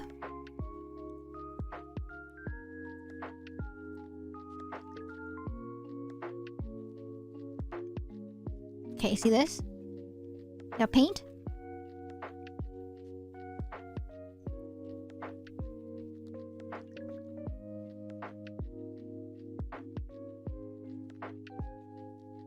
Alright, so just to give you guys a visual in case you don't know what I'm talking about. So this is me. Alright. Oh my god. Please ignore my scuffed drawing. Alright. So there's like a pillow on this section, like where my eyes are. And then there's like another pillow that I'm laying on. Okay. It was like 2 pillows. So yeah, it is like a sandwich, like Diego said.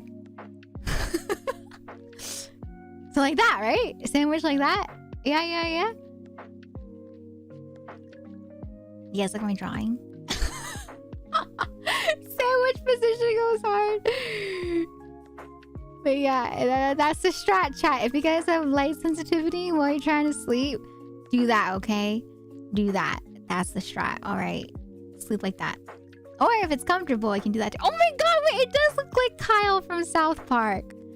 Wait, it does. Oh my god. Okay, let me not save it. Hello, Kimmy. Welcome in. Hello. Welcome in. How you doing today, Kimmy? Nice to see you. Hi. But yeah. It just came out of nowhere. I just got a random headache. I think I was dehydrated. I think I didn't drink enough water throughout the day. I was like in focus mode for a very long time yesterday. I was doing my schedule. I set my schedule up on my Twitch. I posted my schedule on Twitter and on YouTube. And then I was trying to make thumbnails for all of my streams this week for YouTube, right? But then the first thumbnail, this thumbnail actually took me the longest. So yeah, I wasn't able to do my other thumbnails. Yeah, maybe I was just, focusing too much on the computer as well. Eye strain, right? Eye strain can also cause headaches. Risley or Nouvellette? Ooh. That's a hard one.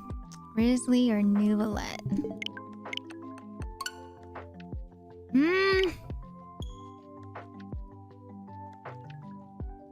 It's a strawberry! It's a strawberry emote for Liz. Hee hee hee.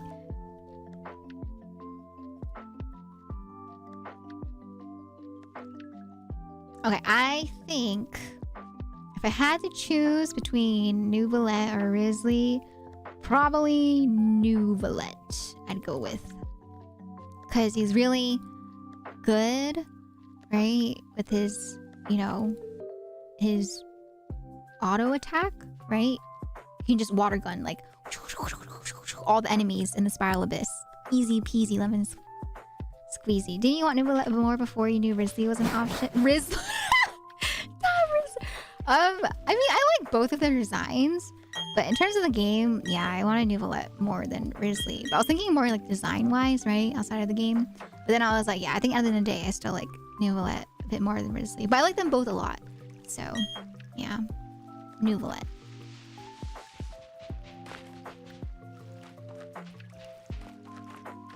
I just didn't feel like typing out the name Rio Thessley.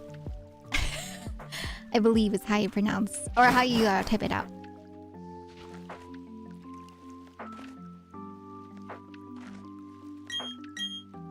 Dun, dun, dun, dun.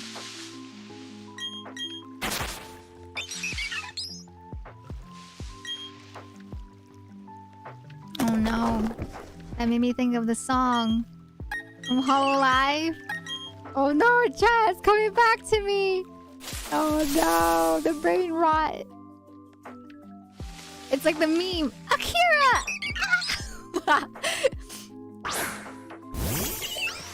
Okay, did I increase the number for this one? I can't remember. No, Lily! No, Akira!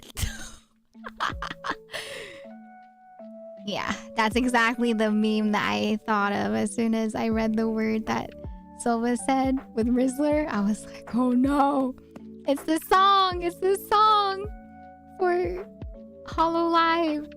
You're so people tax.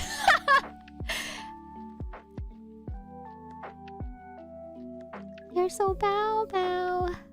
I'm trying to see if I increase the counter.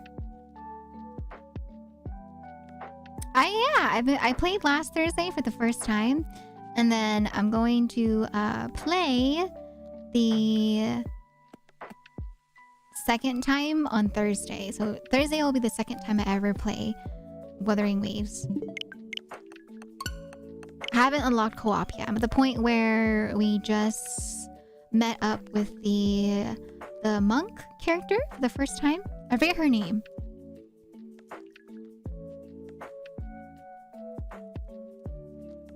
I wonder how many perfect Ivy Piplups use the scar. I forgot. Wait, is that even possible? You get perfect IVs from random? Please get this nightmare out of my head. You're so bow bow. You're so people tax. I just wanna be your Shiori. Do do do do do do do.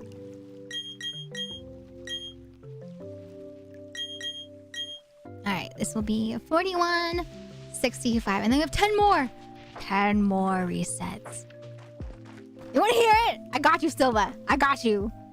I got it. So there's a Hololive group that came out not too long ago. And this is the theme that... Or this is a song that one of the members started singing during a Mario Kart tournament. Right?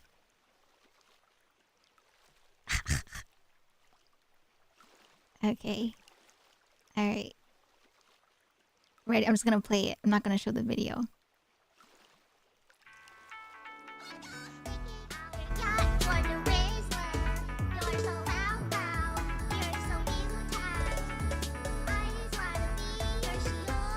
Dun, dun, dun, dun, dun, dun, dun.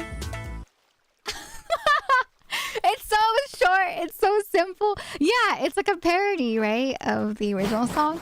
But I don't know why. It's like, it's stuck in my head. I'm just like, oh my God, it's so catchy. For what? Why is it so catchy? Why? Why must it be so catchy? Yeah, that's a song solo that you made me think of when you said the word Rizzler. I was like, oh God, no Rizzler.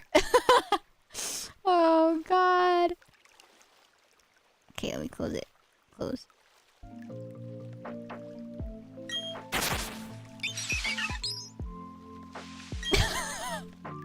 Hi, Bow Bow. Don't worry, I'm not gonna sing it, okay? I'm not gonna sing it nonstop, okay? No more.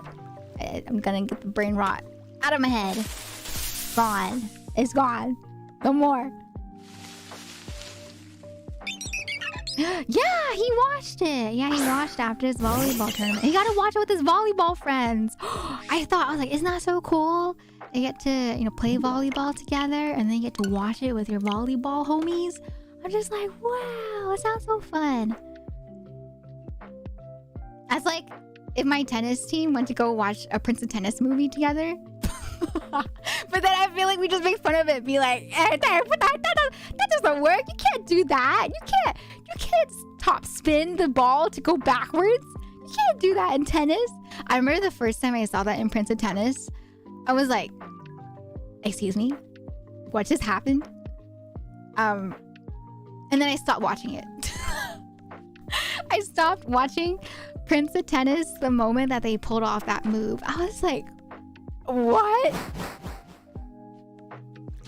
You want to see? Here, let me show you. Let me show you the scene. I mean, let's see if I can pull it up. There's a scene where he does a serve really, really high, and it's a very strong serve, right? But because he serves so good, he's able to do something that someone has never done before, which is have the ball bounce, not sideways, not forward, but because the ball bounced backwards.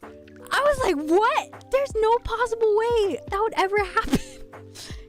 It was just really funny. It was really funny. It's like, it's like Crocodile Basket. A lot of stuff that happens in there, it could be possible, but is it really going to happen? Right? Most likely not. And I can handle Crocodile Basket, but for Prince of Tennis, I was like, okay, this is getting kind of ridiculous. You just can't do it. Yeah, dang, yeah, I just have to get good. Spin, bounce, backward. Oh, Chihaya Fudu? I love Chihaya Fudu. I mean, yeah, I think it counts as a sport, right? Because karuta, right? Technically can count as a sport. And it is a sport, I believe, right, in Japan that people do competitively. So I think karuta does count as a sport anime. I really like Chihaya Fudu. That was nice.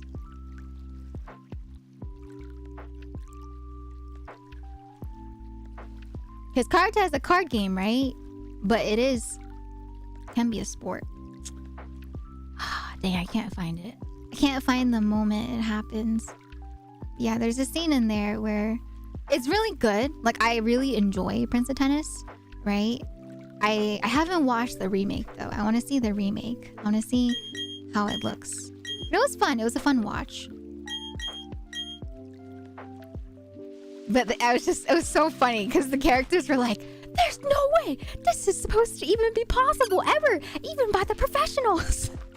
But only one person can do it because they've honed it their entire life and they finally got it. And I was like, yeah! But at the same time, I was like, wait a minute. Oh, it was funny. It was great. It is very different to like watch a sports anime, especially having played it yourself. You're just like, oh. Hello, Pippin Otter. Thank you so much for the raid. Welcome on in. How was your stream? For anyone that's new here, my name is Elvira.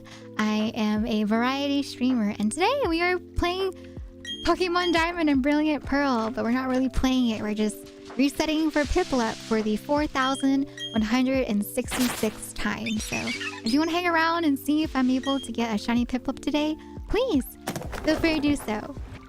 But Pippin Otter, how was your stream? How is 7 Days to Die? How did that go?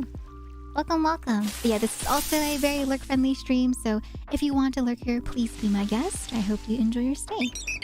Cranman, thank you so much for the water game. It is not a shiny. Max, River Otter, and Bug. Thank you so much for the follows. I hope you enjoy your stay. Thank you, thank you. Super fun. I hope stream is going well. It is going well. We've just been chatting for the most part with my shiny hunting. It's just been lots of chatting in between. So yeah, it's been nice today. Thank you, Pip and Otter, again for trusting me with your community. Oh my gosh! Wait! Your design is so cute! Oh, I love the art that's used for your banner art. How can... Wait! I see! You recently tested out the demo for Fields of Mystria? Are you a fan? Are you a fan of Fields of Mystria? I'm very curious. Hi, Limery. Welcome on in. Nice to have you here. How are you doing today? Yes! Oh my god, yes! I've been patiently waiting for Fields of Mystria. Yes, me too! I've been following them on Twitter, I think since they first talked about the Bachelors and Bachelorettes being in development, right? So I can't believe it. I can't believe that they finally have it out demo, and then they're going to officially release the early access version in August, right?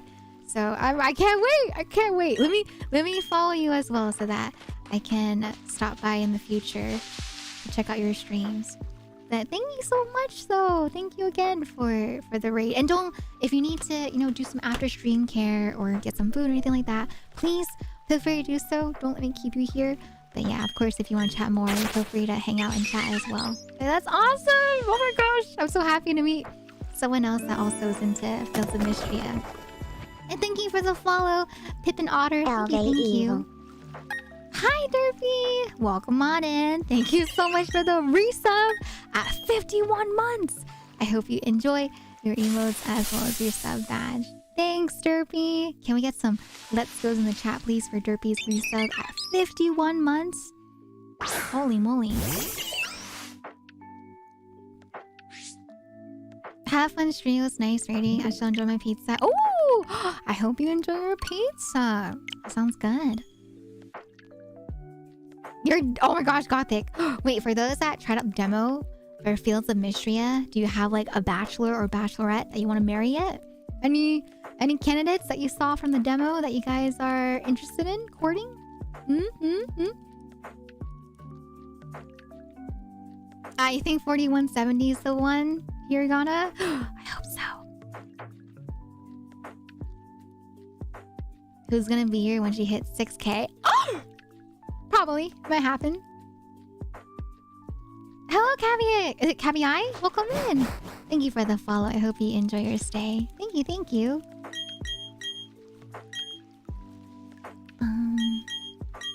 It always is a good pizza. There can't be a bad pizza.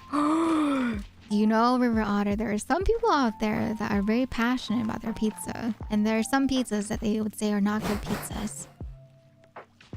Oh, you had the diamond version? My brother had the diamond version growing up. I had pearl. That's why I decided to go with shining pearl as well. Wait! 5K Piplup Incorporated. Not the 5K Piplup Incorporated. Cranman, thank you so much. Thank you for the resub at T3 for 20 months. The big 20. I hope you enjoy your emotes as well as your sub badge. Thank you, Cranman. I really appreciate that. Thank you, thank you. Can we get some let's goes in chat, please, for Cranman? Alright. Maybe we'll get it at 5K. So I'm hoping, I'm praying that maybe we'll get it before 5K. And that's what I said when we were under 4K. So I'm praying. How to farm? If you want to farm, just type in !join and your character should start farming. And then if you join, you can also go ahead and choose what activity you want to do. You can farm, you can go ahead and water, all that fun stuff. But let me just double check. It might be for subscribers only. Let me see.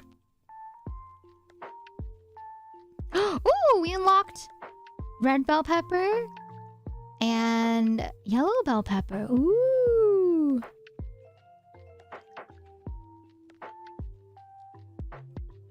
No, it doesn't look like it's... So, no, it's not sub only. Okay, yeah, so you just have to exclamation point join to enter. Yes, you can also fish. If you want to fish, you can fish to your heart's content as well.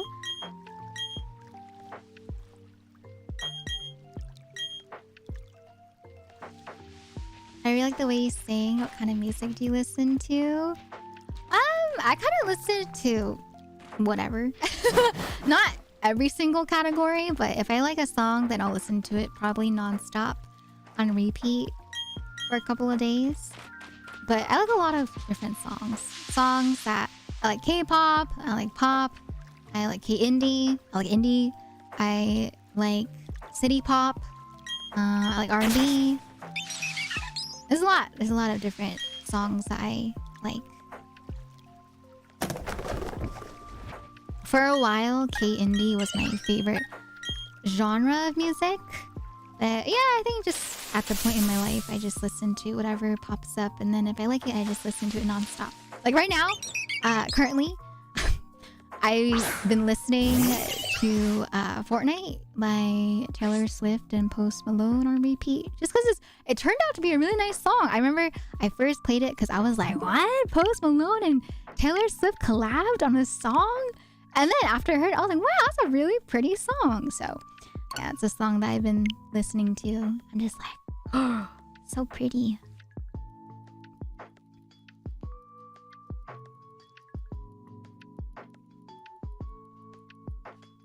But yeah, I think that. And then also, before that, I was really into I by Marin and Kobo from Hollow Live. So I was really into that song for a while. What other songs have I been listening to a lot recently? Let's go to my lights.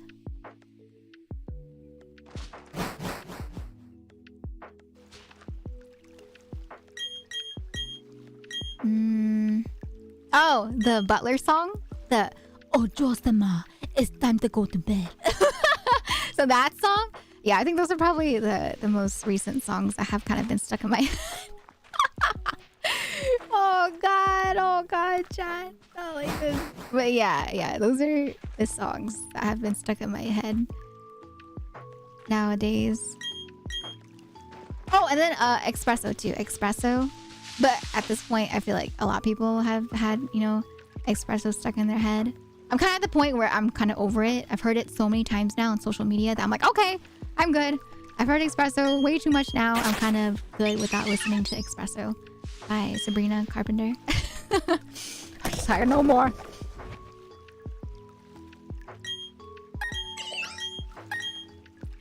All right.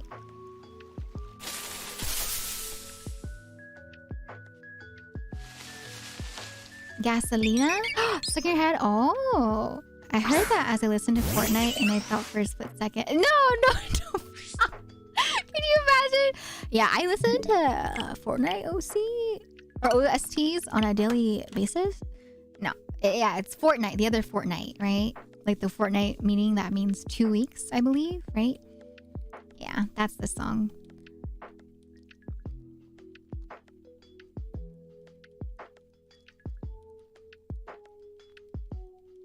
But yeah, as you can see, right, just from like the 3 songs, those 3 songs are probably just, the ones that I randomly listen to. And as you can see, the categories are like all over the place, right? So yeah, it's not really something that is set in stone for me, for my favorite genre. Yes, exactly, Crema. Yeah, Fortnite, not the Fortnite like the game.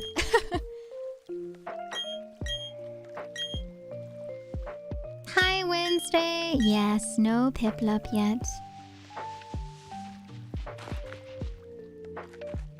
But yeah, we have 5 more. 5 more until 4,175.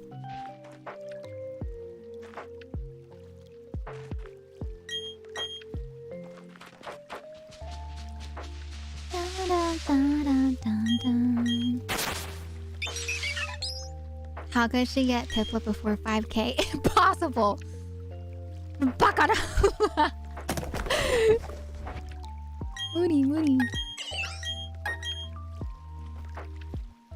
Wait. Can you really not join Cranman for the farming? Is it not letting you join? It might just... I might have to reset the connection if it's not working.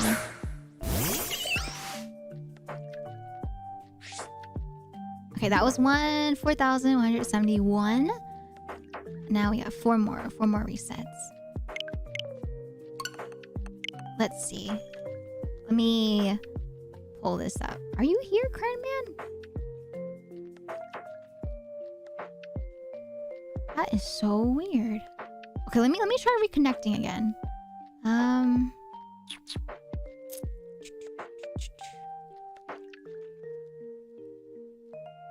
Disconnect. Reconnect. Okay. You guys try joining again just to see if that fixes the connection. Sometimes it's a little weird.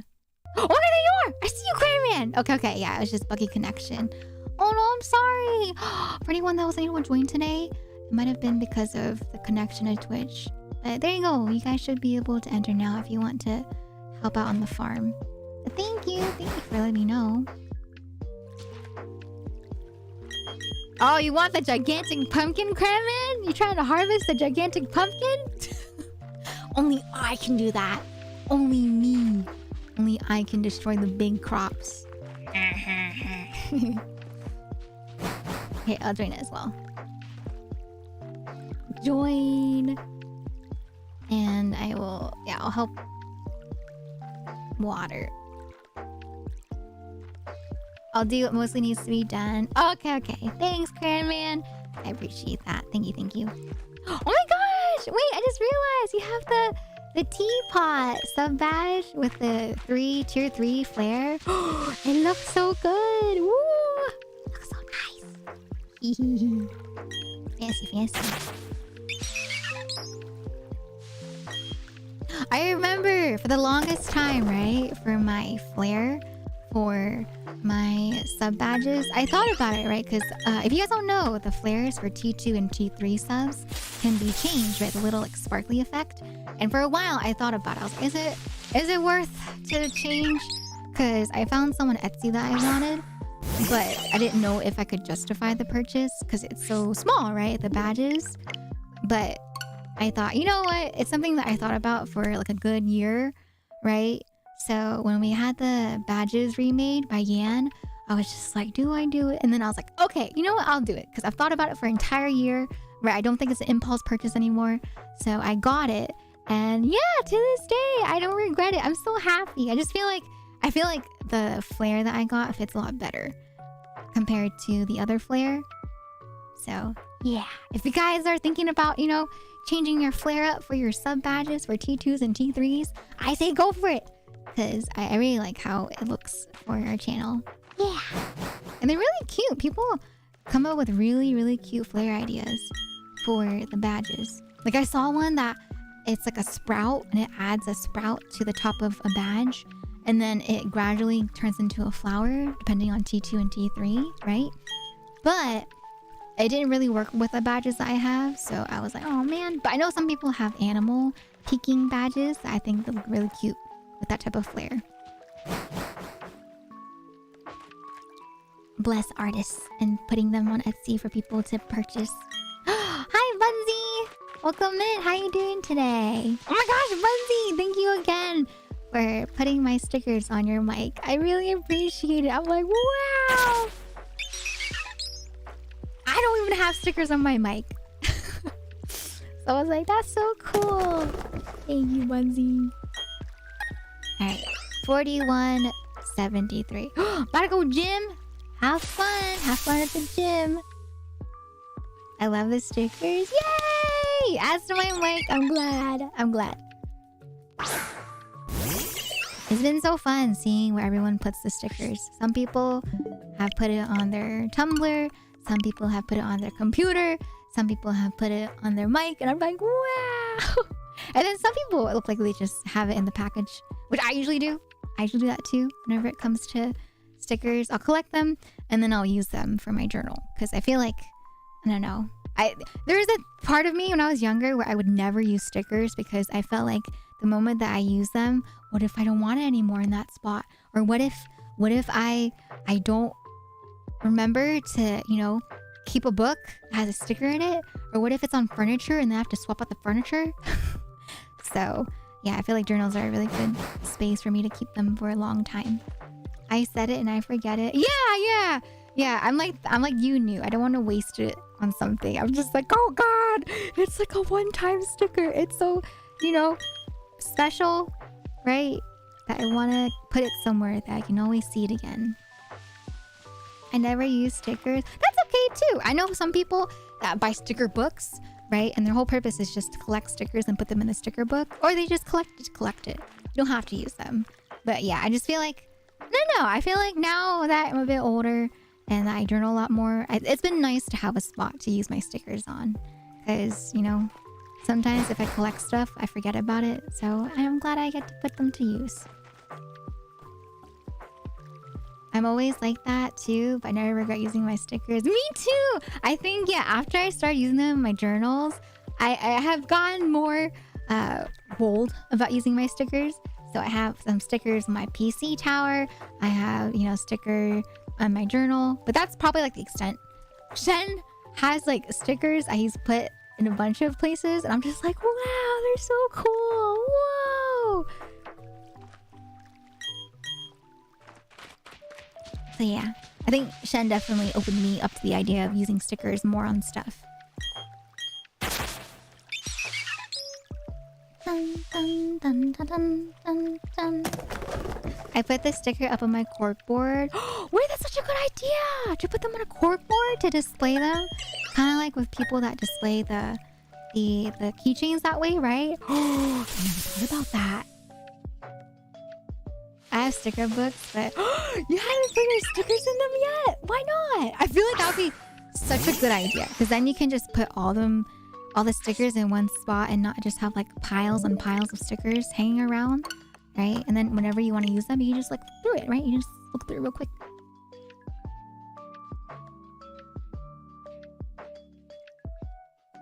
Oh, thank you, Silva.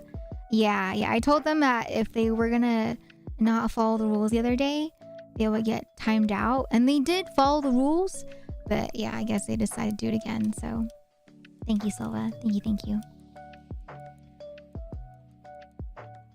Saving up some of my new stickers for a new laptop. I remember I used to see that too in university.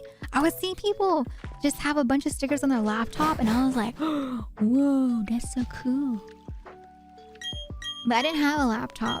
I had a tablet, like a used tablet that I used for my quote unquote, I guess, like a laptop, because I had the connecting piece. So I used a Surface Pro instead of people that had a Mac, like I had a Mac, right? Where does the shiny show? Does it show in the menu? When it pops out in the fight. Yeah, it never shows up on the menu. It always shows up whenever it pops out. So as soon as it pops out of the Pokeball, you can see the color. And then when it lands, you'll see like the sparkle effect. Baldur's Gate or Elden Ring? I never played Baldur's Gate, so Elden Ring. But from what I've seen, I think I prefer Elden Ring compared to Baldur's Gate. Alright, last one, chat. 41.75. Last one for tonight. Will we get a shiny?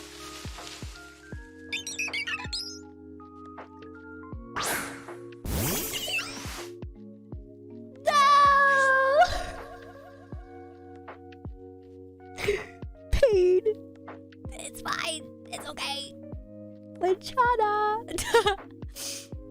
Alright. Okay, chat.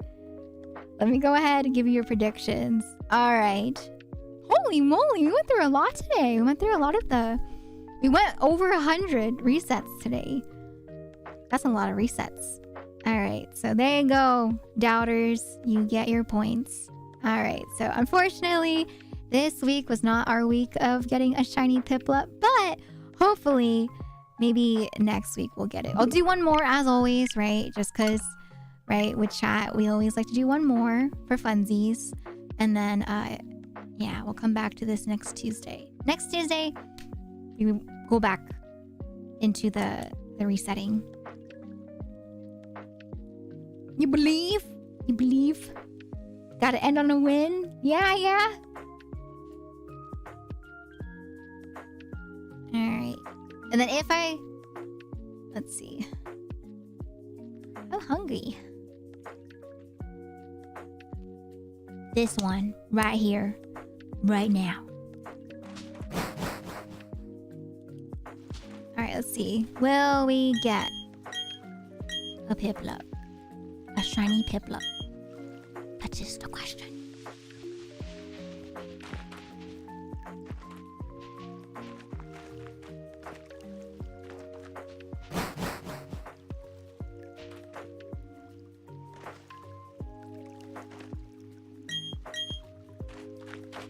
Okay. 41.76. Okay. Last one. Will it be a shiny?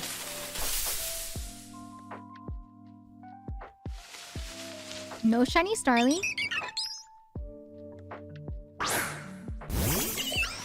No shiny Piplup. And there you have it, chat. The last one for tonight. No shiny Piplup. Not the explode emote. No! Alright. Okay. So that is going to be it for me for tonight. I will be calling it here since I'm very, very hungry. Alright. But yeah, I will call it here. But before I head off, as always, I'll go ahead and end the YouTube stream first, just because I am going to be raiding on the Twitch side.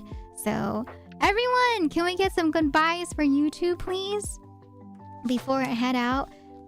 But yeah, as always, if you guys want to check out my schedule, I stream every day except for Mondays and Fridays at around 3 p.m. EST, 12 p.m. PT. And I will be back tomorrow. Tomorrow we're going to be playing a new Suika-like game that we saw in the Wholesome Games Direct called Pool. So we'll play that tomorrow, and then we'll come back to some more shiny hunting for Piplup next Tuesday. So yeah, I will see you guys again tomorrow. And for YouTube, like I said, I'll be saying goodbye to you guys first. But thank you, YouTube. Thank you for those that watch on YouTube. I hope you enjoyed. And yes, I will be putting a waiting room up available, hopefully around midnight tonight. So yeah, please look forward to the waiting room. All right, but goodbye fish frogs, goodbye Day, goodbye YouTube bio, goodbye YouTube walrus. Thank you all for popping on into my YouTube stream. All right, bye YouTube, goodbye. All right, ending the stream. Is loading. Hold.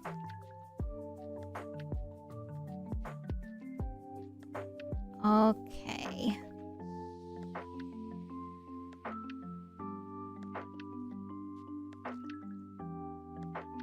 Ending YouTube stream as of right now. Bye YouTube. Bye bye. Okay. See you guys in the next one. All right. Okay. So YouTube stream has officially ended.